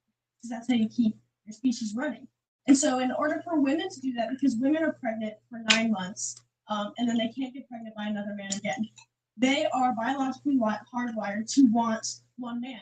Ideally, the man that impregnated them. And because they're very vulnerable while they're pregnant, they're not mentally as strong. There's a lot of estrogen, and they're nurturing a human life. They want a man who's masculine to protect them. So women want one man, and they want a masculine man. And then men, they can impregnate whoever they want, whenever they want. So that's what they're biologically hardwired to want as a species, because that's how you get the best quality and the most quantity of your own offspring as possible. And you would stay with someone like that. I mean, I don't. The only reason I But you're married vouching him, for it. the only So that reason I means you would be married with him someone like that. is because of the type of person he is and the type of relationship we have. So if I thought he was the type of person that would go behind my back, But you're and saying that cheat he on women, then I biologically wouldn't- wants to put his offspring in everybody. So that means Yeah, you and would be that's with every someone man. like that. Well, if you want to be with a man, I mean, I'm just saying. so she's saying in a if you nutshell, want to be with if a the man can masculine cheat, man, you call it cheat on him. And for the most part, you know, I like it, but some men offer it. I think it depends on the man. it does. It does. And depend on the man. because I don't like the idea that every single man cheats. So you say you don't like Well, it, but reality is reality. And look, I get it. It's not comfortable, but it's reality. And I'm just curious for you. Would you let your man hit on you? Would you stay? Why? Because he should be better at covering it up at least. Something. Okay, I mean, that is fair. See, a lot of you leave. But no, did you guys not just see the ludicrousness of what you just said? Roll out. Like, yo, like you said, I don't think all men cheat. But now you're saying, oh, just cover it up. Because it's true though, like that's disrespectful if I find out. But it doesn't change the fact that they still cheat. You were at a little Pup's party, right? Yes. How many guys there had girlfriends? A bunch of them. Actually, they. Who's married? They're not married, no matter. Stop it. They all had backup girlfriends. So they was all trying to get at me. So. Not all. That's the point. So you're in an environment where you can see it live in color. So it's gonna happen. But I don't think they were like serious either. I think they were just like booty calls. The point is, if they were serious, then it would be like social media verified, like put some pictures together. Not really. Okay, I'm not saying you have to be on social media together, but I'm just saying, like, Get back to her, man. Okay. So listen, if you find out your man cheating on you, where you leave? Well, I feel like that was a discussion that we would have before you get in a relationship. And obviously, well, I was gonna ask when you guys were talking about it, I was gonna ask if a relationship like this, like for example, you're not in a relationship, listen, right? I'm making the most money. Does the power come to me because I'm making the most money? Generally, if you're making the most money in this setup, then yes, you have the reins on the relationship. However, it should be the man in that role. Obviously. So I feel like that would be a conversation that I would have with obviously the person I was with. And if it has to be a mature conversation, like, hey, are you still willing to just be me and you? Or are you gonna maintain me and are you gonna like me stay at the house, me pay my bills and like me be loyal to you? So you're saying if he takes care of you, you're cool. I would obviously maybe like be a couple or like something like where we can couple or what? I mean, yeah, like a relationship with between other people. Triple couple. So you'd be cool with a threesome. Not yeah, I guess. So yeah. two girlfriends, well basically two wives in the same house. Yeah, I'm down with that. If he has money. If he has money, I've been asked before, and then like, yeah, I What if would. he has money and you don't love him? I wouldn't be with somebody that has. I was just curious. No, I wouldn't be in a relationship where obviously. Did Yeah. you accept that phone request that you got before? I was in a relationship with him, somebody. But I'm just saying, like, it was mentioned, like, hey. Did he not make enough money for you to accept that from him? Oh no, no, I don't know. But it was just like basically, I wasn't ready to settle down. Is what I'm trying to say. Like I was. Weren't you guys already settled down? No, we were talking about it. Okay. It was just like we're talking and it came up. Like you just go out casually after a couple of dates and then it was brought up. But okay, so why didn't you want to? So he asked you to be his girl. You weren't ready for that. no, he didn't ask me to be his girl. We just casually went out to drinks and we just went out. You said he propositioned you for a couple. It got brought up the idea in the future, like, hey, would you be down for that in the future? Even after on a date, we think about this in the future. If we were together, was it a date or you guys actually in a relationship with this girl? No, it was just a date. She confused us earlier. So the girl was like a long-term relationship. Yeah. Okay, so you're in theory. I went on a date with a guy and it was just he was making a lot of money and then we were about to settle down and then he asked me, would you be down for it? Why did you want to commit to him? Because I wasn't ready to settle down and I wasn't ready to commit to that one person. And you have better options? No, not that. But I also obviously I know that when you're in a relationship you have to respect one another and then I wasn't ready to do that. I wanted to go out with my friends because I'm 20 and just have fun. Experience life, but not. So then you shouldn't be in a relationship. No, of course she not. knows that. That's why she didn't do it. That's why I didn't. Okay, for you, if you're the guy, is he still around? Does he still hit you up? No. You think you fucked up? No. I'm still not ready to settle down. Okay. When I am, maybe. You found somebody better, don't worry. Okay. No, just very interesting. You didn't want to settle down with the guy and he had money. Was he like attracted to you? Like what made you say like I don't know if I want to, was it purely just because of you wanted to be out there? I wanted to So it had nothing to do with him. It had nothing to do with him, it had nothing to do with the money, it had nothing to do with the no, it was just me. Because I know we have to respect one another. Of course. I can't go out and be like, yeah, I'm gonna be loyal to you and love you and then I'm going out and then it's just looking back, you think that was a smart move? Yes. Because I know that he wouldn't want us again, girls and talking. You want your girl to represent you. Yeah.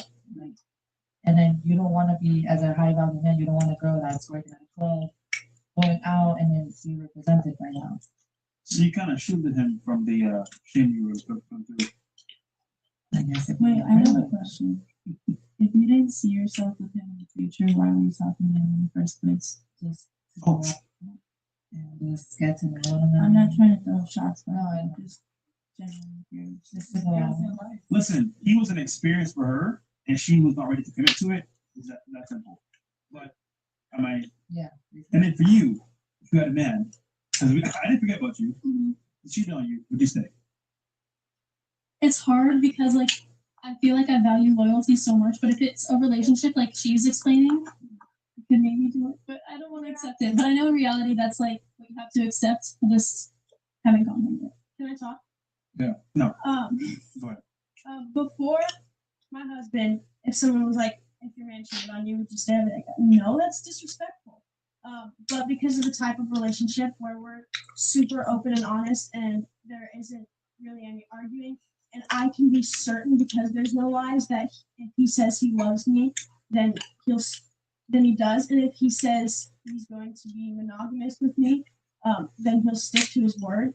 Since we have that relationship, that's why I say I would stay with him if that happened. It's unlikely, but I would stay with him. I feel like trust is a big thing. It would have to be like, yeah, trust. And I think going back to the contract thing, if in the beginning you made the deal that it's exclusive and he goes behind your back, then that's disrespectful, but it also says something about you because as I was saying earlier, if you don't want to be lied to, you can't punish the truth. So if he felt like the truth was going to be punished, he couldn't come to you with the truth or even come to you with the fact that he was interested in other girls, that's because you have created that type of dynamic where he doesn't feel like he can be honest with you. Or it's because of his family upbringing and having to tiptoe or walk on That's possible too. It's not always. It's not. This isn't the situation every time. Obviously, there are some exceptions, but I would say generally, if you're getting lied to, it's your own fault. Damn. Are you serious? What the? No, that's just insane.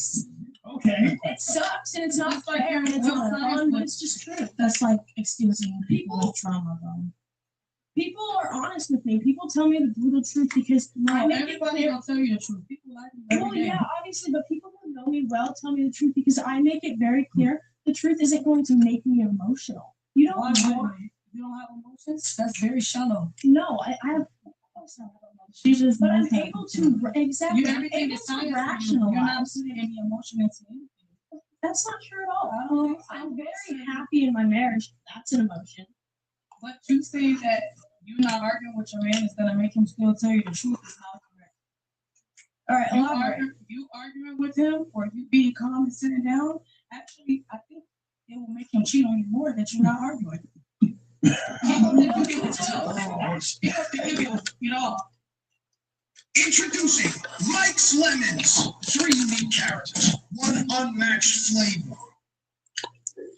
We are lovers of yards. That's why we only use professional grade Echo Power. We are Yarders. Find savings on Echo this spring at the Home Depot and Echo dealers. Hey, look at you. Forest by day, student by night, PT by dawn, reverse by dusk. Always powered by Penn State World Campus. With more than 175 in-demand programs, Penn State World Campus delivers on your time. Join Planet Fitness for $1 down, $15 a month, and get free massage amenities all month long. Deal ends May 15th. How often do you go in the spring? Tech pros are desperate to live longer. Are you comfy? I feel like I'm in an air fryer, but sure. GLP-1, landmark medication of our lifetime. You know, and that's the problem.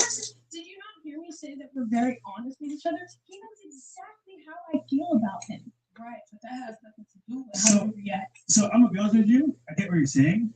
I do too. But she's right. You know why? Because as a man, if my girl's cool with me doing what I do, I'm like, damn. You know what? I'm trying to do this in front of her a little bit. She can handle this. You know what? I'll make sure that she's good to go because also. If you're nagging at me all the time, if you're nagging, I'm like, yo, I'm gonna cheat whenever I want to because you're nagging. No, but that's the thing. It's the difference between nagging and bringing something to the surface. No, but it's cool about to it. the surface. Then I'm cool. It's about being talk about it. So if she was just, Exactly. you gotta be his peace. You can't nag at him. He's not gonna want Be his peace. But also, don't just sit there like this. I mean, you should. Cheated. Oh. Do you think that's how it would go down? I mean, when you say no arguing, you mean like no. It's a discussion. Why would you want to argue? Arguing can go on different levels. When you're arguing, there's so much emotion that's happening and yelling, and people get offended, and you can't really get down to the truth. Right now, I would consider what we're talking about a debate. I wouldn't say it's an argument because I don't think we're acting very emotional. So I can understand your point and you can understand mine because it's a debate. But if you were shouting at each other, I wouldn't even care about your point. You wouldn't care about my point. So it's not that I wouldn't talk to him about it, and it would be an honest discussion. I'm not going to scream at him, and I'm not going to disrespect him and make him feel like he has a reason to lie to me. Do you know that? Yeah, I know that for sure. So, okay, you don't know that. I mean, she's married, so. I am married. And you're married for a reason. What matters is the situation that can make those emotions come up at you. I also married him because I trust his word. I trust that when he says he'll be loyal to me, he'll stick to it. And the reason I trust that is because when there are truths that I don't want to hear, he tells me. That's beautiful. But that's because of me. That's because I don't have any reason to lie. I'm serious. I'm not even kidding. I'm so serious. I'm so serious. But at the same time, I just feel like when I say argument, I think you mean like it gotta be chaotic. Sometimes it just means expressing yourself at a level that's not calm. When you're calm, you can understand the other person better. And it's not like you said, are you just emotionless? Of course I'm not emotionless, but I would say throughout my life, I've mastered being able to understand the objective truth regardless of how it makes me feel. And that's an asset. That will help you a lot. If you go through life super emotional, you won't get anywhere. And I mean, no, it never be a feeling. The most successful men are completely rational, and women don't often get as successful as men because they can't have that rational thought. And obviously there are exceptions. I'm not saying all women are super emotional all the time. Obviously there are exceptions, but overall there's a reason why men are more successful is because of that rationality. Yeah, and that's why they're rational. The dynamic that I explained before, what we're biologically hardwired to do. So when a woman is pregnant, she's extremely emotional. She needs a man to be rational, to be her someone she can lean on, and someone she can look to. Yeah, how many ladies are there? I want to ask you, how many do you agree with her, and how many do you agree with her? I agree with some of the things she's saying. It's not a big disagreement. I just feel like she's way too relaxed about cheating. I mean, it's yeah, I mean, that's a pretty big disagreement, though. It would upset me, but I wouldn't scream at him. You asked if I would argue with him. You wouldn't scream at all? Yeah. No, of course not. I'm punishing the truth. Can I put it in? Okay, so from what I'm hearing from both of y'all has put a different perspective into my mind. What if we're getting upset because of ego? Because we think we own that person, so ego we expect kills them, the relationship. so we expect them to, not cheat instead of realizing like that is an individual who is constantly changed. Like yes, we're supposed to stand on our word, but things will happen, and it's like being arrogant enough to think that that person will never change or something won't happen could lead to that anger. And absolutely, ego causes you to not be able to understand or put yourself in their shoes. When I say ego kills relationships, I would say in a healthy relationship, both partners are focusing on their own flaws and the other person's strengths. Because when you're doing that, when I'm focusing on my flaws, I can work on them. And when I'm focusing on my husband's strengths, I can pour myself into him and make him feel good about being in a relationship. Exactly, appreciation. But if I'm so focused on what I'm doing right and I'm not thinking about what I'm doing wrong, I'm thinking about what he's doing wrong, I'm going to nag at him, I'm going to pick at him, I'm going to belittle him, I'm going to disrespect him. He's not going to want to be with me. And if he did that with me, if he was so focused on everything I was doing wrong, it'd be the same thing. so yeah, it's kind of like I don't know if I disagree with either one of y'all because I see both points, and that's why I'm just like. I would say you're right. You never know until the situation. That's valid. I can see that. That's all. I know from my experience the things that should have gotten an emotional outburst from me obviously made me very emotional, but in order to cope with it, I have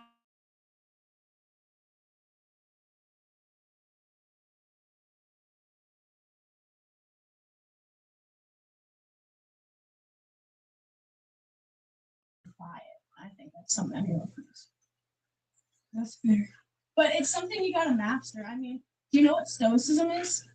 Okay, it's I mean, there are Stoic philosophers like Marcus Aurelius, who spent their whole life trying to master controlling their emotions.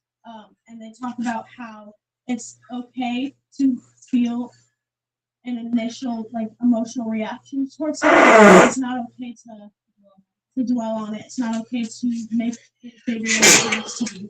You know, so it takes practice, and that's why I can ensure that I would be able to stay rational in that situation because I've practiced that my whole life. Did anyone else have anything to take care of? I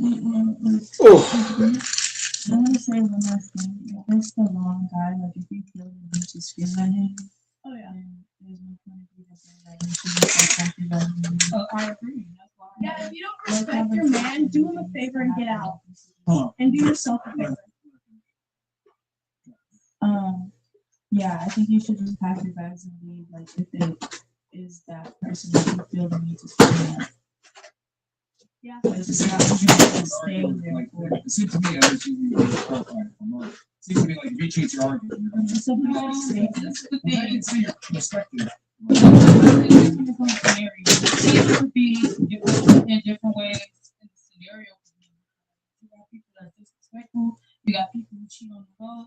All I'm saying is I wouldn't be relaxed about it. Not at all. All right. I got one question for ladies here, and then we'll have to switch on over. You mentioned something about ego. Which party having an ego is going to be more destructive to the relationship? The man or the woman? The woman. Well, hold on. I agree. It's working on the woman. How do you know? Because some things, like even though I say you can argue with people about some things, that doesn't mean that it's easy to let go. Like, good things come far in few. You get what I'm saying? So that doesn't always mean that just because you're arguing or debating with that person that is like disposable. You shouldn't be so disposable. If you really want to work with somebody and you really feel like that, work it out. Put your ego aside. At the same time, the ego does need to come to place and it's time to come to place. That's why we You mentioned disposable. Do you think women tend to look at men as disposable and their egos up? Like, give me an example. Okay. After you got a good job, then you want to go with somebody else. I mean, when he try to show you, of course, it's not mutual respect. That relationship needs to be dead anyway. Okay. But you think it's a woman because what the specific reason you gave a lot for that? Why do you think it's worse when a woman has an ego in a relationship? Because, like she said, men are prone to cheat. So if you think that you're going to find another man that just doesn't cheat, you're going to miss out on your last relationship because that man cheated too. You got to be like logical about it. So knowing what you just stated, are you still going to argue with the man who cheats on you? Well, argue with me. Something to know. I know what you did. Who sorry? I'm not going to sit there like this. Hey, babe, you just cheated. No. So even though you just said in your own words that there's a chance that he might leave you, you still got to argue. I didn't say he might leave me. I said if he cheated, I have something to talk about with him. That doesn't mean I'm believable. No, he might leave you for arguing with him, is what I'm trying to say. Oh, if you want to do that, bye. Hit the road, Jack. Or he might cheat again. Yeah. He not gonna cheat again. We just dead. Bye. All right. All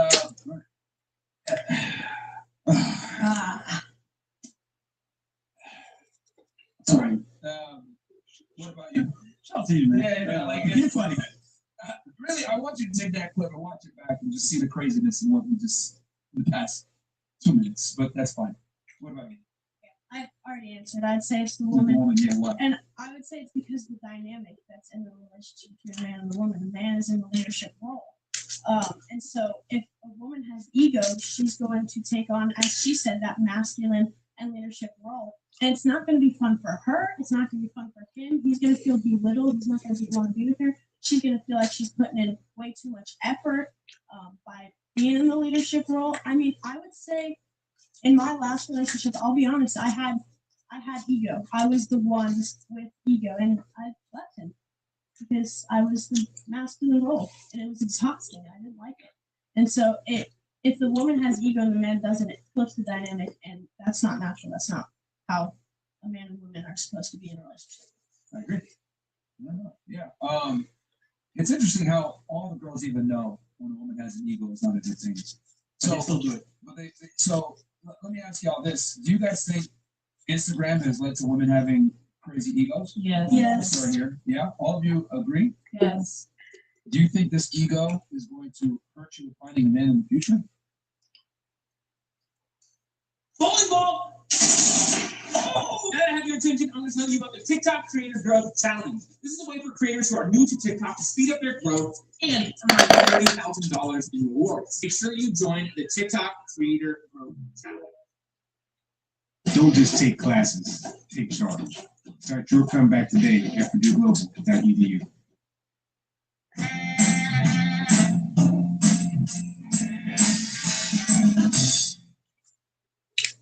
A woman wanted to buy a new car with just a debit card. So Frostbank raised her limit on the spot. How off! Unbelievable.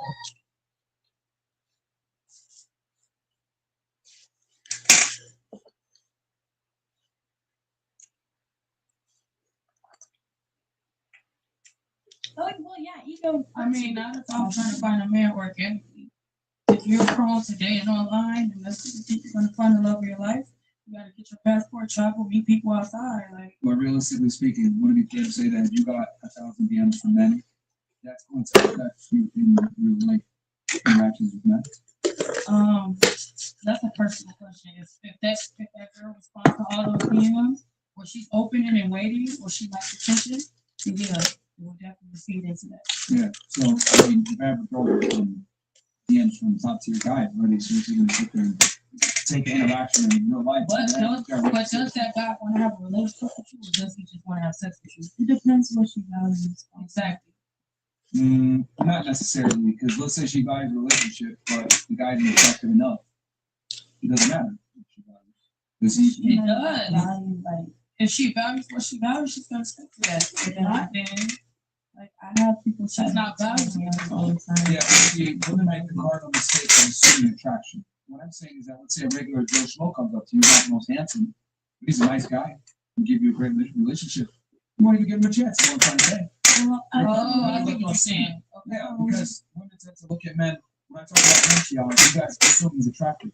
But you're not thinking about the guy that's 5'6", that might be stocking shelves at Walmart, or a guy that's a plumber that's 5'9" or 8, or a guy that's a regular looking guy with a mustache. Like y'all don't think of these men when I talk about them. I actually do, because I am a regular average woman from Michigan in a town that no one knows even exists. Yeah, but that's you. Most It's women somebody for everybody. Do women have? I would argue most women don't even care about the average guy. But that I feel well. Let me stop. Okay, so I know most of the girls here are from Miami, and I do feel like sometimes when you are talking about the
birth control?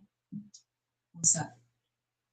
Like the implant or like the pill? Like, what do you mean with that? Like something. Okay, cool. Yeah. All right, and of course, Chris isn't here, but body count? I don't know. Rough figure. Rough estimate. Maybe 50.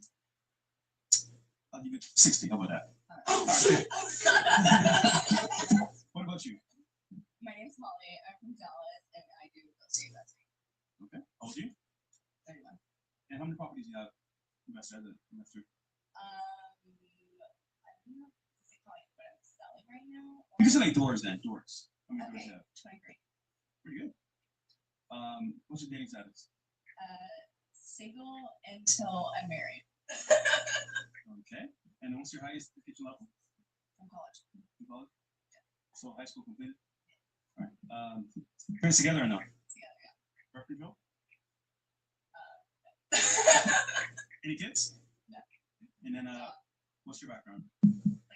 Just pure white? Okay. Yeah. All right. Thank you.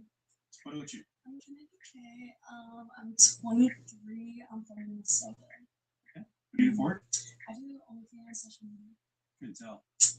I like that she said it though. I like that she said it. She didn't say she was on Instagram. I like that. She's honest about it. Thank you. Thank you. I appreciate you. I appreciate you. All right. Parents together or Oh no? shit, my bad. No, they're divorced. But they're both pretty married. So, What's your dating status? situationship. What does that entail? Who's the one that's like not committing? You or him? Both of us, I guess. Both of us. Who likes you more? You or him? I probably like him more. Let me be honest. So why does he want to commit to you then? Because I do OnlyFans. He told me that. At least you know. Okay. Yeah, I mean, I'm gonna be honest. I'm gonna be honest. He told me that. Okay. What about birth control? Birth control, I got the IUD. And then what's body count? Like 6, 7, no, like 60, 70, around there. Yeah. Really? Yeah. Isaac, what are you thinking, bro? I mean, we're just like going off the numbers. So it's multiplying addition. Oh shit, my bad. Yo, yeah, I gotta talk on the mic. What's your body count? Because you got 26 doors, right? So I'm curious to know. What do you mean 26 doors? Okay, how many in your hole then? I'm just curious, man. I'm just curious. 0. Bro. We got all night here, so. All right, 50. All right, cool. 50. Welcome back to the show. I know, my 9th episode. I've seen her like. I've seen this girl before. We streamed together. That's like you're streaming with my boy, you know what I mean? Oh, well, you were there. By the way, she's on every stream. So. Yeah, I Oh wait, you're like a consistent person? yeah, I'm a streamer myself. Oh, fire. Yeah. Shit. You're the one who got neon tied up. Yeah, I have the antenna on me. Yeah. Wait, that was real? Fresh, you want to see it? Like, I actually have it. Wait, that was real? Yes. Nigga, why neon? Because it is 30 days subathon. Because there's somebody else. And then she was like, I was giving him Nini, flowers. that's my Nini. I love neon. Yes. Well, I'm not saying it's about person. I'm just saying, like, why neon on all people? Because I did a 30-day subathon, so it was me giving his flowers. Like, thank you for this opportunity. So I just No commitment. but I have N3, his brand, not his name. So I kind of did his brand versus his name. Gotcha. All right, well, we know who you are. Yeah. Obviously speaking, they may not. So, what's your name, age, and then we do for a living? Hi, I'm Ash Wilder. I'm 24, and then what I do for a living, I am a streamer, and then I dabble in OF. I'm trying to quit that. So. What do you mean trying to quit? Well, I'm trying to convert to streaming, and then just like leave that behind. So why does everyone leave OF at some point? Do you think? Well, more is more for branding purposes. I love streaming more than OF, so I kind of just want to transition into that. So, Dating status. not looking. Not looking. I'm gonna stay quiet for now. What? Nothing. What? Nothing. Okay. Highest education level. I'm currently in college. Studying Finance. Okay. What year, if you don't mind? Senior. So when did you start OF? 2024, beginning. So recent. they've actually seen me like. Yeah, she's taking a rise from nothing to. No, they've seen me with a boyfriend, like good girl, no social media presence, to what I am now. Wait, so you had an OF while you had the boyfriend? No, I didn't actually. Oh, so you went from boyfriend OF to to then, yeah. Yeah. Unfortunately. Okay. Parents together or no? Yeah. Yeah. Still? Yeah. What you? Okay, never mind. I was gonna ask another question. I don't talk to them, but yeah. Makes sense. Okay. Yeah. All right. Birth control. No. And then what's your background? Mexican. Body count. Don't lie. I'm not gonna say it. It's low, but it's not, I'm not gonna say my body count. You're a streamer. Come on, you can say it. No, I say a different number every time. How about we just name like give us 2 streamers that you smash. Huh? 2 streamers that I smashed? Yeah. Fresh, I'm not giving you those like public knowledge. Yeah. Oh my god, you want the oh my god. Spin a clip, man. Spin a clip. Come on. What do you want to do? I'll say 1. Okay. Fuck! But it's public knowledge, so I don't care to say it. Okay. He's a streamer. Yes, actually. He starts with a C. C. He's on kick. He's on kick. You gotta guess. C. Really. Oh. Bang! Clap. No. You don't know? Nigga. I'm gonna cuff you, bro. Best friends with Aiden I guess Ross. look at me like I'm streaming. He can't. I'm gonna cuff You're you, a bro. kick streamer. I mean, yeah, I'll stream on Kick. Cuff him. Oh, Yeah, shit. cuff you. We'll cuff you. I feel like you told me that before. Probably. I don't really know too much on It's Cuff. okay. How is bro? Is he cool? I mean, I think he's cool, but like, yeah. He's funny. Yeah. Yeah. Funny guy. Alright. How was it? Whoa. No. Moving on. Hey, pause, bro. What do you mean? What she's gotta give, like, she's gonna, like, No details. No. you don't have to tell me, like, how you were swinging it. I'm just saying, like, was it, like, good or bad? You know what I'm saying? No comment. That's okay. That wasn't ever Oh, supposed to okay, hit the see, internet. like, I already know, like, omitting the answer is, like, a way of, so you see, you got a lot of the question, but, like, trust me, yeah. Let's just say I'm gatekeeping. Okay. All right. We'll leave it there for now. What about you? My name is Ava Reaver. I'm from Philly. Well, you got a full name. What do you do for it? I knew it! Yeah, whenever you're a full name from a girl, it's like either porn star or OnlyFans. What was your full name? I'm sorry, miss. What? Ava Reaver. Ava Reaver? Ava Reaver. Is that your real name? I go off my real name. I kind of, in the beginning, I didn't want to go off my real name. But the problem was that, like, I don't really have a lot when it comes down to that. Like, I don't have the mindset, like, all the girls that, like, if you want to do the fake name, cool, I get the, like, social identity, whatever. It comes out. It comes out eventually. Yeah. So at the end of the day, like, I don't. So it is your real name? Yeah. So, like, I don't care. Like, I don't care about that. I usually use my middle name for OnlyFans. Like, I just name Elizabeth. But at the end of the day, like, I don't care. Like, my information's going out. Like, they know my face. It's tidy. I'm not stupid when it comes out. Okay. No, I like that. I like when girls wear the OF with pride as opposed to, like, hiding. Because then I just, like, You know what's crazy? They be hiding, but we find out. The chat finds out, by the way. well, yeah, there's just no point. She's right. Like, you just find out no matter what. So it's like,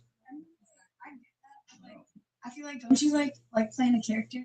Like, I don't go by my real name. I don't lie. Like, I don't go by my Which I know, I respect that. And I respect the whole thing, the character thing. But at the end of the day, like, when it comes down to who I am as a person, like, people know me already off my name, whatever. So when it comes to me being established, when it came to me transitioning into OnlyFans, I knew that I would have a better chance if people are looking at my phone, they know about me. Most of the people I grew up with that are on my OnlyFans, let me work. Like, it's really people like that. I mean, a lot more too. But at the end of the day, like, a lot of like soft spenders are people I grew up with. They know me personally. Really? They know my Wait, I got it wrong. No, I'm being real on that. Oh, yeah. Okay, you're a top spender. No, Is it- they all attest to this too. There's people that like I literally like I worked with when I was 13 years old. I'll be real. I worked with when I was 13 years old. Top spenders. And I know it's weird. But at the end of the day, my bills are paid, so I don't really like. Stop the fucking show a minute. Wait, so you know these men that are selling to OnlyFans? You know them personally? A lot of them, I know a bit to it too. Like that's the thing. Like a lot of time we'll be like, oh, text me on this, text me on that. Like, Yo, it's chat. If y'all niggas ever slept to a girl and I find out is y'all niggas bro? Bad niggas in the chat. So like, question. Do you respect the guys that slept to you? What? Do I respect them? Yeah, because you know them. No, I don't. I don't respect. Like I respect them as people, but I don't respect what they do. Like when it comes down to like what y'all do, like behind the scenes and stuff. Like especially the people I've known that I've grown up with and stuff. You lost respect. Wait, so like But people. people I don't know, I don't care. Y'all spending money. I respect you in the aspect of you have money to spend on this. Well, yeah, you can't hate on it. You're getting the money, but like, well, she said that you work for them. Like, what else? Growing up with? I don't know. I grew up in a family of business, so at the end of the day, when that happened, well, no, because when that happened, it's like that whole transition. Like a lot of people that I never thought would do that, and I looked at it, look at my life, ended up subscribing, ended up doing like it. Okay, so it's just people you worked with within your family business. Yeah. I hope not family. Right? No, not family. No, not family. But like, it's very like no. That's crazy. But, yeah, it's just like people. They don't hide it. Guys don't hide it. Oh, so then your parents know them. Yeah, okay. Oh, okay. That's where it's a little messy. I'm not gonna lie. Would you ever date one of your subs? No. Cool. No, I wouldn't date anybody that even has a little bit of talent. Like not doing it, not doing whatever, but somebody that buys. Like if you're buying stuff, that to me is. Because you know the illusion is if I sub to her, maybe one day I could date her. Which is kind of great. Like to me, for you to get to that level as a man, to like get that down bad, I don't want you. Like you are not worthy. You're not worthy. I'm gonna be real. Yeah. You're not buying any OF, you mean? Like not even buying any OF to be real with you, because at the end of the day, no guy should even have to spend money on anything. No guy should have to spend money on anything. Like. Okay, but I'm struggling. I get the market. I get the market, but. Well, you can't do some and then be like, you can't like promote the thing. No, I don't care if the guy does. I don't care if the guy does OnlyFans. Like if he does OnlyFans and he's making his bank, but if he's buying OnlyFans, to me that's a little. No, but like you're promoting guys to buy your shit. Like it's just like hypocritical. Like it's like those are the people. You're saying he's like kind of like you're doing it and then saying like you're saying buy my shit, but then you're also saying like I want a guy who doesn't buy my shit. You know what I'm saying? No, because to actually date and be with, and for a life partner, why would I want to be with someone that's buying 100 other girls' pictures on my web? Yeah. Like if he bought my pictures, what is there for me to say that he didn't buy 20 other Someone girls' else's pictures? pictures. Yeah, that's what's crazy. Yeah, that's like there's definitely guys on there that like they can attest to this too. They're obsessed with just you. Like not just you, but they're obsessed with you. So like at the end of the day, they think you're dating, you think whatever. They know what's up though. No guy's completely delusional when it comes to it. They just like the attention. What's your current dating status then? I'm single. I'm waiting. Parents together? How old are you? 20. Okay. Birth control? Depends. I mean, yeah. Okay. And then what's your background? Just white. Okay. Body count?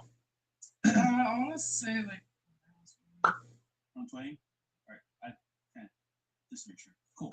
All right. I thought the rule was multiplied by 3. No, I think no. You can. I'll give her a little grace here since she was honest earlier. Stop. We'll come back for you though. Welcome back. Hello. I'm Rachel. I moved here from Dallas recently. I work in fashion and I'm 30. Okay. Hello. And dating status? Single. Highest education level? Some college. College? And what's background? White. Straight white. Parents together or no? Yeah. Birth control? I'm not on it now. Yes. And then body count? 20 or 30. There's no way your body counts 20. That's a gap though. Like 10 gap. I was in a relationship for 4 years, and then right before that, I was in a relationship for over 2 years. Oh, that's it. That like made it worse. Well, because you said I had like 6 years. Two. Yeah, but I'm 30, so I'll be 31 in June, so almost another 6 years. Yeah, no, I thought I was giving you like 10 years of like single. Yeah, that sucked. Yeah. Just look out. Well, I'm still single. Yeah. Sure. Thanks. Appreciate that. No, next. I'm Nikki. I'm 24. I'm single. I waitress and I work in sales. Yes, my parents are together. I'm currently single. What's your background? Haitian. It's like a fed. Okay. Okay. What was the other question? question? Birth control? Birth control? No, never been on And highest education level? some college. College? Okay, and then body count? Body count? Less than 20, more than 10. 19? I'm not saying the number. We'll go 19. Say whatever you want. We'll leave that one there for you. Okay, cool. And then guest of honor, Isaac. We know who you are. Tell chat who you are, man. Isaac Francis, DJ, influencer, social media, whatever you want to call it.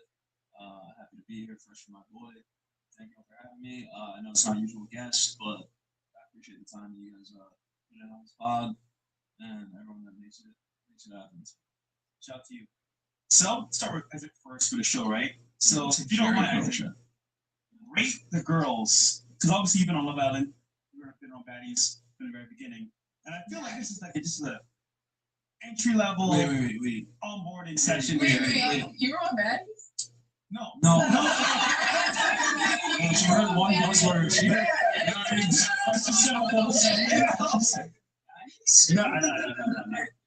Well, your standard is pretty high. Yeah. You just said that you mock people, right? In streaming, you kind of mock people. Yeah, that's like I get considered for that. That's the term. Yeah. So if you don't, That's my point, you know. Do whatever. Three. You said 3? Yeah. You just rated me a 3, guys. Okay, but why a 3? Why am I 3? You know, like. Yeah, actually, I'm kind of curious. Kind of like description. Yeah. I don't really think that way, but I don't know. What? It's kind of just like 3. My bad. Well, okay, what's the reason why you're being 3? Okay. Let's see. Be honest. I think it's like overall like impression. Let's say like facial structure, kind of like rounded face. So looks only though. Like bro, down into details. You got to, bro. Yeah, no, maybe we should just skip that if he's gonna say it's brutal. No, I mean it was brutal because I feel bad. Just say it, bro. Just say it. All right. Yeah, I mean rounded face, like it's kind of like the shirt's not really good, or the skirt is not doing justice. It's kind of pretty. This whole rating thing. I mean, I can't get pushback, and then once I do it, you call it 3. No, that don't make any sense. Finally, once he's done, you can rate him after this. Okay? Okay, yeah. So, all right, next one.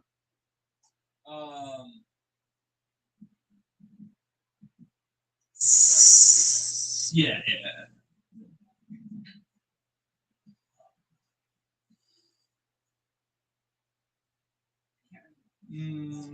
Do you go to the gym? You mostly do upper body, right? No, I do less. You gotta be honest, bro. Yeah, no. Challenge I'm honest. taking a gander. Well, like it's like an interesting fit. I don't really like. See, it's kind of like the like DC shoes, like kind of vibe. You know what I'm saying?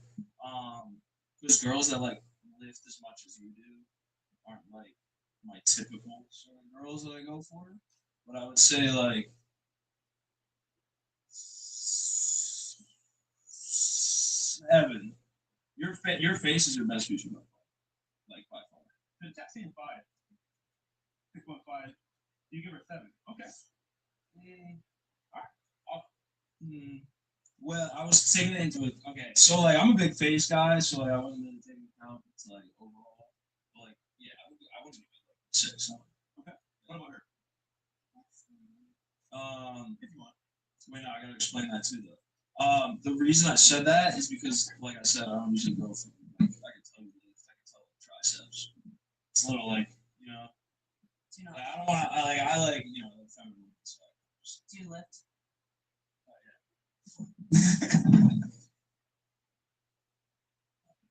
All right. Enough cringe. All right. What's your name again? Ava? See, I remember the name though. Honestly, rare for me to say. I think your personality brought it down a little bit. Yeah, it's the way you just like don't listen to what I'm trying to ask. Because boys, like, yeah, I mean, there's definitely like just complete facial structure and shit and body and shit, but like I said, there's a little aura about the girl. Like, she's like a nice chick. Or, like, you don't gotta like be annoyed and shit.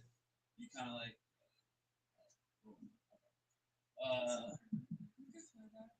Let's do oh yeah, could you like say? Yeah, that was a little wild. I'm Yeah, not gonna lie. let's hold Like, it. that was a little crazy. It's okay.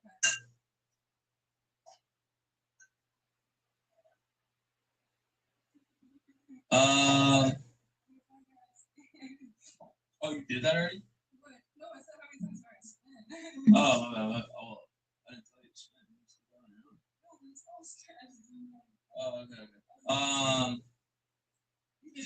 Me right now. Like What's wrong? Can like you be cool? Like, why are you trying to fight with me? well, right no, now? I told you, like, you were just like, I tried to ask questions about your family business. I would say, Let's only. yeah, looks only.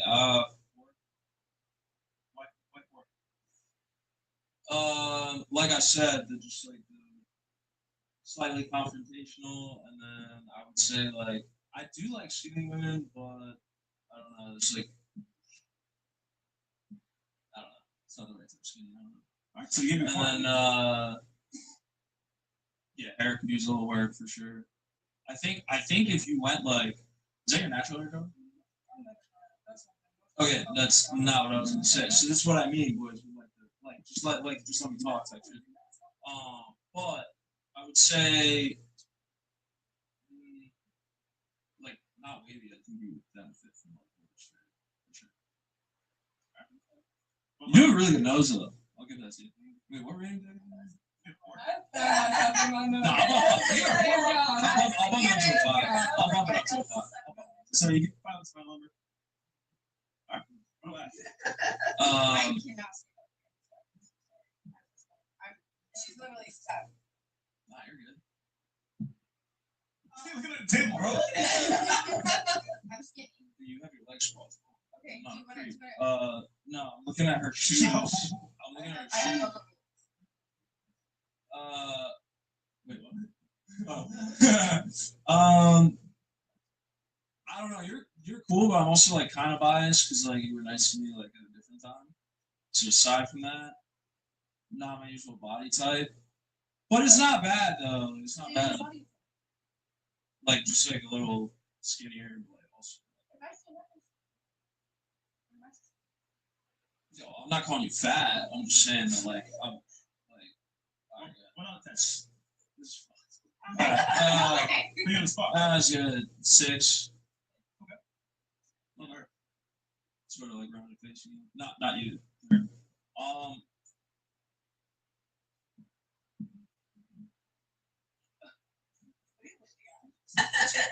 I thought she was clear number 1, but actually, you told me smile.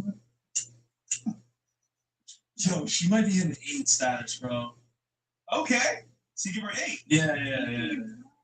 Because I mean by the yo, chat, you saw that though, the aura. Like I'm not lying, bro. I'm telling you, when that smile is like when she's like, no, it's more like she's kind of like, like fuck with me, like come on. It's like I fuck with that.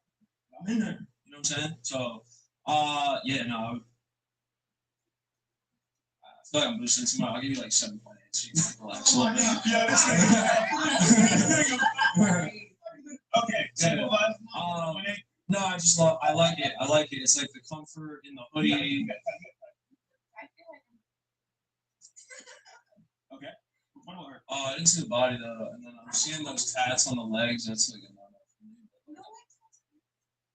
no, I didn't say I don't like tattoos. Okay. Wait, how see many how you guys are your legs? 40 tattoos? 40? She's not playing, bro. Color her book. She's weird. Yo. Can you stand up or no? I mean, yeah, I'm 4'10", so it's not gonna do too much. So. She's short as hell. No. Well, would you be enticed in the 360 deal? Tonight.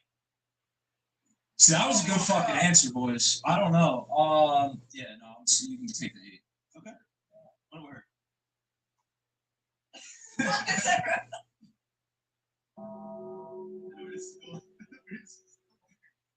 Yeah, just say it, bro. Just say it, man. Damn. You just say it, bro. How old are you? To what? Points. Okay. Points and points. Yeah, points and points, bro. You just be honest, bro. It's just. Yo, boys, I swear I'm not an asshole, bro. Okay. Okay. I would say, well, like, your hair is like not done for some reason, and then what's, well, you know, it's not done, and then, We're saying obviously. yeah, laugh brutal too. I would say, what about your fit?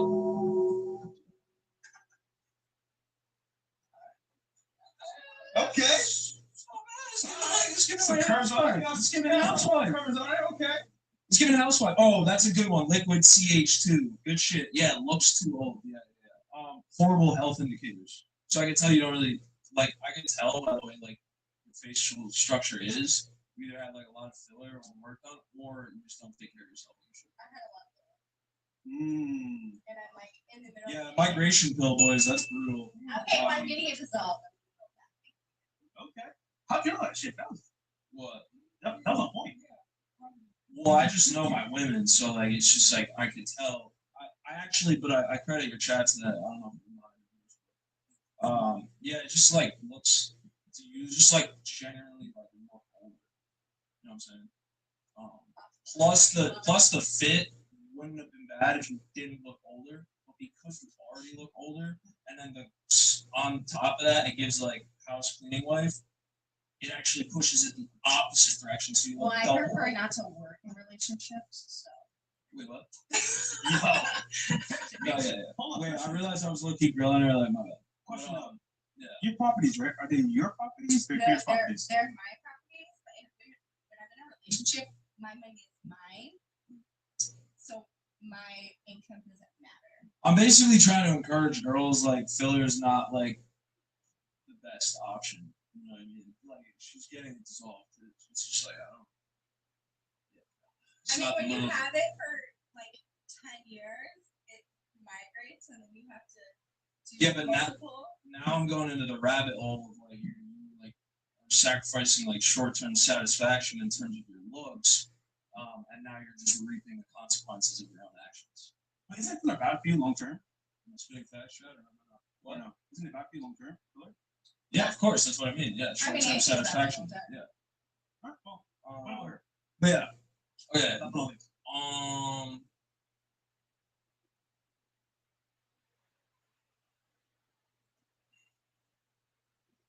He looked that way.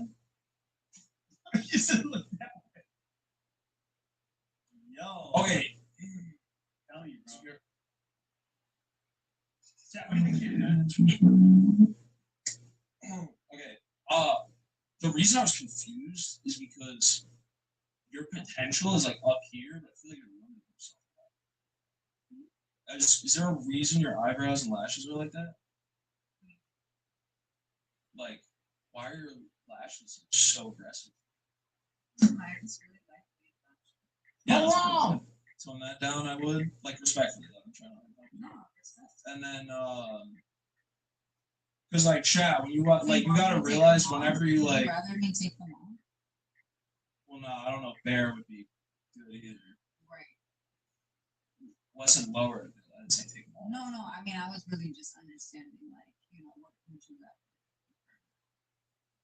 Well, I don't know because I can't see you bare. But I You just talked about eyelashes, so I thought you knew. I'm saying lowered a little bit. Wait, how are we getting the confusion? What you talking about? Like lower the aggressiveness of like. Right. So what kind of eyelashes? Sort of like make it look natural, like her. Okay. Right. Yeah, that's what I was asking. Oh, you were like trying to understand what I was saying. Yeah, oh, I was trying to understand. I thought what I'm you just used to saying. Ava like fucking impressive. Okay. Right. Okay. 1 out of 10. Okay. Well, let's get the 1 out of 10 out of the way. Facial reconstruction. It's crazy. Just to get I the love the public. I think you're. That shit's hilarious. No, go Can ahead. you say that too? Can I stand up? I actually fuck with that fit. I fuck with that fit.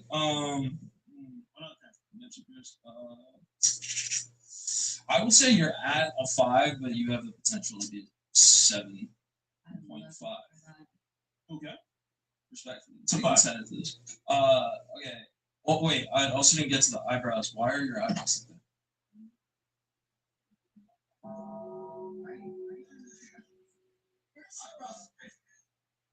that? They look like drawn on. Like, have you seen your eyebrows, bro? They look like fucking caterpillars on your fucking head. Caterpillars? What the fuck are you talking about? Yeah, but it's okay. But honestly, I'm confused. I here's thought the I was the thing. one getting. Listen. When Here's did she? the- When did she? It's okay. I mean, you gave it to me, so I talked. Yeah, that's why I You see asked me if you talking? consent. I don't consent. Okay, look, so you gave her a 5, right? You gave her a 5. I plead the This is a one-way street, man. So now, okay, well, I'm not done though. Because she has like the most dissectable out of your looks. Like I can like dissect and fucking like Neo in the Matrix, like dodge everything. What's good with the tats? I mean, is that just like your preferred look? Because going up to the neck is like brutal. Like I said, I'm not like fully against tats, but like just be like, God damn, isn't that? yeah, like just be a little like. How many you got? It seems like everything you're doing with your looks is more on the aggressive side. I would just ask you to tone that down. Yeah, I mean, I'm kind of an aggressive person. Your hair, well, that's what it gives if you have an aggressive traits. So You know what I'm that's saying? So why- that's how it works. So it's Right. indicators. You know? Right. Yeah, that's why I look for like the aura of the girl she had. She's Yeah, nice. right. She's sitting down. She's She is. quiet. Right. You know, there's a lot I can tell. I know. I don't shut the fuck up. I could Yeah, I do can this tell. all I can night. tell. I could do this all night. Are you Yeah, I ready? won't be here all night, but we can. And then yeah, your hair. Brushing? Well, if you know about curly hair, you know you can't brush that shit. So I'm confused. Okay, so we're gonna wrap this up with your actual ratings. Now the reverse. Ladies, rate Isaac 1 out of 10 and why? We'll start right here. Bam. Wow. Yo, we should have started. We should have started. Yeah, bro. We should have started. No, I'm saying we should have. No, I'm fine. I'm fine with that. I'm saying like what you should have done Well, is first had of it all, before I talked because now they're all hot that I just did that. So, of course, that's the But then you point. mock, how am I retarded? It doesn't matter. It's fucking retarded. Just off looks. Just off looks. Just off looks. Just off Looks looks. looks only. Not for Looks looks only. You saw him at a club. Yeah. Not Before this actual Yeah. podcast, what would you rate 1 out of 10 and why? A 6. Okay. Why? Because you got good hair, you have a nice smile, your eyes are nice. Yeah, you're tall. I'm 6'4". I don't have a problem giving a compliment. Okay. What's rating 1 out of 10 and why? What? Wait, stand up.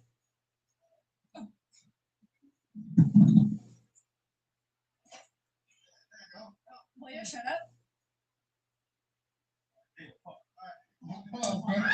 Okay, a 5. I gotta cover my eyes. Okay. What about you? Like a 8. So wait, hold on. So wait, this encourages what reassures what I just said is that the highest rating is coming from the girl that I rated the highest. You understand how that works, boys? Okay, let's just get that straight. Yeah. No, I'm saying your answers would have been severely different because you guys are, you guys are beautiful creatures, but you're very emotional. So like your basis off of your basis off of rating my face will be different before I start talking about this. Nothing would be said. No. Well, I mean, it showed. It's like a graph. You should get a graph. Well. When she rated you higher than you rated her, and I rated you higher than you rated We're rating off our type, correct? Like our Type, but also not personality. Looks only, not personality. So look, My turn? Okay, hold on. I'll give you an 8 out of 10. Like, you're pretty cute. He looks. Thank you. Okay. Why is he cute? Pause. I mean, if I saw him at a bar and he came up to me, I would entertain it. Not gonna lie. So. What is it? His height, his looks, like what's? I like his face. Okay. His face is cute. I care more about face. I don't care about like body type. It's more face type. What about you? I just wait a minute. Wait, stop the show. Stop the show. Stop. You did it. Stop. Wait, that don't make no sense. That don't make no sense. I'm not giving you clips to cup up. No Stop. offense. Stop. Move on conversation. Move on conversation. Oh my God. You can't be doing that, man. Wait, so you crack off each other? Okay, well naturally I have to. This is what I'm saying. So what would you? He's not my typical type. I will admit that. But So what would you rate him though?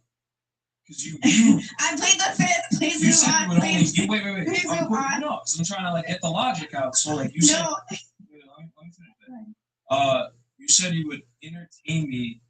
Oh, yeah. You said you would entertain me at the bar, but you crack off. So I'm interested in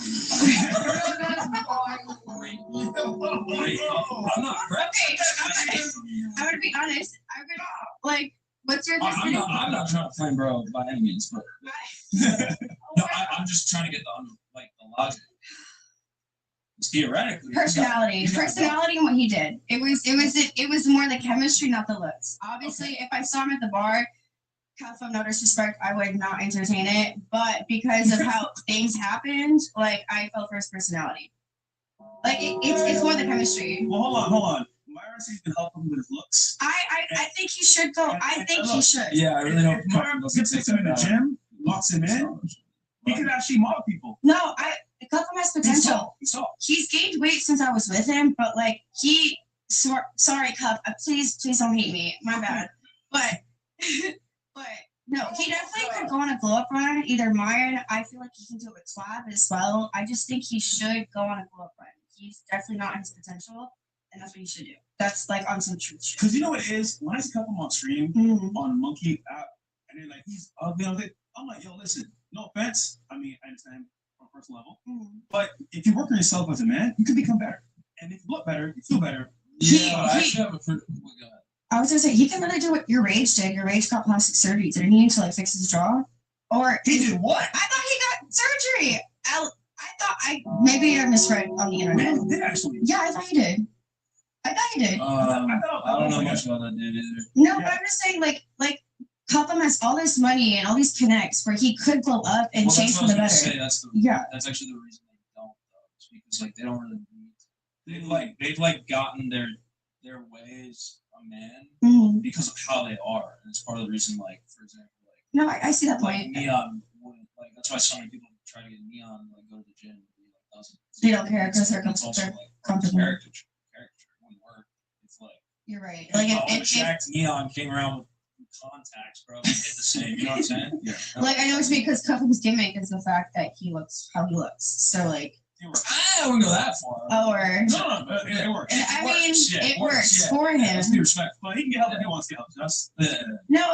Listen, Cuff. Love you dearly. Please don't take anything apart.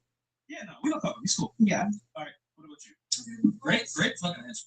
I say this as like a good plot. I'll say that because personally, you're just not on my type. But I will say you kind of give like you're an attractive person, and I'll never sit here like even if you're not my type, I'll never sit there and be like, oh, this person's not attractive. I can note that you're attractive, but I don't. You kind of remind me of the guy who has like you remind me of. You have to explain what that means. It's like no. It's kind of copy and paste issue. This is very personal. This is very personal, by the way. No, that's not personal. She says things without explaining it. Like that's just a non-statement. If I say you look like a girl I would go to high school with. No, like I'm just saying, like okay, if I walk into a college crowd right now, half the guys are gonna look like you. Like copy and paste. First it was a high school, now it's a college frat. So it's just like okay, all the guys all the guys are college frats now. Like it's the same thing. Like it's just you have a very you're not unattractive. I don't think you are. I just think that personally you're not my type. You're not. I don't find you unique. If that makes sense. So what is your type? Here we go. Black guys. I don't know. No, not understanding. I mean that's one of them. But yeah, and Spanish. Okay. What'd you rate him? Like an 8. Okay. Why 8? Like she said, like you're attractive. I don't know, brown hair, brown eyes, tall. That's my type. Okay. Thank you, man. Another example of. There you go. And for you? You be honest. Here we go. It's crazy. I feel like you're not really my type per se, but like you're not. Are you flexing? Wait,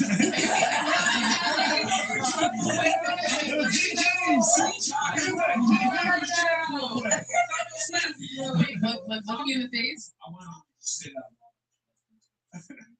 Okay, yeah. Look me in the face so I can. You have nice eyes. Like your eye color is nice, I guess. I think I would give you like. Is that your natural? Like, is your hair curly? Is that like natural? Natty. Okay. Oh, also, might affect your answer. I actually am half black. You're half black. Like which one's black? Your mom or your dad? Eyes lit up. Get that in there. Your dad's black. Okay. Period. Still not my type, but like you're not. Like everyone said, you were definitely not unattractive. I think I would give you like. I definitely would have rated you if you rated me a little higher. I get another drink. I would have rated you. I think you're like. I think 6.57 is good. 6.57. Should I change my? Okay. Wait. What do you want to know? More or less. 7. Oh, because he said he was black. So we know where she goes. It does help. I mean, it does. It is interesting the whole black thing because it's just like I've had like multiple girls be like, "You're the first black guy I'm attracted to." And I'm like, look at me. Like, you know what I'm saying? Like, okay, but be honest. Is it like black, or is it like black Jamaican? Jamaican. For my mom. Yeah. Jamaicans are nice. Kingston. Nice. So I have a question for you, right? You've been on Love Island. Yeah, it's about to Sorry, my bad. How was that process? And like, how do you choose, I guess, to like date somebody in the house? Is it like set up? Is it kind of like you? Yeah, it's all set up. It's garbage. We can talk about it. But reality TV, gentlemen, do not take that seriously. It's fucking fugazi bullshit. It's all scripted. Yeah. But what we could talk about, me and you. I had a little bit of a drink. We might be swearing a little bit. But they promote like more like feminine dominant relationships, which is I think is preposterous. L. Yeah, huge L. So if you notice, boys, I don't know if you guys like pay attention to reality TV. But I obviously have a say on it because I'm spawning my social media career from there. But yeah, it's like feminine dominant, but then also it's just like the girls just run all the social media, they run all the brand deals. Like really? Yeah. So like every guy in a reality TV relationship is like just basically just serving their woman, which is like okay to an extent, but not really because it's like they're just their whole money and like whole relationship and whole lives like revolve around like what the woman wants, and that's just like completely not what should be happening in the world. Question, girls. That's why testosterone's going down personally. Yeah. How many girls in here watch Talk Nano? Are you watching before? I've seen like the first 2 seasons. Maybe like 1 season. Okay. Yeah. Was it like it changed how you looked at dating? No. No. No. All right, let's start here. I feel like it was more so what confused me the most about it, how do you not know what you're going on? Like did they tell you you're gonna be on Love Island? They called it Love Overboard. Oh, okay. But like when they put you on like fake boat, like they put me on a whole Microsoft like fucking COO's fucking 100-foot yacht, whereas like there's like fucking multiple bedrooms and shit. And they call it a different show. It's like, oh, I'm believe it. And then I feel like it didn't really change how I look at dating because it's more so everybody's just spending money and hooking up. Like when you were on the show, like did you spend any money while you were on there, or were you just like? No, I didn't really spend so much money, but I did go for multiple women. So then that got me kicked off. So I actually got kicked off the show. Isn't that what you're supposed Really? to do? No, can you explain? I'm bumping her rating up, bro. Oh Can you explain to the chat how the money system works? Okay, yeah. So Basically, long story short, you start with a prize fund, so it'd be like I think it's 200K, and then everything you do that's like sexual or like affection, so it'd be like kissing, like sucking dick, crack, and all that shit. It deducts from the prize fund. So I think like sex was like 50K, and then I know a kiss was like 3K. What? Yeah, so I spent like so this. Shout out, that shit, bro. But I be so broke on that shit, nigga. Yeah. What? The funny thing was, I'm saying.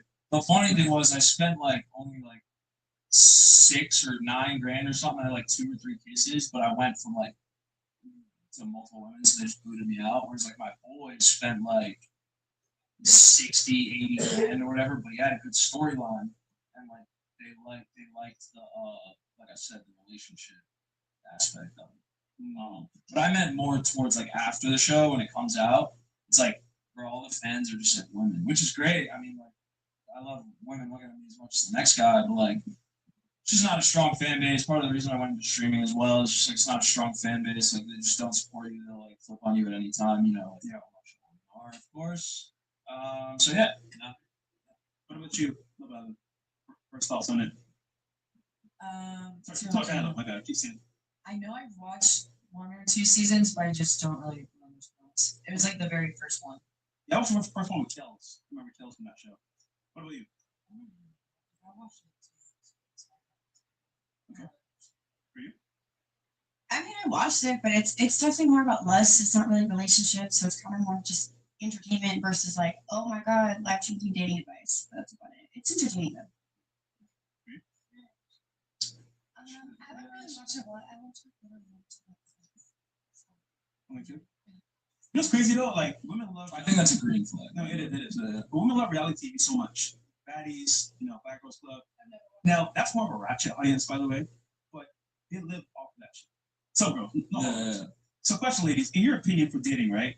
What matters most? Because look back since take a look at the rollout, T Cloud, and guys doing this, Androgenic, and Trigo. What matters more to you? Looks, money, or status? And let's put it in order from top to bottom. So 1, 2, 3. What matters most? 1, 2, 3. Looks, money, status. Sorry. I don't know. I'm gonna say status. But why though? Because if you look at it from the standpoint of looks, if Well, the guy looks good, but, why would you go for but looks? I mean, like status, as in like the type of person that they actually are. Like, what do people say about them? Not status, as in like, oh, he's a lawyer. Oh, he makes 100. He makes 100K. Like, I mean, status, as in like, what would his friends say about him? What would he be like out in public? Exactly. So that's what I mean by like status. I mean, I don't know. I guess looks and then money. So they could be broke for you. I mean, what would you say broke is? Give me a range of broke. Let's just 30K. say the average guy making We'll 30, say 50K a month. okay, Sorry, right. you're, We'll say right. We'll say 30, 50K a year. You can do that No. right now. No, because that's what I make, and that's like living in Miami. That's like impossible. I think it's different if you live in a different state. Yeah. 100%.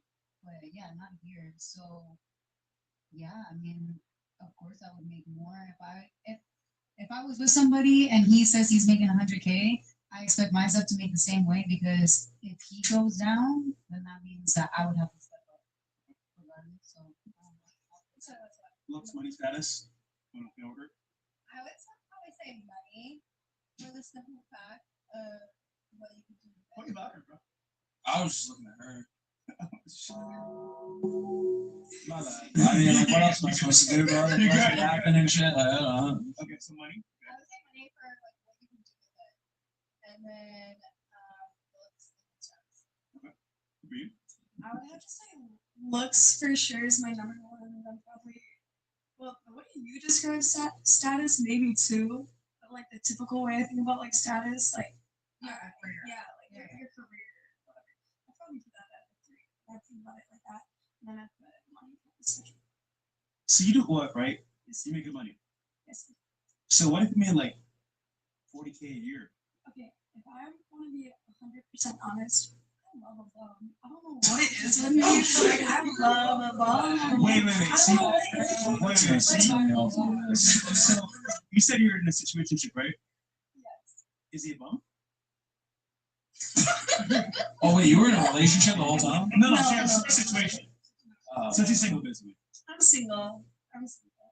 That's what I asked. Situation shit. Oh, young. I don't know. So, he's She makes more money than me. I do. so question for you: do you respect that man, Nicholas? You don't. Yeah. You do? 1000%. Yeah. Because I think relationships, like, my ideal would be like having a man where we can build together. You know what I mean? That's the ideal for me. So I don't really care where you start as long as we can end up higher up than where we start. Well, okay. One more question: what if you are building with this guy who he's like playing Xbox, Cheetos, doesn't give a fuck? I'm sorry. So you're figure not. out something. Yes, figure out something. Okay. Yeah. What about you, Ashley? Look, money status, order. Status, money, looks. That makes sense, Ashley. Yeah, doesn't it? Yeah, It's ironic. Ironic. Okay. I think I'm gonna say this, but I got money first, only, and I'm taking this from like a different perspective. I care that you want to wake up and want to like when I come, like you have to work for something, you have to have something to try to follow. Your end goal better be. I don't care what you want, but our end goal together should be whatever we want to do, empire, whatever. Like I really this is bigger. So that's it, big. But status second, because again, like what she said, I like people, like how you're friends with each other. Then looks. I've gone outside after this. I'm not gonna lie. They got So, mad question at for me. you. You mentioned money is important, which is fair. I think that you should have a stable family for your kids. Now, let's say he's Indian.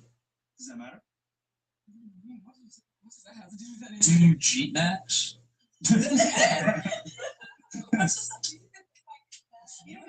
Come again. Come again. No cheat, Max. Like you like. Yeah, I can max out on fucking Indian. No. We're trying to establish, right? You said money. So if it's money, does looks really matter in terms of like his race, his actual height? Does that really matter? It don't matter really. Like I definitely think that I have like a preference when I come. I definitely think I have a preference. We said that every girl has a preference, but I don't. So you would date a 5'3" Indian guy? My dad's 5'4". No, I don't. that's cool. It don't So you would matter. date a 5'4" Indian guy that works 7-Eleven? No, not that we're 7-Eleven, because at the end of the day, like if he's not okay, if he's working at 7-Eleven and he has like a goal and he's trying to get somewhere, I want to go somewhere. So at the end of the day, I can't have someone I wake up next to not drive me. I'm at a point now, like I'm single for a reason. I want someone that makes when I wake up, they make me better. They make me like that. 5'4" Indian that has a corporate job, successful, 7 figures. Same thing. I just said that I would still do like you know what I mean. Be working his ass off. That's gonna make me work on. That's what I think that made her hotter, by the way. That answer. I mean, it sounds good, but okay. Oh no, her actions do not match up to whatever she said. For sure, but like that's. You can't sit here and. Well, I mean that's preposterous. No, you can't assume something about me from what we've been here for an hour. Like we really haven't talked. You don't see how I move. I mean, respectfully, if I had like a diagram of like your past or whatever, like I just don't think it would match up. It really do though. It really do. I mean, it may just be a natural response for me, but like pretty much like I said, like, the action stuff. Well, we're gonna see tonight at Baccarat. That's tonight. We'll see. What about you?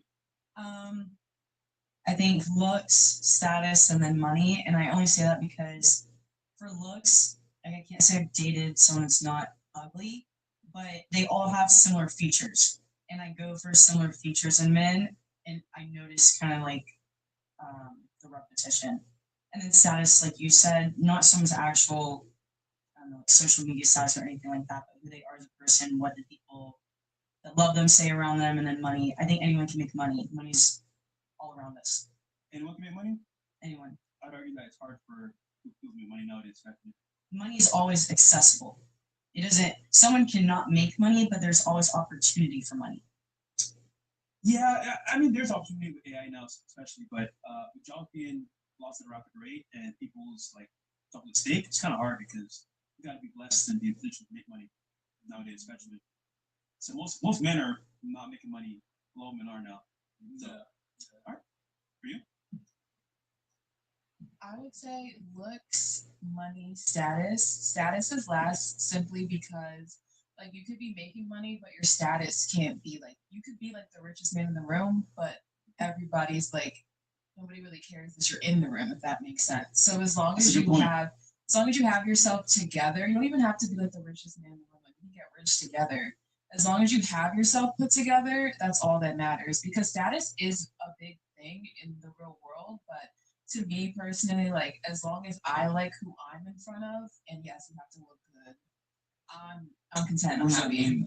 Like liking what you're in front of. What would that consist of? Personality, connection, what we have in common, like that kind of comes first. And I feel like it's a little like it's kind of superficial to say that looks really matter, but they do. Like you want to like what you look at when you wake up. Question for yourself, real quick. Yes. What is your opinion?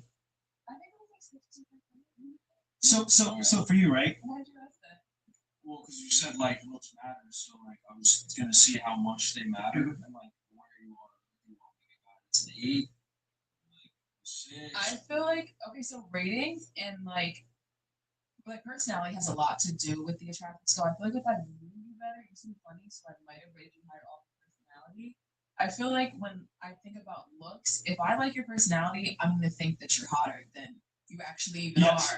So like that's that goes to the place. that's really yeah. You mentioned the richest man in the room, right? Be honest here. I'm gonna challenge you real quick. You deserve that man. Because I mean, that's a good question. Like, it really all depends on like the situation. Like, I'm also not gonna go like not like I'm gonna see. Oh, he has money. I'm gonna go for him first. You know what I mean? Like, I'm not really like superficial like that. If that makes sense. So like, it all depends on like if he feels like I'm suitable. That's great. Like, that's a good question. Actually, like that's kind of hard to answer. Like, if he doesn't feel like I'm deserving, like depending on how much I like him, maybe I'll work a little harder to get up to that point. But like also at the same time, it's like. No. Okay, you want her as well? No, I did. Okay, we got her. Okay, so real quick, we're gonna do the sponsor of today's episode, and also, fellas, just so you guys understand, Rumble is giving back to all the creators and as well the audience. So, special announcement: we're gonna be giving away on Rumble from a Rumble wallet every week on Pressure and Fit 05 $100 to you guys in the chat. Now. You must have Rumble Wallet downloaded and logged into to get $100. If you're active in the chat, the chance for $100 every week. So tap into that, man, when you still can. So it's Rumble Wallet. Here we go. Quick question: how much control do you actually have over your money right now? Technology has changed everything. Now it's changing how money works. Crypto started as a niche, but now it's going mainstream. Faster payments, more control. Your middleman isn't hype. It's just where things are going. Getting started today isn't anything. That's where Rumble Wallet comes in. Rumble Wallet, you can buy Bitcoin, hold dollar-backed stablecoins, even own digital gold-backed gold, all in one place. Setup is simple. Connect with MoonPay. You can use your debit card, credit card, or bank account, and make for running in minutes. Start small. $10, $50, $100. Doesn't matter. It's not about the amount. It's about getting it early, understanding what's coming next. Once you set up, you can tip your favorite creator on Rumble, and myself as well. To do this now, scan the QR code or click the link in the description box and download Rumble Wallet today. From there, you can set up your wallet, tap buy, and you're in the game. So again, you control your money. It's our Rumble Wallet today. Guys, once again, we're giving away every week from Rumble $100 to you guys in the chat. Hey, I think for the first time, giving back to actual what? Oh, I think Bill's want the money. Nah, Bill, he get paid enough. But guys, again. Shout out to Rumble, man, for giving back to the chat. And that's also shout out to Rumble. All right. So, real quick, we're going to go tonight as well to Baccarat, 6 9 Club. But before we go to the club, actually, I want to bring this up. This is very important, right? So, with dating itself, I want to know why you're single. And in your case, why don't you have the man that you want? Because if you're so good, and if you're 10 out of 10, that's who you are, where's your man? I'm single because I am horrible at picking men. I'm terrible at it, and I always pick the wrong ones. And I don't. Hold on. Is that accountability? Accountability for sure. Yes, I am horrible at picking men. There you go. That's factor. Anyway, so I feel like I'm horrible at picking men. I also, one thing, like I said before, looks first. Like I'm going for the cute guy rather than the guy that's gonna actually treat me good and everything. And so I feel like my Why do problem. women do that? If you know the guy is bad for you, why do you still go out there? You know what that girl said? You're a bad idea, but a real good time. Okay. And I'm also not that good.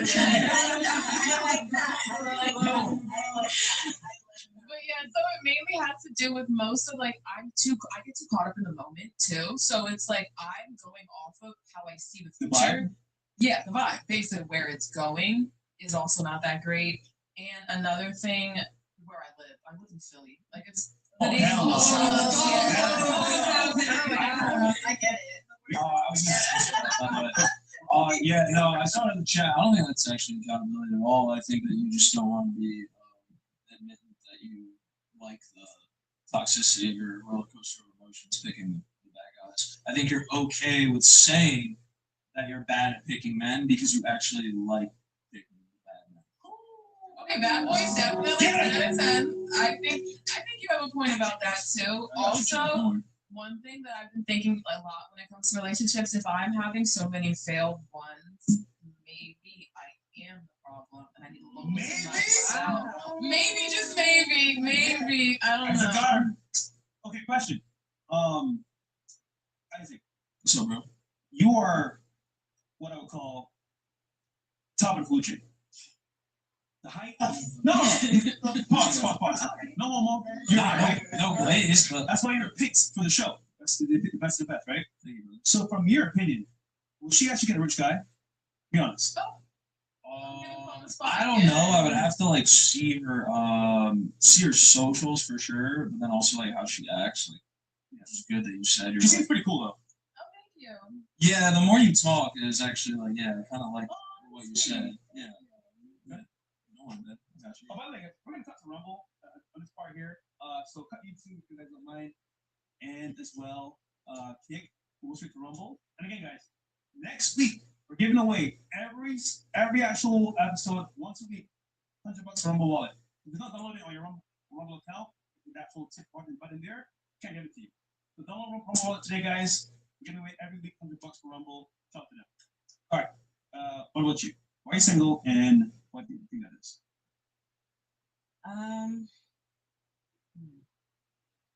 So I've been single for 4 years. I feel like if you asked me this question like 2 years ago, I was in a place where, well, I know my patterns. Like, I didn't want to grow with someone. I found myself wanting to save someone, or I wanted someone to save me. And now that I've like evolved more and really worked on myself, now I'm like, I know who I am, and I've grown, and I want to grow with someone. But I also, I'm not gonna lie, like I'm scared. Like I don't want to jump into intimacy with someone, like not just physical, but also like emotional. Like I need that stuff before I can get physical. Does Miami scare you? Yes. Because there's many guys out there that will actually be, I wouldn't say husband type. No. I have. No. And you live here? Yeah, I just moved here from Dallas. Okay, so where on the priority list of getting in a relationship is there? Like, I would like to find someone, but I don't think they're here. So now I've just been focusing on like work and myself. What? I've just been focusing on work and myself, and then going to like events and stuff. Because I'm gonna be honest with you real quick. Okay.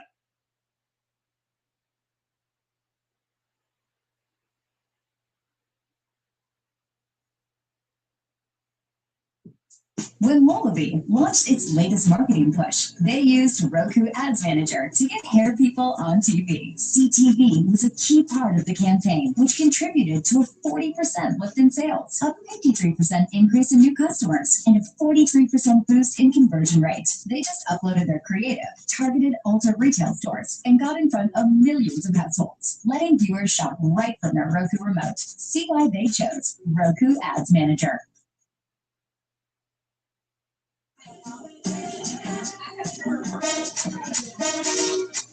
Give me some of that wow. Move to the beat, drop down. Let in your body, let it out. Give me some of that. Give me some of that wow. Give me some of that wow. Move to the beat, drop down. Let in your body, let it out. Give me some of that. Wow, I love that. You should really get that. Because the beat's prices, you can get them all. Burlington. Deals, brands, wow.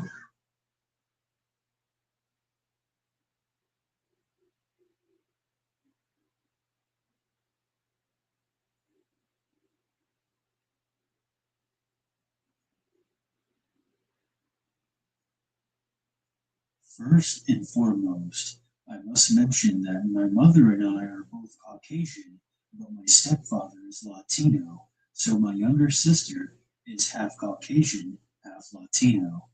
Because of this, I learned Spanish growing up. When I was a young teenager, only about 12 or 13 or so, I can't remember exactly, my sister was 7 at the time. She was invited to a classmate's birthday party, and this classmate was also Latino. This will be important later. My parents asked that I walk her to the party and stay with her till it was over. The party was literally 4 doors down from our house, so it really wasn't that far. So I agreed without much complaint. Besides, it was free cake. As my sister interacted with her classmates, I sat back near some of the older kids, minding my own business, when I heard a group of guys off to the side say my sister's name in Spanish. This caught my attention, as I didn't recognize them, and I started eavesdropping. This group of guys were probably in their mid-20s or so, and I found it odd that they knew my sister's name, and that I was even her sister, as we hadn't really been together for much of the party, and again, I didn't recognize them. They were, still in Spanish, talking about my hair, my skin color, and such, and then one of them said, in Spanish, "Man, I bet her pussy is great." And the others laughed and nodded and pretty much thought it was funny. I grabbed my sister from the party and immediately left. As I passed the group of guys as we left through the back gate, I muttered, "You're disgusting," in Spanish as I passed them. And at first, they seemed surprised before the one who made the comment started leering at me. As soon as we got home, I told my stepfather what happened, and he took me back to the party and asked me to point them out. As I did, they spotted me and my stepfather, who was a very large and imposing man, by the way, and they bolted. When we asked the host of the party if they knew who they were, no one seemed to know. Everyone just had assumed that they were friends with the eldest son, who was 20 at the time. But he admitted that he didn't know them. That's probably the creepiest part.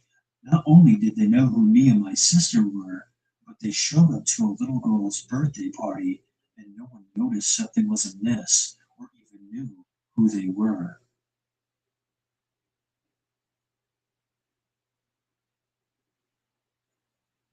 Okay, so let me start off by saying that I'm a female college student. My school is known for being a big party school, but I'm not into that. I have never been, even in high school. I never saw the point in it all, but after my last party, I have even more reason not to be. It was my first semester of freshman year. I'm a chemistry major, and I met a lot of friends through various labs and lectures. There have also been a fair share of creeps. I'm not really used to being the center of anyone's attention, as I never have been before, and I really don't see a reason why I should be. I like having only a few friends and keeping my circle close. I liked being myself in the background, but still, new state, new rules, and there were creeps. Anyway, one such creep was named Tom. He was in my chemistry lecture, and from day one, he just seemed to fixate on me. At first, I would catch him staring at me when I looked over my shoulder at the clock. He always made sure he sat behind me. I would smile and politely turn back around, slightly creeped out, but nothing super bad. Then, after a couple of weeks, he got up the nerve to talk to me. I was raised to never be rude or just ignore people talking to me, so I played nice, even though I wasn't interested. I don't know why I was so against him at first. He seemed nice enough when he talked, but something in my gut told me it was off. Anyway, I started seeing him everywhere, even when I knew he was supposed to be in his class. I tried everything for him to get the hint. I tried avoiding him, moving seats in lectures, shutting down his attempted conversations. Unfortunately, I'm not a very confrontational person, and I couldn't find a way to just tell him to leave me alone. And he didn't seem to get the hint. My friends would always tease me that I had a secret admirer, and I would laugh along, but it unnerved me. He just started inserting himself into my life, and I didn't know what to do. One time after Thanksgiving break, I was studying outside at a picnic table, and lo and behold, Tom shows up. He just starts asking me how my break was, how my family was, and if I was happy to be back. And then he asked how Bruno and Riley were. Bruno and Riley are my dogs, and while I love to show them off, I knew for a fact that I have never talked about them with him or showed him any pictures. The rational part of my mind reminded me that Riley was the lock screen on my phone, so he could have at least seen her when I checked the time or something, and Bruno was my wallpaper, so he might have seen him at some point. But how did he know their names? When I asked him, he got nervous and tried to convince me that I had told him, but when I insisted that I didn't, he made some excuse and walked off. I should have done something then, maybe talk to security or something, but I didn't. I regret to say I didn't want to. I thought I could handle it myself, and I've never been good at asking for help. So fast forward a little, Tom started to get more weird. He kept asking me for my number, asking me out, trying to get me to invite him back to my dorm. He got really aggressive. Eventually, I got to the point where my instinctual, well-learned manners went out the window, and I flat out told him, directly yet gently, as I'm not in the habit of hurting people's feelings, that I was not interested in having a relationship with him or anyone right now. He got angry and yelled at me for leading him on, calling me names like slut and bitch and whore, and then just stormed off. He started texting me nonstop, telling me how much he hated me and how I deserved to die. I still don't know how he got my number. I know what you're thinking. Now, she must have gone to the police or security or something, right? No, I was an idiot. I'm not a very confident person as it is, and some tiny part of me felt guilty, like I actually let him on. I didn't even tell anyone about the text. I just deleted them all, convinced myself that if I just ignored him long enough, he'd eventually give up and go away. I was a stupid, naive little 18-year-old, and I just let it happen. Okay, so fast forward about a month or so. It's near the end of the semester, close for us to head home for the winter break. My friend Anna had just broken up with her boyfriend, and she and my other friend Tori wanted to go drink to take her mind off things. Tori and Anna are both very petite girls, and naturally are incredible lightweights. They've been known to make some terrible choices after just a few beers. So they asked me to come with them to keep an eye on them. I agreed, and I brought my own water bottle with me so I wouldn't have to drink anything there. Even the water at these parties made me suspicious. The three of us went to the party, and while Tori and Anna went and got to drinking, I just sat on the couch in the corner and kept an eye on them, taking sips from my water. We'd been there for about 3 hours, and then someone sat down beside me. I look over, and you guessed it, there's Tom. He seems totally hammered already, and starts talking to me, telling me almost incoherently how sorry he is, how much he misses me, and how he overreacted, how he wishes he could take it all back, and asking if we could hang out later. I refused and told him to leave me alone, but still, he persisted. After another 10 minutes, I saw Anna across the room stumbling drunk, about to walk off with Some guy. I got up from the couch after telling Tom, yet again, to leave me alone, and went over to Anna. I separated her from her new friend, who was clearly not as drunk as her and clearly wanted to take advantage of her. I got her and Tori back together and tried to tell them that we should leave, but they begged me to let them stay just a little bit longer, just so they could dance some more. And there's really no arguing with those two when they're drunk, so I just let them. I went back to the couch and Tom was gone. Please note that most of the rest of this story I only pieced together after the fact, as some of my memories are vague at best, and most are just missing altogether. I must have left my water bottle on the couch when I went to save Anna. After I took a few more drinks, I started to feel weird. I was super dizzy and shaky, so I decided it was time to go home. I grabbed Anna and Tori and we left, taking the bus back to the dorm, or at least we must have. When I woke up, I was in my bed, still in my clothes from the night before, and I had the worst headache. I couldn't remember anything at all after I started to feel weird. My roommate told me that I came home around 2 and stumbled into bed and passed out, mumbling something about not feeling well. She was surprised, as she knew that I didn't drink, but just figured that I decided to let go a little and had a little too much. I started to realize what happened. Tom must have drugged my water. I felt sick. I knew Tom was a weirdo, but I never thought he would be quite so driven. It sent shivers down my spine to think about what he planned to do. As if to confirm my suspicions, when I checked my phone, I saw I had a new text from Tom. It said, "Why did you leave so early last night? I had such a night planned for you." I didn't go out much after that, not just to parties, but to class either. I told my friends and professors that I was sick and got the last week's notes from them. After the finals and break, I came back and found out that while Tom was stalking me, he was neglecting his classes, and as a result, he had flunked out. I haven't seen him since, but still, I haven't gone to a party since then.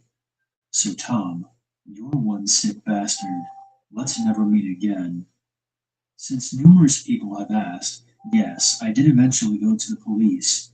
I waited a little while just to make sure he wasn't on campus anymore. At my school, once you finish your last final, you have to be gone within 24 hours. And I didn't want to keep looking over my shoulder while trying to pass my classes. I'm not sure what, if anything, came of it, and I'm fairly certain that I didn't give them enough to go on, but it's a footnote somewhere.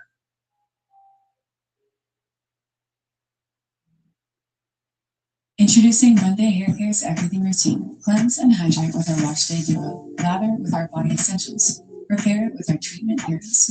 Lock it all in with our styling routines. For good hair, every day believe. No bad Mondays. Who's got time to make content? Canva? It's easy. I just make my clips and it cooks up a video before the water's boil. Yes. Try Canva Video today. Not so long ago, this was enough. Fishing for customers through search and social hit a performance ceiling. Costs rose, while returns flattened. Oh, come on. But since Realize was launched, it opened new frontiers for me across the open web.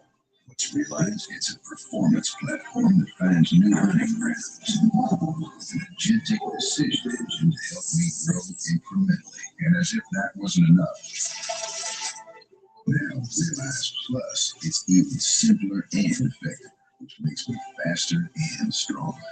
I'm the king of the world! Figure of speech, man. I love the smell of incremental growth in the morning. I'm a 27-year-old female from West Virginia. This story happened to me when I was about 7 years old. To start off, I have 2 siblings, an older brother and a younger sister. My brother is a year older than me, and my sister is a year younger. I'm the middle child. When I was about 4 or 5 years old, my parents got a divorce, and my mom pretty much raised us after that. Anyway, eventually my mother moved on and got a new boyfriend. This boyfriend actually ended up becoming very physically, verbally, and emotionally abusive towards our mother. He would hit her right in front of us, scaring us half to death, and would frequently call her names. I remember one night when I was about 6. I was cleaning my room while my sister and brother were watching TV. We heard them fighting on the porch, and we looked out the window and saw him strangling our mother, holding her by the throat against the front door. It was traumatizing to say the least. Another time, he started a fight with our mom because when we kids were eating a bag of chips, we were crunching too loud with our mouths. I think I was about 6 at this time. Another was when we went into the McDonald's drive-thru and he started a scene right in front of the workers and was yelling at my mom and the worker.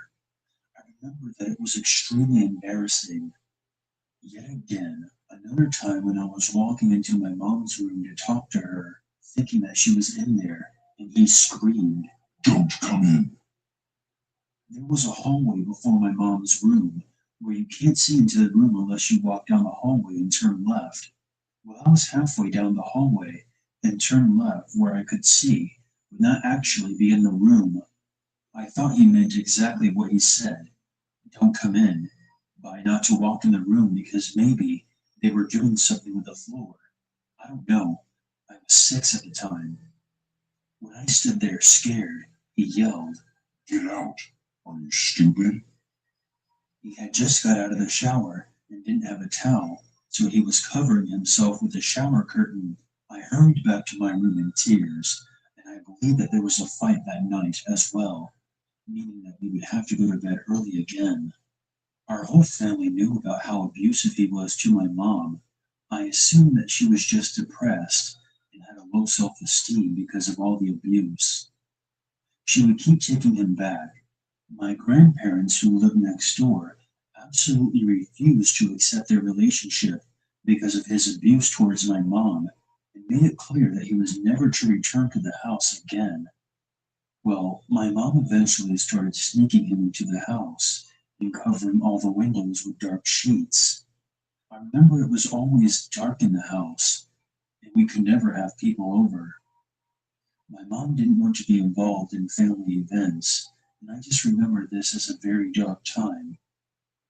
He was obviously doing his best to keep her from the rest of the family, as most, if not all, abusers do to their victims.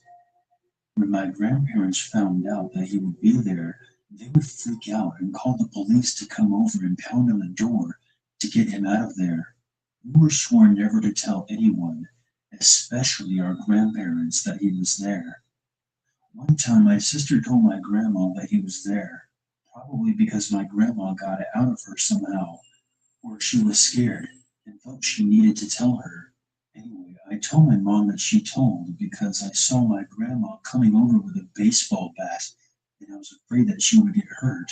So my mom, her boyfriend, and all of us kids piled in the car quickly and took off in the car before she could make it over to the house. I felt bad because I got my sister in trouble, but I also knew that I didn't want my grandma to get hurt.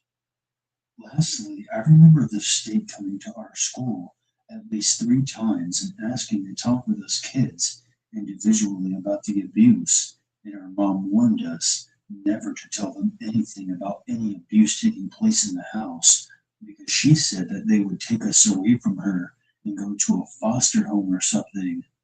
We were all very scared and was always instructed to lie to them, saying that there was nothing going on, which we did, because we were scared of being taken away from our mom.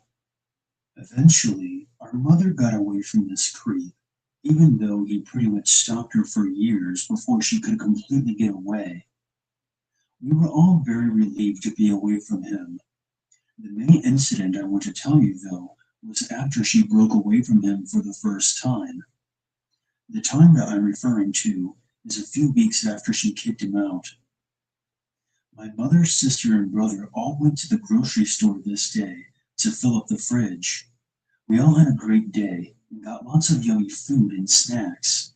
We all were carrying groceries into the house. I remember feeling so happy that we didn't have to live on pins and needles anymore, and that we could all just be happy. When I walked into the house, I went straight to my mother's room. As I walked into her room, I heard a noise and saw the shower curtain move. I was positive that someone was in there. I ran out to my mom, who was in the kitchen putting the stuff away, and looked her straight in the eyes and said, "Mom, I think there's someone in your room." At first she said that I probably just saw something, but after I looked at her with the most serious face I could conjure and said, "Mom, seriously, I saw them behind your shower curtain. Someone is in your room for real." Her face became pale white as she realized that I was being dead honest, and that there was a real chance that someone was actually in her room. Before she could even respond, a figure popped out of the hallway and yelled, standing there wide-eyed and creepy looking as fuck. He had the biggest, most sinister grin on his face, and my mom was in pure shock. This weirdo broke into our small trailer while we were out grocery shopping and was hiding in my mom's shower for when she got home. What the hell? It was basically terrifying. And I think another fight started up that night because she wanted him to leave. I don't know why the cops were never called, but when I grew up, I remember my mom telling me that he used to be friends with all the cops in town. The creepiest part is that I remember at some point hearing that he was suspected of the murder of some guy because he was apparently the last person to see him before he drowned it in a river. That makes him even more terrifying. After they eventually broke up for good, years later my mom remarried to a man that has never laid a hand on her. I think she heard from him on and off over the years, here and there, but I'm assuming that he has moved on to terrorizing some other family because we thankfully have been able to live in peace from that psychopath all the way up to now. If I could give some advice for a child who is going through a similar situation, my advice would be to tell someone, even though your parent or guardian forbids you not to, or you fear that you will be in trouble or be taken away from your family. You need to tell your school officials or some other family members or even the police, because what is happening is not right, and your parent or guardian who is being abused is being brainwashed by the abuser, and they will snap out of it once you do the right thing and take some action. They will eventually realize that what is happening is wrong. Please just tell someone, and don't waste years of your life being miserable like we did. The National Domestic Abuse Hotline is 1-800-799-7233. And to the creeper who stole years of my family's life, let's never meet. And for the love of all that is holy, go see a fucking therapist.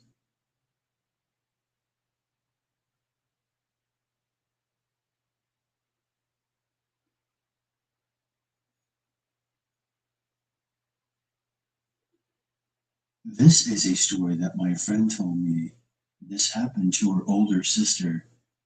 She goes to a large private religious university in Utah. She was staying at an apartment not too far away from campus with 3 other girls. The semester had just started, and 2 of the 3 girls were asleep. My friend's sister was on her phone, sitting in the living room, when she heard what sounded like footsteps outside the window behind her. She listened closely, but dismissed it as just some stray cat or dog. Soon after, she heard a thud against the dining room wall coming from the outside, and heard what sounded like muffled whispering. My friend's sister is an excellent marksman, so she decided that she would scare off whoever was outside by opening the blinds, turning on the lights, grabbing the shotgun that she kept on the mantle, pointing it out the window while screaming for the other girls to wake up. She saw a short man wearing all black and a ski mask running away. The cops came shortly after, and she filed a report. Fast forward a few weeks later, and my friend's sister keeps seeing a small white truck with tinted windows following her. She dismisses it as her imagination, but it still freaks her out a little. One weekend, her roommates have gone out of town, so it's just her by herself. Right as she's about to fall asleep, she hears a pounding at her door. She bolts to the door and looks through the peephole to see a cop standing there. "Who are you?" she asks. "I'm a cop," says the guy. "Open up. It's the law," he yells menacingly. My friend is starting to call bullshit, but she's scared of disobeying him if he actually is a cop. "Why are you here so late?" she asks. "Remember a few weeks ago when that guy tried to break into your house? I have an update on him." My friend is freaking out now, because why would a cop try to talk to her about the case so late and by himself? He wasn't even the officer who helped her fill out the report. "Show me your badge," she demanded. He pulled it out and shoved it into the peephole. She sighed with a breath of relief. Right as she was unlocking the door, she glanced down at his legs and noticed that this cop had very elevated platform boots and a machete in his utility belt, and the name on his uniform didn't match the name on his badge. "You're not a fucking cop," she yelled at him. The fake cop screamed and started slamming on the door, saying, "I'm an officer of the law, and you will obey me. Open up." She called 911 and held her way behind the front door, clutching her shotgun until the real cops arrived. The guy was long gone by then, but he left behind his cap, which was a prop from a party store. The day after this, my friend broke her lease and moved to a new city in Utah, transferred schools, and bought a Doberman to keep her company.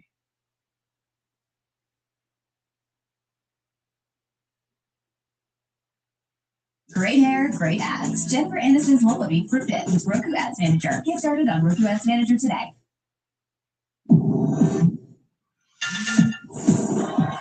Every coffee, a new low. Espresso. What else?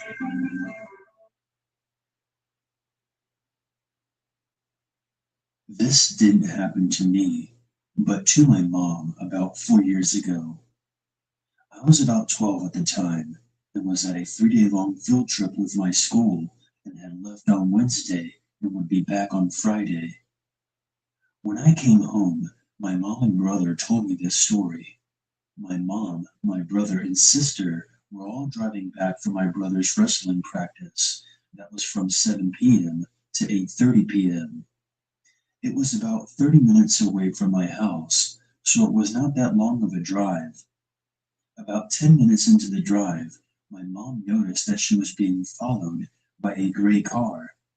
I don't remember what the car was, but she had an eerie feeling, but pushed it off as it was a busy street and it wasn't really anything scary. It followed her until she got off the road and onto a more quiet street, and the car was still following her. At this point, she started to feel a little weird, but she did not say anything to freak out my little brother, who was 10, and my little sister, who was 8. So she kept quiet and kept looking out her rearview mirror. It had followed them until she got onto our road, and our road did not have any street lamps except for the one at the end. So this meant that our street was very dark.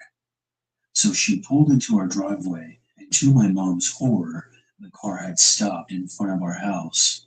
My mom is a very strong woman, so she got out and told my brother and sister to stay in the car. A skinny white man stepped out of the car and told my mom that he was the police and that he would need to take her to the station to ask her some questions about her reckless driving. My mom is a very safe driver, and she never drinks or smokes, and she knows that she wasn't driving recklessly. She told him that she didn't recall any of that and would like to see proof that he was a cop. But he just kept persisting that she come with him, and then said, Bring your children as well. At this moment, she knew this man was not a cop because she never told him that she had any children. She kept refusing to go and told him to leave. The man suddenly started walking towards my mom. She was startled at this sudden movement and was frozen in fear as he came closer. Suddenly, the front door opened to my house and my dad stepped out. The man froze in his tracks and squinted at my dad. My dad is a big guy. He used to be a wrestler and also boxed. The man made eye contact with my dad and started to walk back to his car. Then he said to my mom, I will let you off with a warning. He got into his car and drove away. My mom quickly rushed my brother and sister into the house and locked the door. She hugged them and cried. My dad told them that he had a strange gut feeling and felt like something made him go outside. They believed that was a guardian angel. When she told me this story, the one thing that bothered me the most was that he had known that she had kids and that we drive home from practice every day of the week. This could only mean that he was stalking us and knew our daily routine. But it doesn't end there. About 2 weeks later, me and my brother are getting dropped off at our bus stop to go home. We're the only two kids to get off at our stop, and the walk home is about a 3-minute walk. As we're about to get off the bus, my brother freezes and grabs me by the shoulder and points out a window to a gray car and whispers in my ear, That's the guy that followed us. I stared, and a chill ran down my spine. The man was sitting in the car, looking at the bus. I turned to the bus driver and explained the situation. He then told us to go sit down in the seat right behind him. He then drove us directly to our house and dropped us off. Our dad was home, and we came running to him and told him that the man was back. As we said this, he told us that maybe it was just a coincidence. But then he looked up, and his eyes grew wide. I turned around to see the car slowly coming down our road. But as it came in view to my house, the man looked at my dad and sped away quickly. From that day forward, my dad picked us up and dropped us off to school every day. But we never saw the car or the man ever again.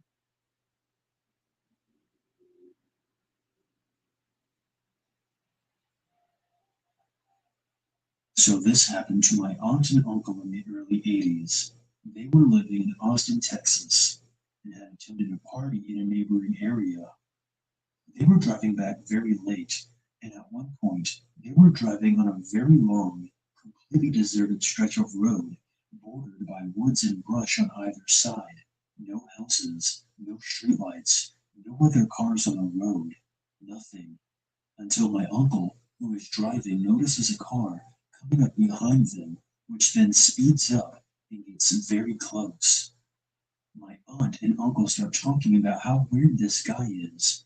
They can see it's just one man driving, and there's no reason to tailgate on an empty road in the middle of the night. Then the guy speeds up even more and pulls up alongside them. He starts yelling at them to pull over and is flashing what looks like a police badge.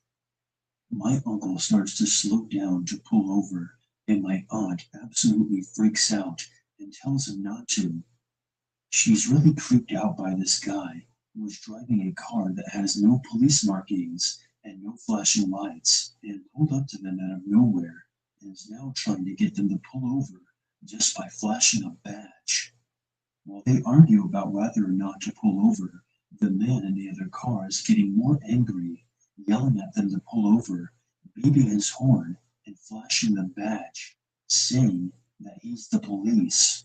My aunt starts crying, but my uncle says fine, if he really was a cop and they need to stop for him, They will do so in the next populated area, which will be a while, but they reasoned that if he really was a cop, he would have to understand their point of view. My aunt and uncle keep wavering between worried this guy is out of his mind and worried it's a real cop and we're going to get in big trouble for not pulling over when told.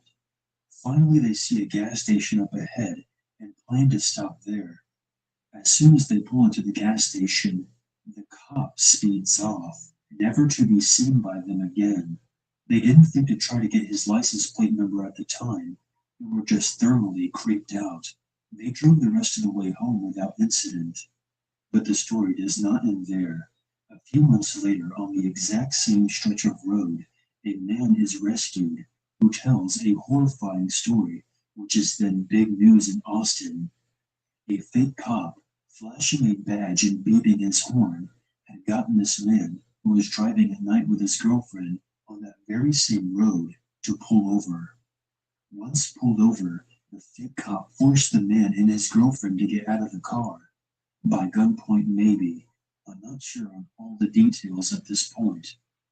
My aunt refused to read too much about the story back then because she was so freaked out, and my uncle doesn't remember everything in detail.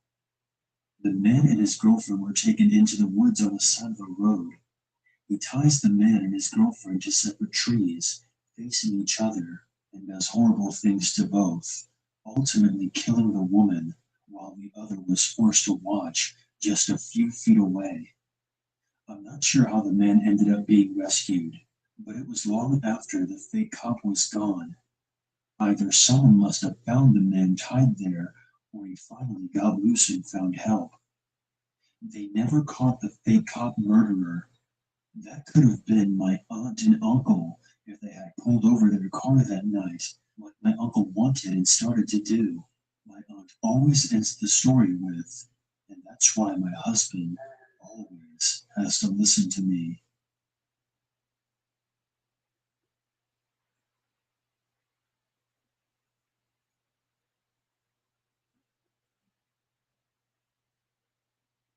I have this close friend named Jack, who relayed to me a pretty terrifying tale of something that happened to his friend a long time ago.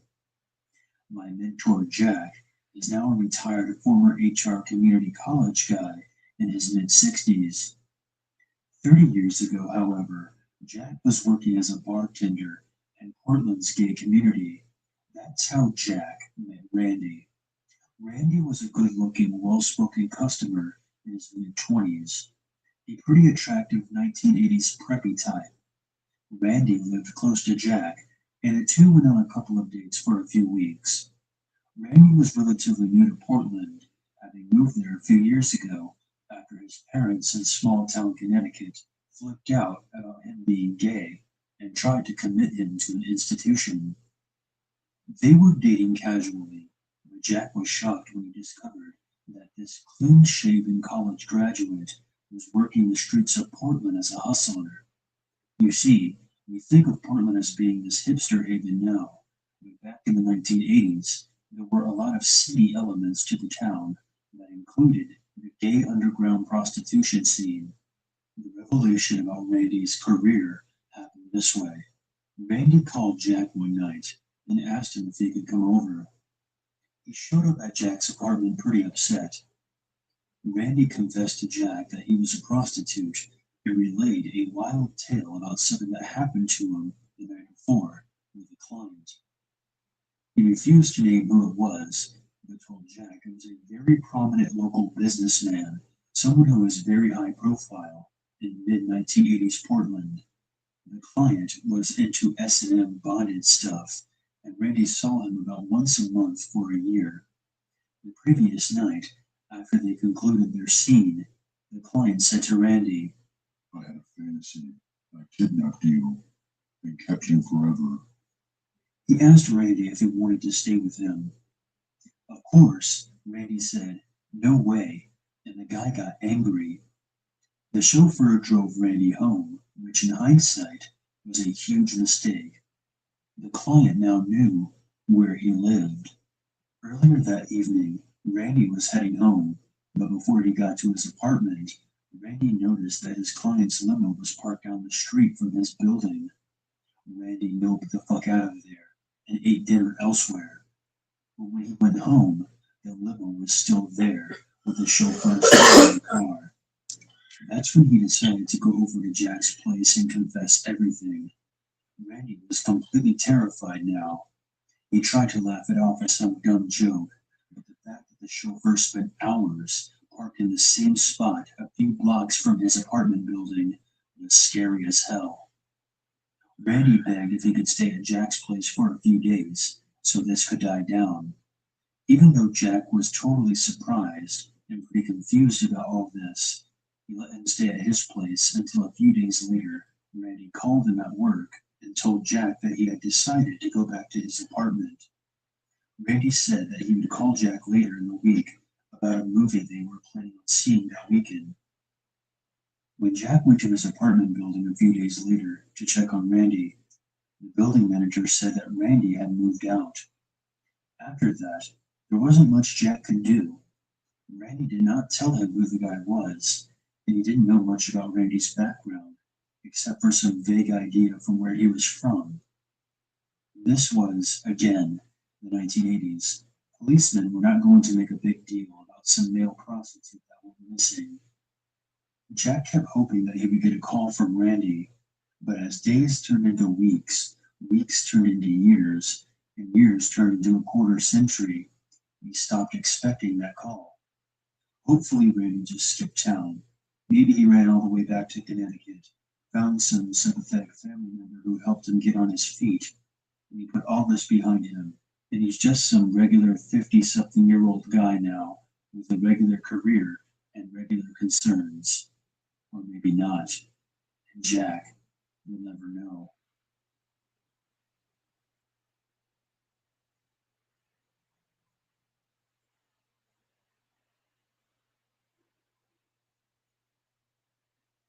Dark eyes, black magic, and then making out it in the house with sour sweet tacking.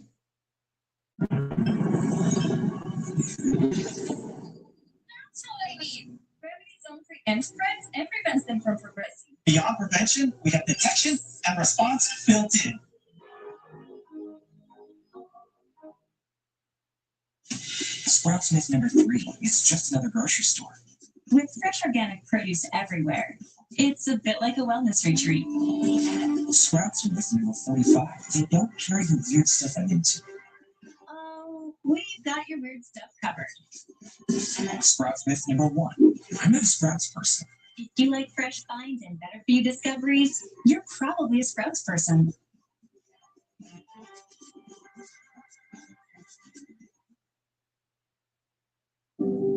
Pain doesn't care who you are or why you hurt, but pain can be mastered if you know the way. Fight back with Tiger Balm's legendary herbal power.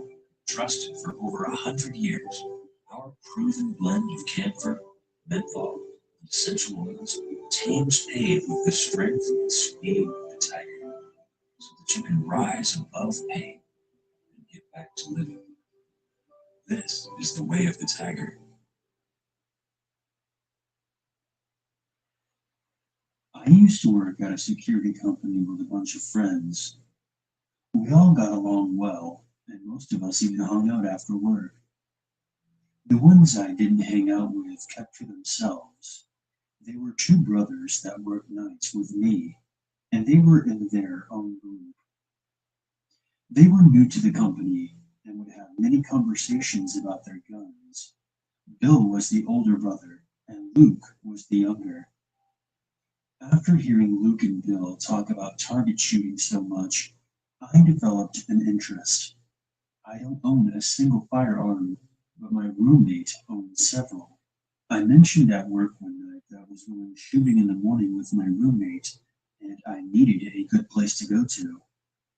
Well, the two brothers pointed out a spot on Google Earth for me and said it was great, and they had gone shooting up there once before. It was about 45 minutes away and was higher up in the mountains. I knew the spot precisely due to a single image posted to the coordinates on Google Earth, with used shotgun shells covering the ground.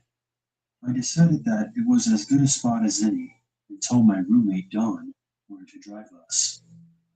We arrived the next morning at 10 a.m. and parked at the top of the hill. We saw our spot about 150 yards away in a clearing down in the valley and began hiking down. A quick side note, I wore this bright neon yellow hooded sweatshirt at work and during the winter. I'm also a pretty large fella. Being big and brightly colored makes you very visible from far away. I've seen hunters using bright colors to avoid accidentally getting shot by other hunters. I decided to wear my trademark bright hoodie on our little hike. We made it a quarter way down the hill, and I see a group of fellow target shooters at our desired spot. These were the only other people we had seen in 30 minutes. Our spot is taken. Lame, I said. The second I said lame, that's when shit hit the fan. We were on the side of the mountain walking down towards them, and the rounds started flying. This group was shooting at us. Dawn and I were targets for about 3 guns, and we didn't have immediate cover. I see Dawn running across the mountain, strafing the shooters. I see what he is running for. It was a small plateau about 20 yards next to us. The sounds of bullets flying inches away from my ears is a sound that I will never forget. Movies do not do the sound justice at all, not even close. I still get chills thinking about it now. The vibration and the rotation of the bullets chilled my bones. It's not a sound I would want to hear again. It made everything go slow-mo and very clear. My adrenaline was kicking in. We made it to cover and hit the dirt. We were pinned down, but at least we had cover now. I had to have heard at least 100 rounds pass just over the lip of the plateau. I heard a pistol, a rifle, and a shotgun. I know I did. The trees, boulders, and mountainside were being hammered by round after round. If we had sat up from our cover, we would have been shot in the face. These people were shooting up a hill, towards a road. They had their backs to their paper targets. Thinking back on it, my father said I should have yelled down to them and let them know they were shooting at 2 people and to hold their fire. But the thing is, I think they knew they were shooting at us. How could they not? We weren't that far, and the mountainside was almost bare. I didn't want to let them know they were close to hitting us. I should have shot back. We had the high ground, but I'm not a killer. We just waited and listened for their footsteps and wanted them to stay where they were. If we were killed, no one would have found our bodies out there. 15 minutes went by, and the gunfire didn't let up until it just ended. The mountain was quiet again. After about 5 more minutes of silence, we checked down the hill. They were gone. We had our guns ready as we scanned the valley down below. Nothing more. No more guys, no vehicle, just their garbage left behind. We decided it was a great time to get the hell out of the hills. We made it back to our car and back to our house faster than ever. When I went back to work the next shift, I told this story to everyone. I even thanked Bill for the sweet advice. He apologized for the bad locals and said, "That's crazy." Another coworker told me that Bill and Luke went shooting that same morning in the same area. I asked Bill immediately about it. I asked him where he went shooting and what guns he brought with him to shoot. He pointed at the same damned Google Earth image as before. Luke, his friend, and Bill were using a Glock, a .22 rifle, and a 12-gauge shotgun. It was all coming together so quickly.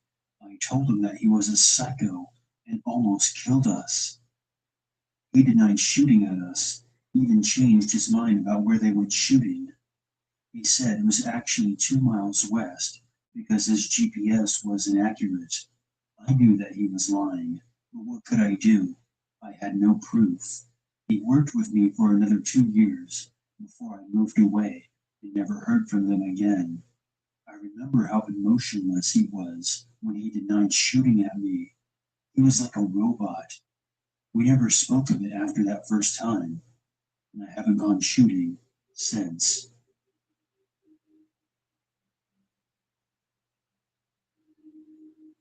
To give a little bit of background information, this started in the winter of 2012.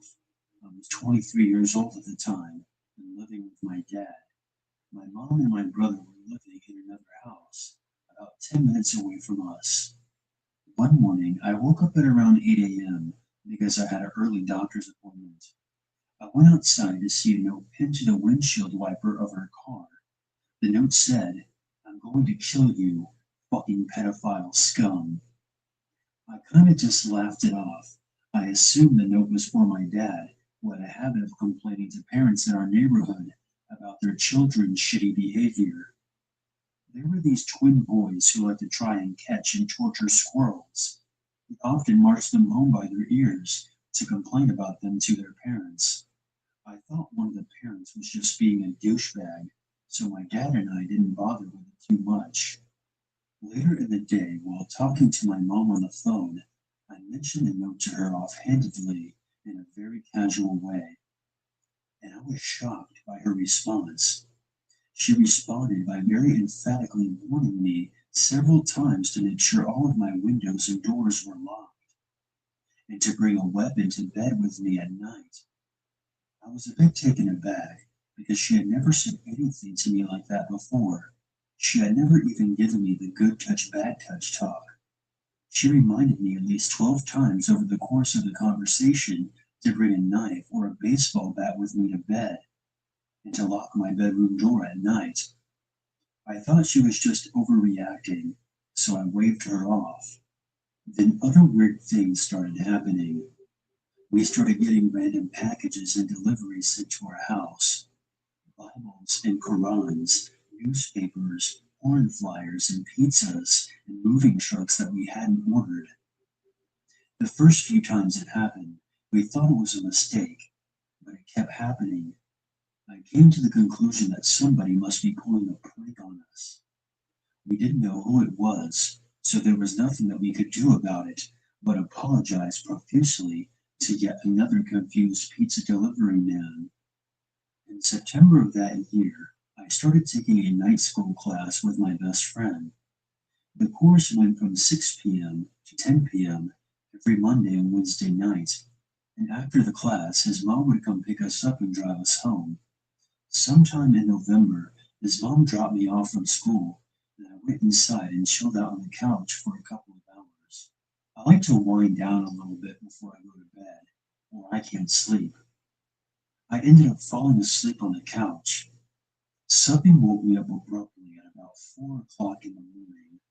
I heard the unmistakable sound of a car tire being slashed, and it sounded like our car. What the hell was going on? We didn't have any enemies. In retrospect, this was probably a stupid thing to do, especially considering that I'm a relatively small female. I'm only 5'5" and was 23 at the time. But I grabbed a generic kitchen knife and went outside to check it out. When I got outside, I discovered immediately that I was correct. There was a man in our driveway slashing our tires. Unwisely, I immediately yelled, "Hey, you!" and he turned around to face me. That's when I noticed that he was slashing our tires with an enormous hunting knife, at least 6 inches long. He looked surprised, but then defiant, and began to advance towards me with the knife slightly raised. I just froze. I didn't know what to do. He was coming at me so fast, I couldn't even think. Thankfully, at that exact second, my across the street neighbor, who had also heard him slashing our tires, turned his porch light on and yelled out the window, "Hey, I'm calling the police." The man yelled back, "I don't give a fuck. Call them." But he quickly retreated back to his car, where I could see a middle-aged woman with long brown hair waiting for him in the passenger seat. Our eyes locked, and I knew instantly we had met before. I couldn't quite put my finger on when or where, just knew in my gut that I've met this woman before. They sped off into the night. We called the cops, who said they couldn't do anything for us because they didn't know who had done it. I mean, isn't that kind of your job, though, to find out who did? I called my mom and told her what happened and asked her if she had any idea who had done this to us. She immediately said no, but there was something in her voice. I could just tell that she wasn't being honest. A few weeks later, I decided to go to my mom's house and spend a day or two there, determined to get some answers. As soon as I walked in the front door, I knew something was wrong. The second she saw me, she just started bawling her eyes out. She took me by the hand and sat me on the couch and explained the whole story to me, start to finish. It's necessary for me to give a bit of background information here. My mother is a businesswoman by trade. She was still in sales at the time, but she is also a bit of a hippy-dippy. It's retrograding, so I don't get into any arguments with this weak type of person. On the side of her regular day job, she was selling Arbani makeup, which is a all-natural brand of makeup that is free of parabens, oils, sulfates, and other common cosmetic additives. A couple of months before this all started, she ended up being referred a new client named Andrea by her weed dealer. Yes, my mom smokes weed. This is Canada. Everyone smokes here. Andrea was the dealer's girlfriend, and she was interested in buying Arbani.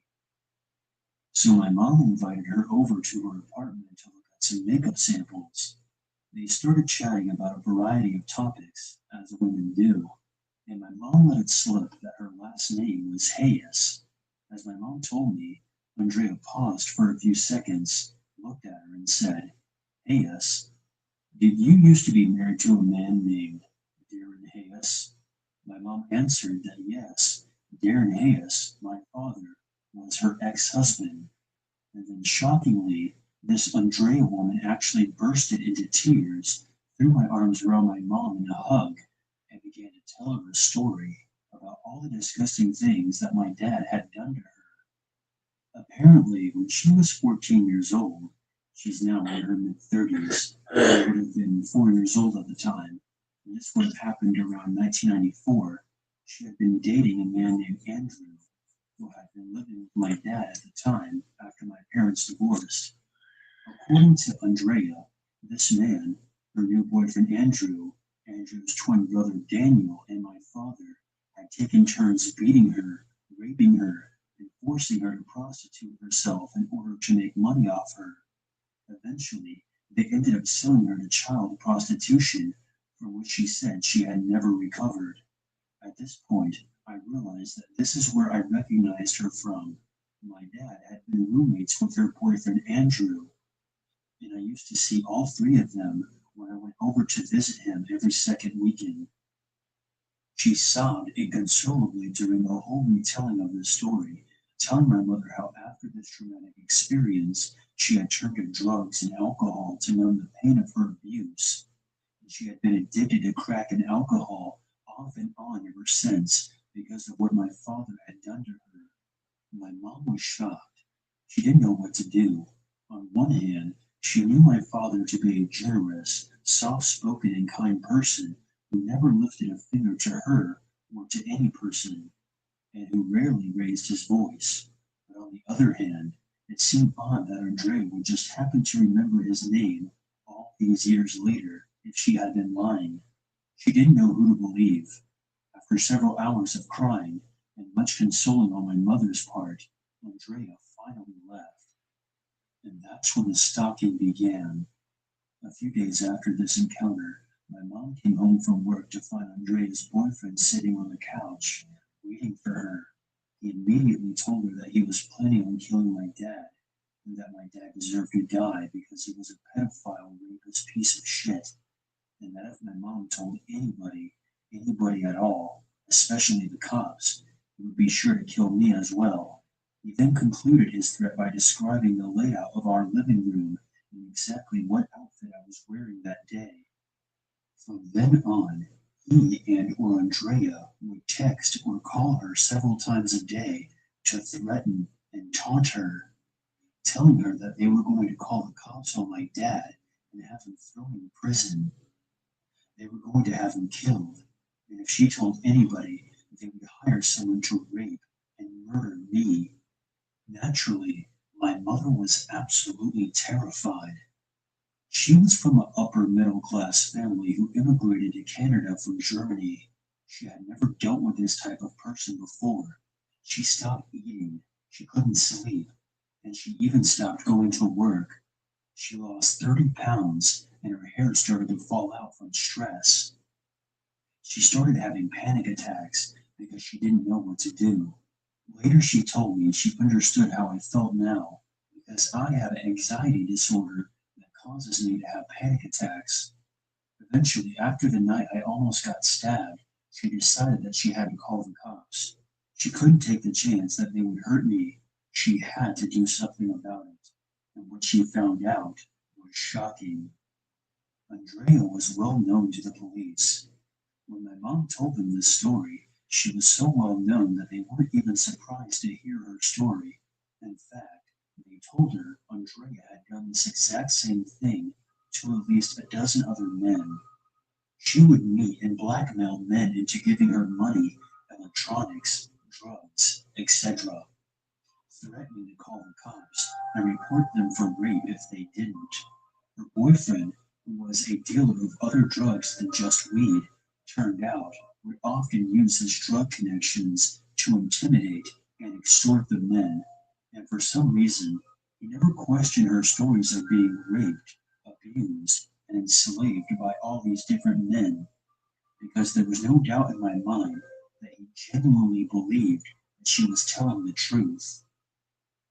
Then, when Andrea, who was a crack and heroin addict and prostitute, would get arrested on a possession or a drug distribution charge, would attempt to make deals with the police by offering them information about men who were rapists and pedophiles in exchange for less prison time. She eventually did this so many times that the police stopped believing her. After Mom called the cops, the whole story came undone, and Andrea and her boyfriend thankfully haven't bothered us since. But it's been over a year since the whole thing happened, and I'm still terrified to leave the curtains open at nighttime in case somebody is watching me. I don't think I'll ever be able to feel fully safe in this house ever again. Bonkers. Ah, I didn't see you there. And you brought friends. Lots of new faces here. Am I in danger? With good snacky snacks for kids. Better when it's bonkers.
The